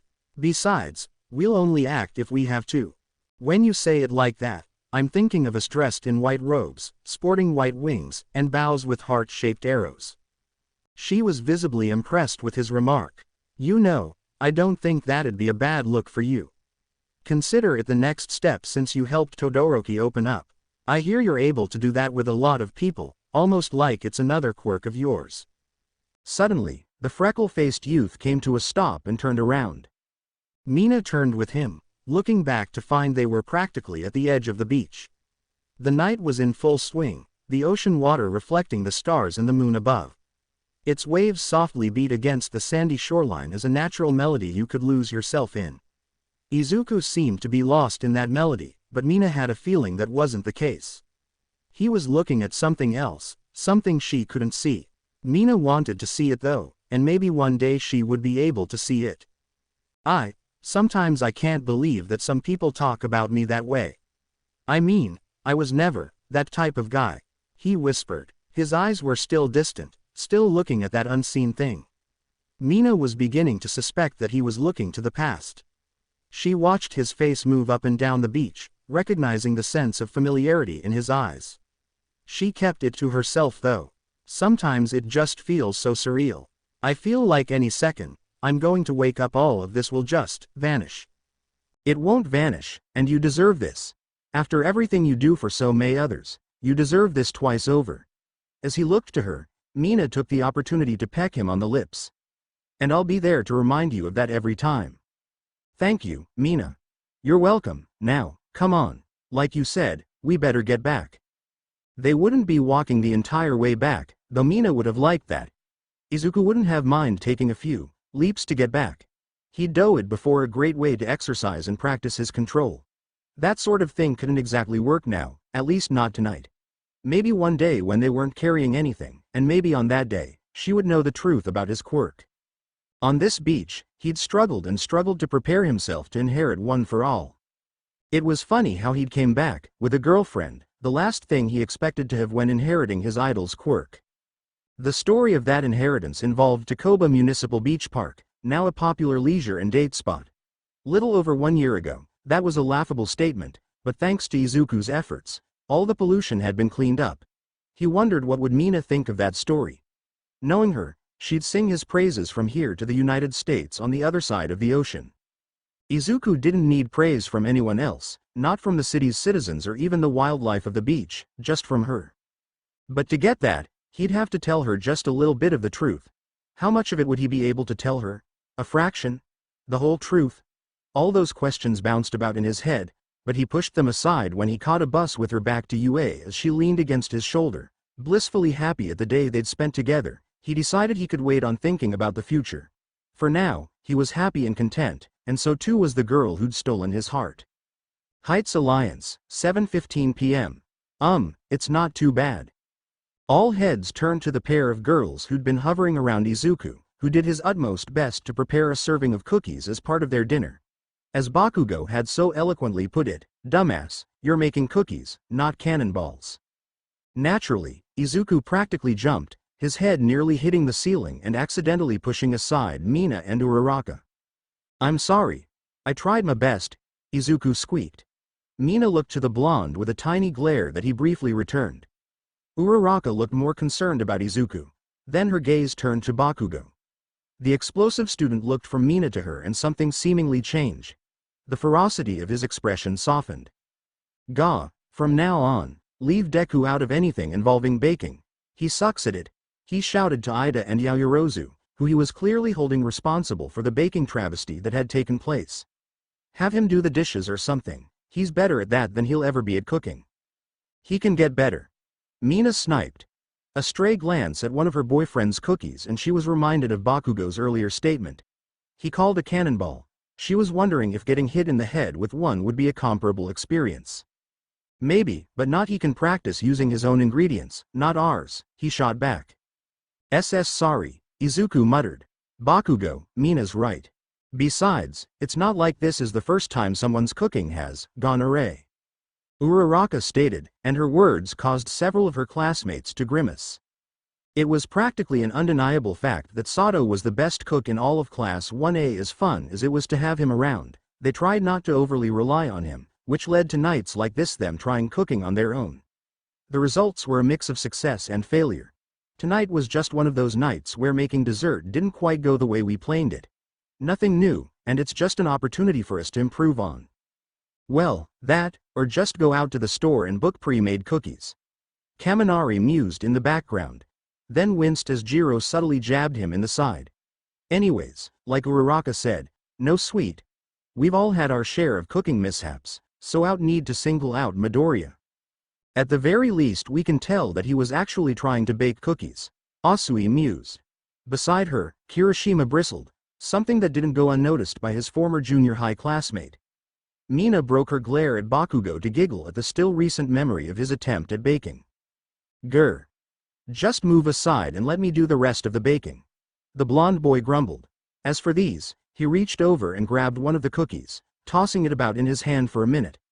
Then he threw it off to the side, not caring where it landed, or how Ida's face fell.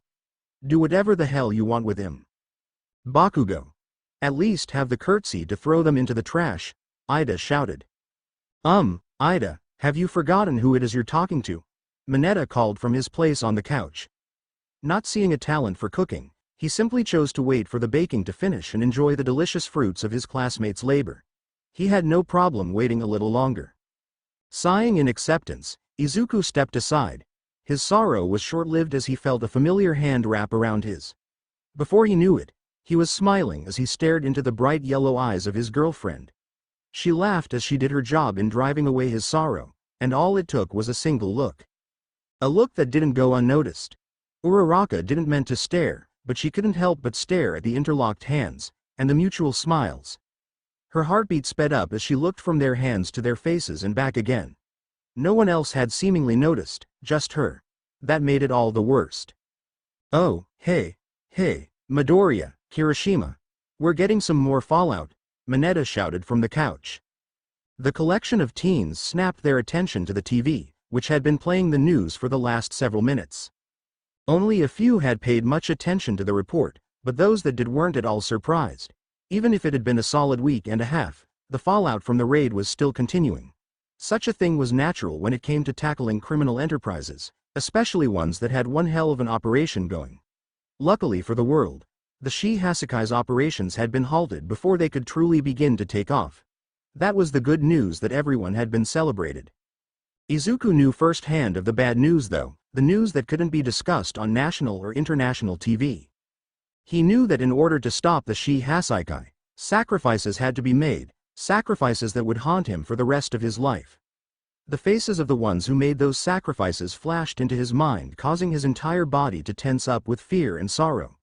Sometimes, it felt like the final battle against Overhaul wasn't that far away.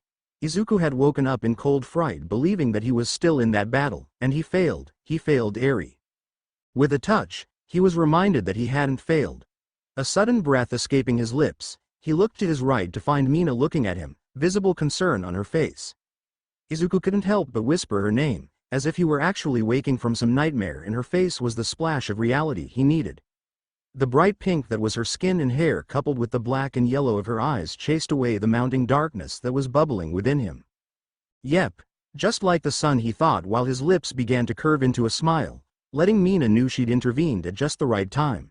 She sighed in relief and squeezed his hand. While basking in the feel of her palm, Izuku realized something. There was someone to his left, someone holding his left hand.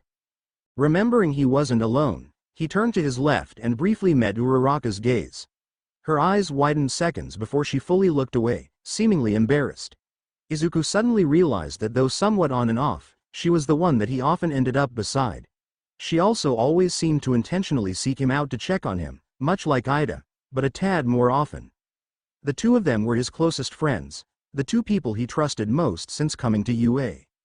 On one hand, nothing seemed to have changed since then, yet so much had. The greatest sense of warmth he felt was coming from his right side, his dominant side. Meanwhile, on the left was a girl whom he'd come to consider a good friend. That friend seemed to be staring at the report of the attempted prison escape a little more intensely than one would expect. Wait, Uraraka, she couldn't possibly be, he thought behind a calm facade. Izuku wasn't particularly good at hiding his emotions, but he knew how to try. Sometimes he could even succeed, though never as gracefully as this. Like most kids of his generation, Izuku hadn't grown up fearing the Yakuza. They were mostly seen as a relic of a bygone era, but not all relics were content to stay dead. Overhaul was hellbent on reviewing the prestige that organized crime syndicates used to have, and he was willing to become a monster to do that. Literally. Holy shit, Midoriya, that's really you. Kaminari shouted, now leaning forward along with the rest of their classmates as footage of the battle was shown. The hulking monstrosity that was formerly the man known as Kai Chisaki, or as he was known to the public, Overhaul, was engaging in battle with another, a fighter clad in an emerald green aura. Dude, this one's an even better picture. Midoriya, I had no idea your quirk was that powerful, Yaoyorozu whispered. Like the others, she was taken back by the flare-up of energy surrounding her classmate as he battled the giant-armed monstrosity. Her eyes flickered to Todoroki, then back to Izuku. They were glowing with concern.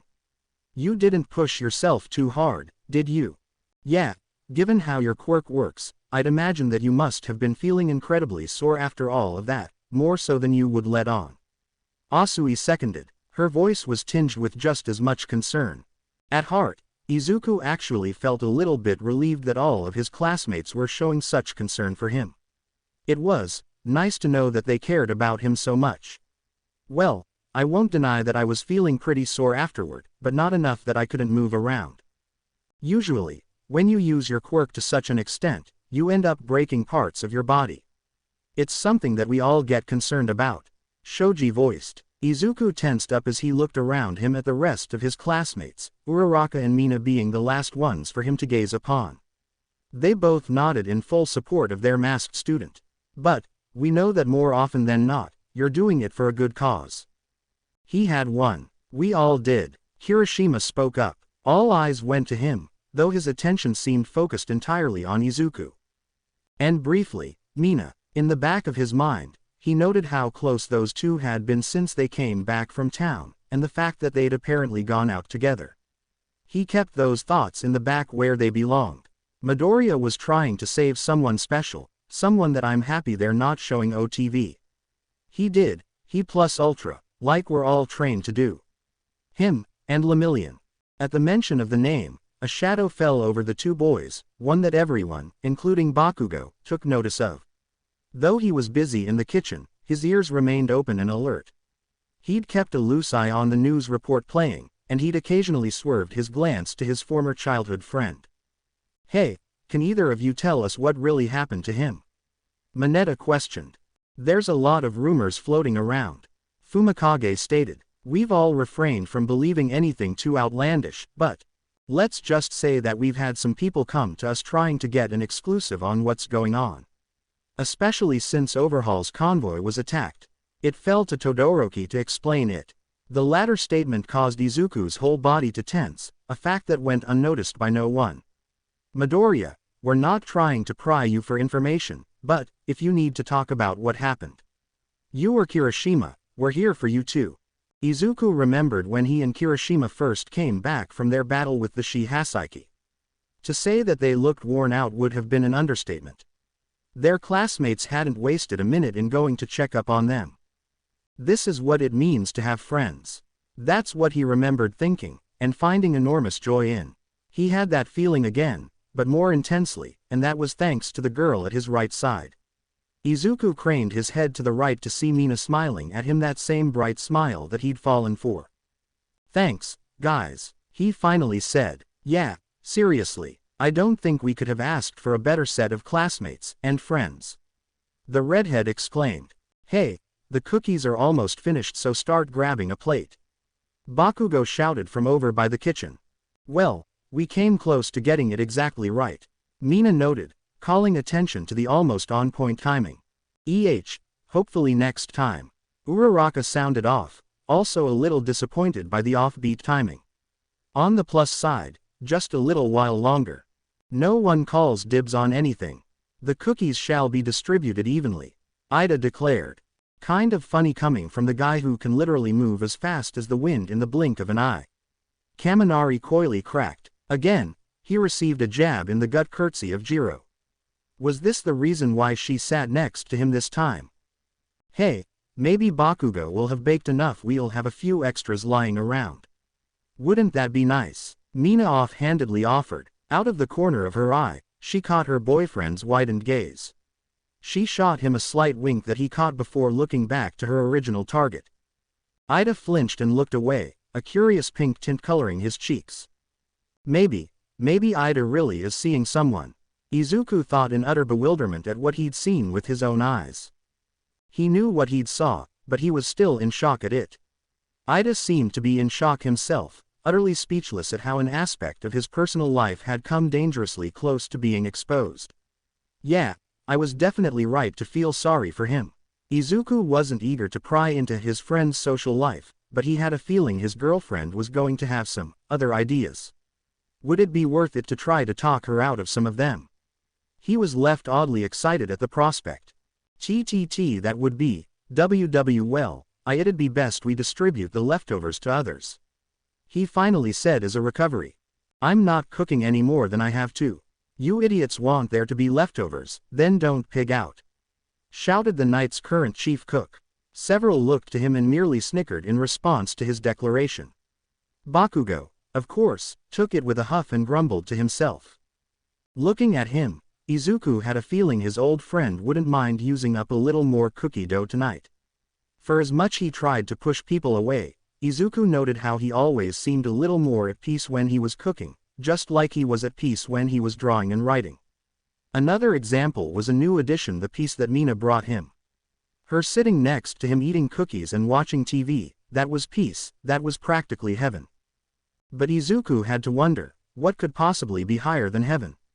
What could describe Mina discreetly licking the crumbs off his face when no one was looking at them? He was pretty sure he discovered a brand new shade of red which kept him having to keep his head ducked. Mina herself twirled away with a go-lucky smile on her face as if nothing had happened.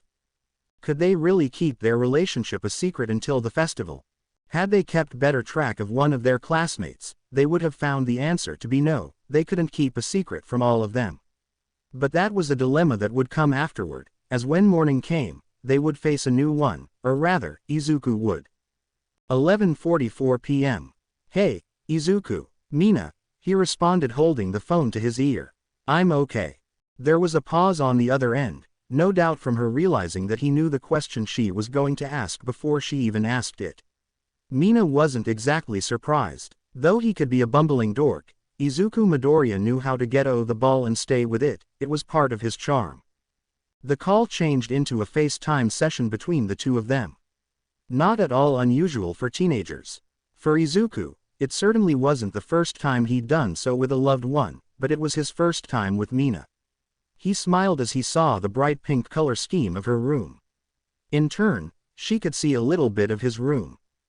I know you didn't spill all the details to us when we were all watching the news report, she said. Izuku didn't need to say a word as his face showed she'd hit the nail clear on the head.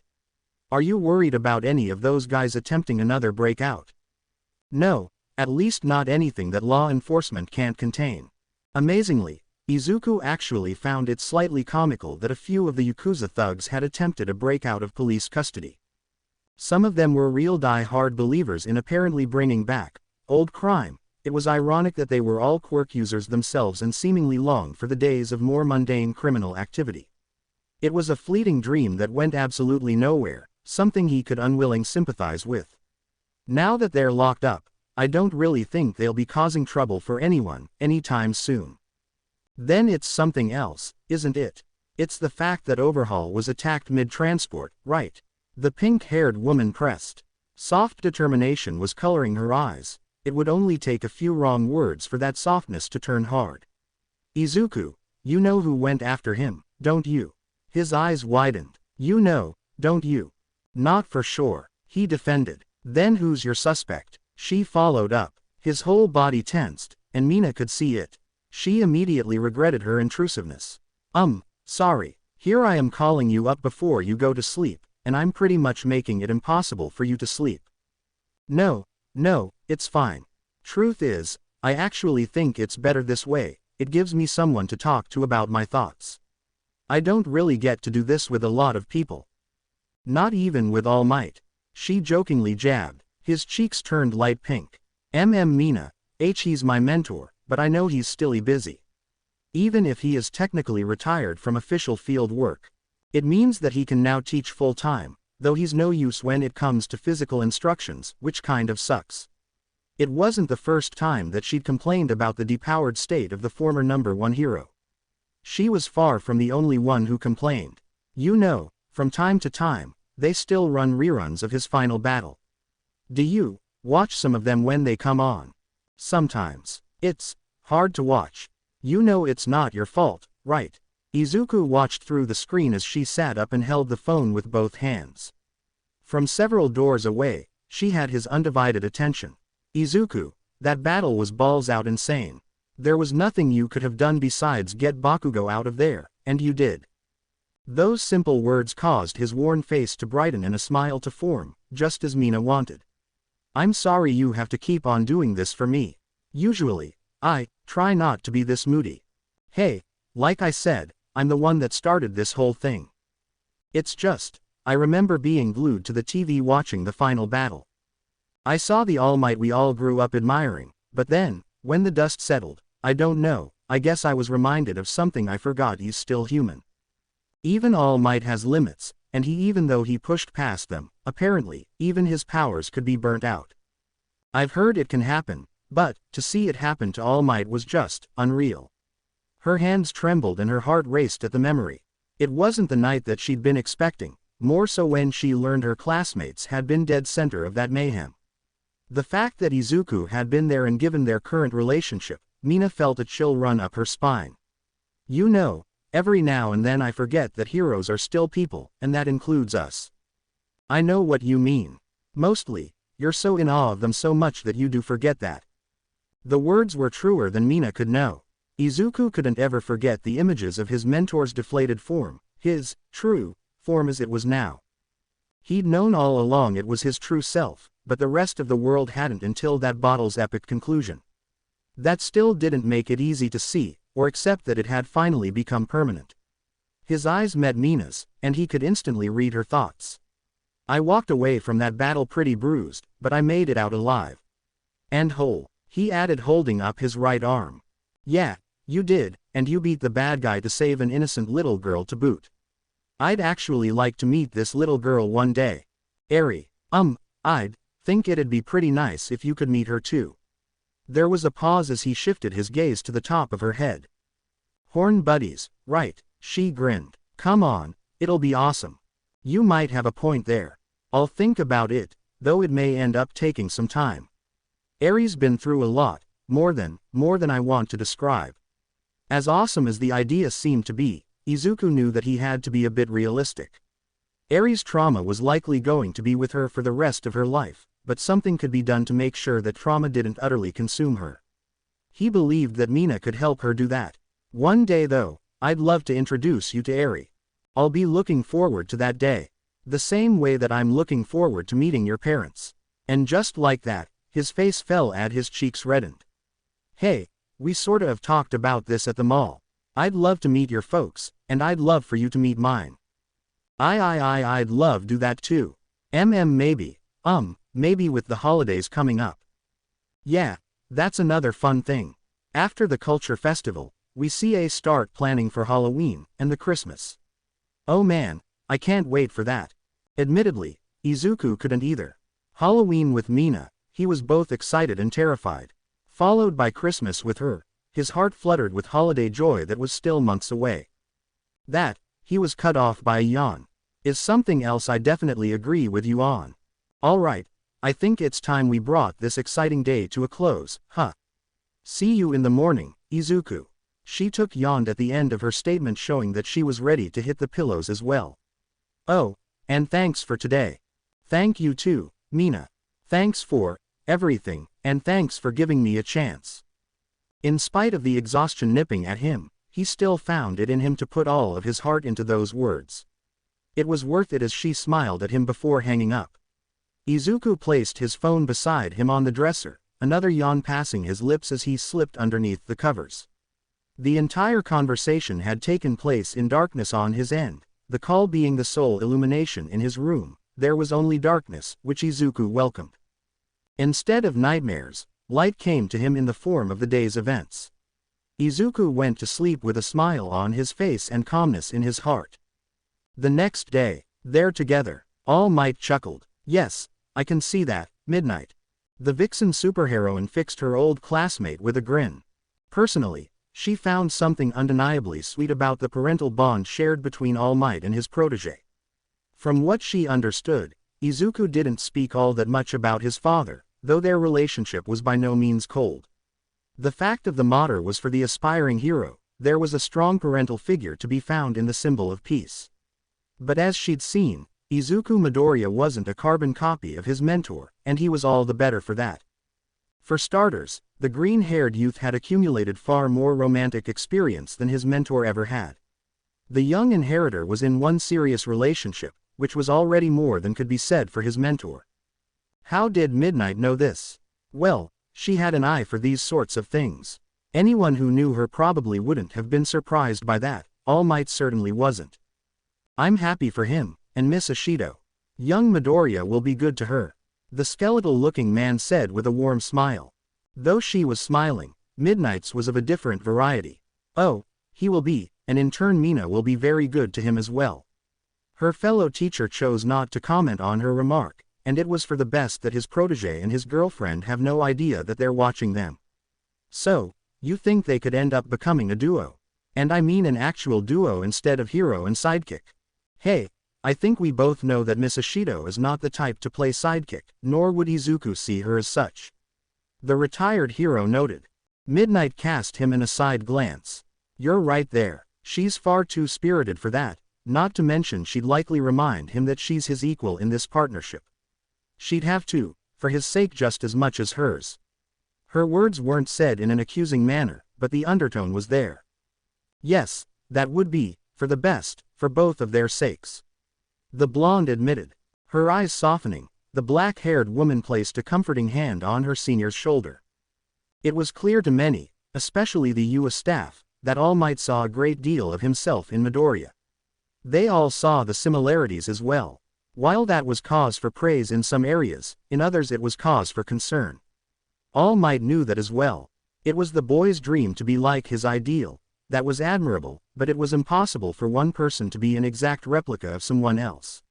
Or at least it was ill-advised for that. All Might certainly didn't think it was a good idea for his successor to follow in all of his footsteps. She's too nosy to simply let things go, and I think we both know what that'll mean, All Might. While the two students continued to dance, the two teachers looked straight at each other. It was like night and day between the two pairs. The youngsters were undoubtedly the day, basking in the light of their youth and the peace that they had. For the adults, darkness had settled over them. Eventually, it would move to the young couple that they'd spent the last 20 minutes watching. Neither of them wanted that, but they knew it was inevitably, especially All Might. I'll leave things to you in principle, Nezu. The heroine noted. Yes, as much as I hate to do it, we are going to have to talk about this. I would rather wait until after the school festival, but I just can't shake this feeling that might be too late. For that matter, I'm genuinely hoping the festival itself is able to run as smoothly as possible. It will, so don't worry your pretty little head about that. Midnight winked. For now, you focus on helping your protege hone his abilities, and be there to give him what little romantic advice that you can. The blonde hero chuckled. Painful, but true. I'm not much when it comes to romance. That may be one road young Midoriya will have to walk on his own. He can always turn to me for advice. You wouldn't have a problem with that, would you, All Might? Just because he'd never been big on romance doesn't mean that the former symbol of peace was romantic death. Or just an idiot regarding women. On top of that, he and the black-haired heroine had gone to school together. He knew at heart, she was as worthy of the title of hero as any other. She was also a shameless flirt and seductress who rarely passed up an opportunity to mess with others for her own amusement. There was a reason why a handful actually committed crimes with the intention of being caught by her. Many heroes had their fanbases, and some of those fanbases had their bizarre parts. For Midnight, that distinction actually made up almost a quarter of hers. She was somewhat proud of that. I think we leave that to young Midoriya, and possible Miss Ishido. He finally said, trying to sound polite. Midnight recognized that and held back her amused snickering. They were still hiding, partially as not to disturb the dancing couple. All right, I'll keep it toned down for his sake. Besides, they're still maybe a year or two away from getting into those sorts of activities, possibly. Midnight, with all due respect, can we stay on topic? The depowered hero asked, letting his nervousness show. I am staying on topic, which is the next generation of heroes. She happily retorted. The future's looking bright, All Might. Boldly, he poked his head out from behind the door into the classroom. It gave him a better look, which he'd sacrificed in favor of going unseen. He was putting himself and his colleague at risk of being noticed. Personally, All Might thought that it would be worth it, and so did Midnight, who peeked her head out as well. She wanted to get a better look at the pair. For someone who could move as fast as a speeding bullet train, and even faster, it might have been surprising to see Izuku Midoriya moving so slowly. Alternatively, that was in the heat of battle and superheroics. When he was dancing, not so much. His girlfriend was taking the time to remedy that. The music was fast-paced and she felt an urge to dance to it at the same speed. If she did, she'd lose Izuku, who was nowhere near that level. Their dance by the beach had been to a slower pace. It had been romantic in every sense of the word. What they were having now, still romantic, but at a faster pace. The fast footwork that she could do, Izuku couldn't, not on command. That was another reason why they were practicing. It was clear they were having fun doing so. Even though he was clearly struggling, Izuku was smiling. As he learned, it was great learning how to dance with your girlfriend. It was even better when said girlfriend was a patient teacher, and didn't move physically touching him to show him how to move his body. So engrossed the two teens were in their practicing, they didn't notice the pair of teachers covertly poking their heads out from behind the door. The teachers moved back around the corner when they saw the pair about to do another spin. Think the boy will ever be appearing on Dancing with Heroes? Midnight cracked. Young Miss Ishido might, and if she goes then, maybe. All Might offered. Can you see them making it past the first round? Yep. Would you be willing to let me teach them so they can go even further? The heroine pressed. Smirking at her, the retired symbol of peace began to walk down the hallway, his colleague moving to follow him. They needed to get some distance for his next statement. I'd be willing to, or they could always just go to MT. Lady for dancing instructions. Immediately, the seductive heroine's face fell. Her formerly jubilant expression went cold as she stared at the scrawny boned man. She'd forgotten that from time to time, the former number one hero could be cheeky, almost as cheeky as her. Let's not go getting ahead of ourselves, Mr. Retired Number 1. Said retired hero let out a proud chuckle. This was one he needed to get some distance from the classroom. While his protege was off having his fun, All Might decided that it wouldn't hurt to have a little of his own fun too. 30 minutes later. Am I in trouble? Izuku asked. No, far from it actually. The former symbol of peace said. Young Midoriya, you're not in any sort of trouble at all. This meeting we're going to, it's actually about the future. It's about all for one and one for all. As he knew, and as he feared, that caused the boy to tense up and ready himself. All Might hated it. He hated how his words had put his student on instant alert. He could take a guess at the thoughts racing through his mind. All Might himself had some of the same ones when he was learning about what his life would be like. His life wasn't easy, and Izuku Midoriya's life wasn't easy. It hadn't been easy up to this point and it wouldn't get any easier. In fact, one could argue that it was going to get a lot harder from this point out. None of this was actually new to Izuku. He was ready for it. Some would have said it was practically a skill of his, not a quirk, but an outright inborn skill. Whatever the challenge was, Izuku could and would face it with that same determined stare of his. Principal Nezu was somewhat pleased to see that look when the duo arrived in the teacher's lounge. Good afternoon, Principal Nezu. The young hero said, giving the mouse a respectful bow before taking his seat directly in front of the green couch upon which he sat. Right beside him sat his mentor. He looked about as tense as Izuku did. First off, I've heard word that you've begun a relationship with one of your classmates, Mina Ashido. I'm quite pleased to hear that, congratulations. The hyper-intelligent mouse stated, taking a sip of his coffee. The words temporarily broke the tension that had gripped Izuku. Thank you, sir. I guess word travels fast. We only started dating yesterday. How'd the first date go? Principal Nezu asked without missing a beat. Luckily, Izuku wasn't detoured by the mouse's forwardness. He was beginning to get used to people with such attitudes. It went pretty well. Personally, I felt like it was probably amongst the best times of my life. We're happy to hear that. It's our deepest wish that you and Miss Ashido will have more such moments in the future. The white-furred mouse declared in an amicable voice. Izuku was almost entirely suckered in by it.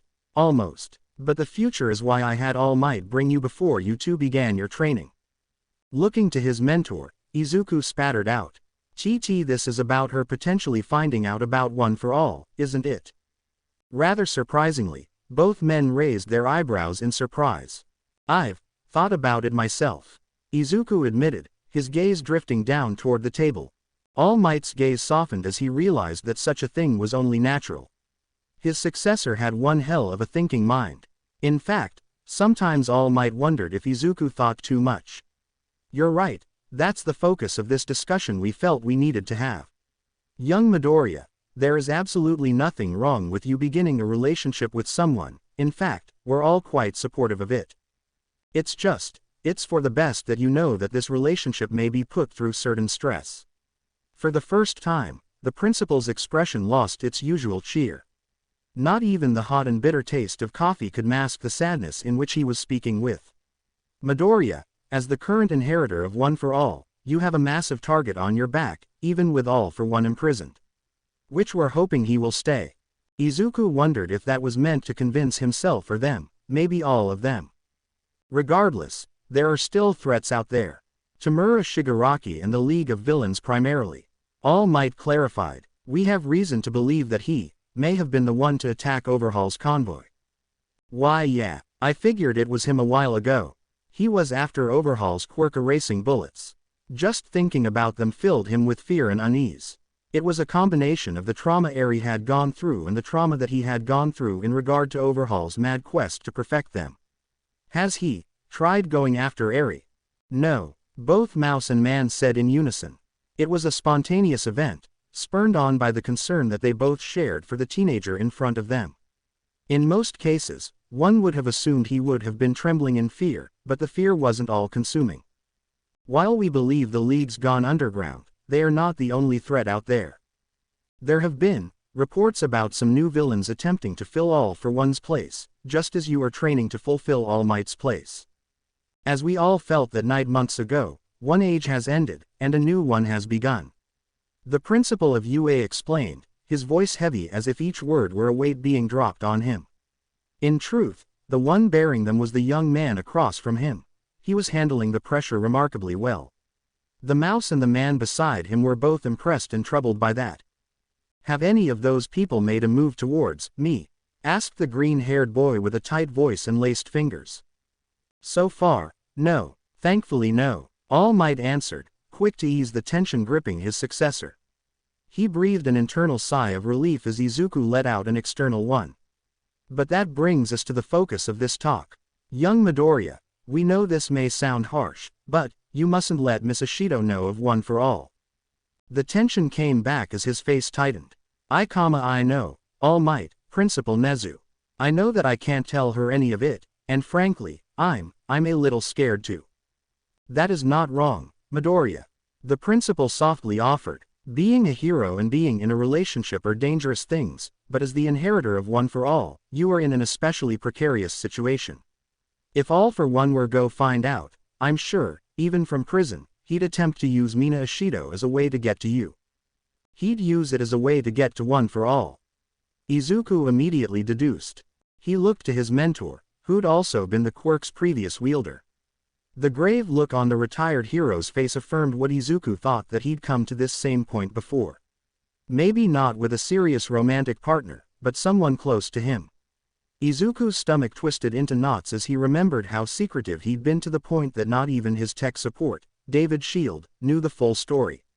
He'd use Mina, he repeated in a voice tinged with fearful unease.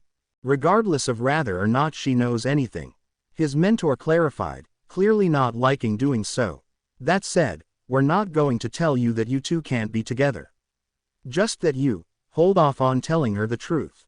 If you do, then you're dragging her into all of this in full. It may be overwhelming for her. The principal added. That's an understatement. Hell, sometimes I'm overwhelmed by all of this. The green-eyed and haired teenager thought. I've had that same thought. That's why I've thought about avoiding telling her the truth. At least for a little while. Izuku looked between the two chief authority figures at UA. He was asking them one all-consuming question. How long was a little while going to be? Principal Nezu and All Might looked to each other. Them doing so told Izuku that they didn't have an answer to that question either. He felt his stomach twist itself into more knots. We were thinking maybe, until next spring. The former inheritor of One for All finally said. He watched as Izuku's eyes slightly widened at the proposed time. The significance of the time wasn't lost on the scar-faced mouse that headed Japan's most prestigious hero school. Spring, well, I was going to say toward the end of the year, but perhaps that's a better time frame. Hopefully by then we'll know more about exactly what we're up against. And by that, I think what he really means is by the hope is that we'll have caught Shirogaki. Izuku thought. Truth be told, that sounded like a dream come true for him. He just couldn't shake the feeling that the two of them were destined to clash against each other just as their mentors had. So, spring. Possibly. Be aware of this, Izuku, this timeline is not set in stone. Principal Nezu warned. We're talking at least 5 more months. 5 months of sometimes avoiding telling the truth to outright lying. It isn't going to be easy on you. It won't, but if it'll keep her safe then, I think I can do it. It was like trying to speak with wet cement in his mouth. The thought of lying to Mina for another 5 months was painful. Hell, just the thought of lying to her for the next several weeks about his quirk wasn't going to be easy. Spring was his new holdout, but like Principal Nezu said, even that was subject to change. He didn't like the idea of extending it any longer. What about the others? Young Midoriya, maybe it's for the best that we keep this limited to young Ishido for now. The former symbol of peace advised. You know, that's probably a good idea, he noted. Then it's set then. If all goes well, you can consider telling her the truth sometime in the spring. That said, if anything serious happens between now and then, be ready for that date to change, Midoriya. Remember, little is certain in life, besides hardship. Izuku's hands instinctively tightened. Yeah, that always seems to be the one constant in life. But moving forward in the face of that hardship is what helps define us. Spoke the third member of the trio. His words made the other two brighten up. Ah, spoken like the hero that you still are, All Might. Reaching forward, Principal Nezu took a long sip of his coffee, almost as if he'd been holding off on it. Now that we've settled that, I believe you two had the latter hours scheduled for training. Do make the most of that time, and don't forget about the school festival. It could be the unwinding that you both need, especially you, Midoriya. This'll be your first big date with Ishido, so, make it memorable. For the first time since the meeting began, Izuku's cheeks flushed red. He was grateful that this was happening at the end of the meeting. Right. Thank you, Principal Nezu, and thank you, All Might. The past and present successors of One for All rose and took their leave, bowing in respect to the quirk-using animal. Neither of them ever treated him as animal, something that Nezu quietly liked about both of them. He could garner a smidgen of respect and fondness for any human that treated him decently. When it came to individuals like Izuku Midoriya and his mentor, it was much bigger than just a smidgen. That was why Nezu hoped, with all his heart, that the former's relationship with his classmate would turn out well. He was in the mood for some human romance, and the young successor seemed like a prime candidate. After all, with his heroic willpower, somewhat good looks, and knack for getting into trouble, it was inevitable that some girl would set their sights on him. Now that one had laid a claim, he looked forward to seeing how their relationship unfurled. To be continued. I hope you guys enjoyed this video and make sure to like and subscribe to the channel. Now we will see you in the next video.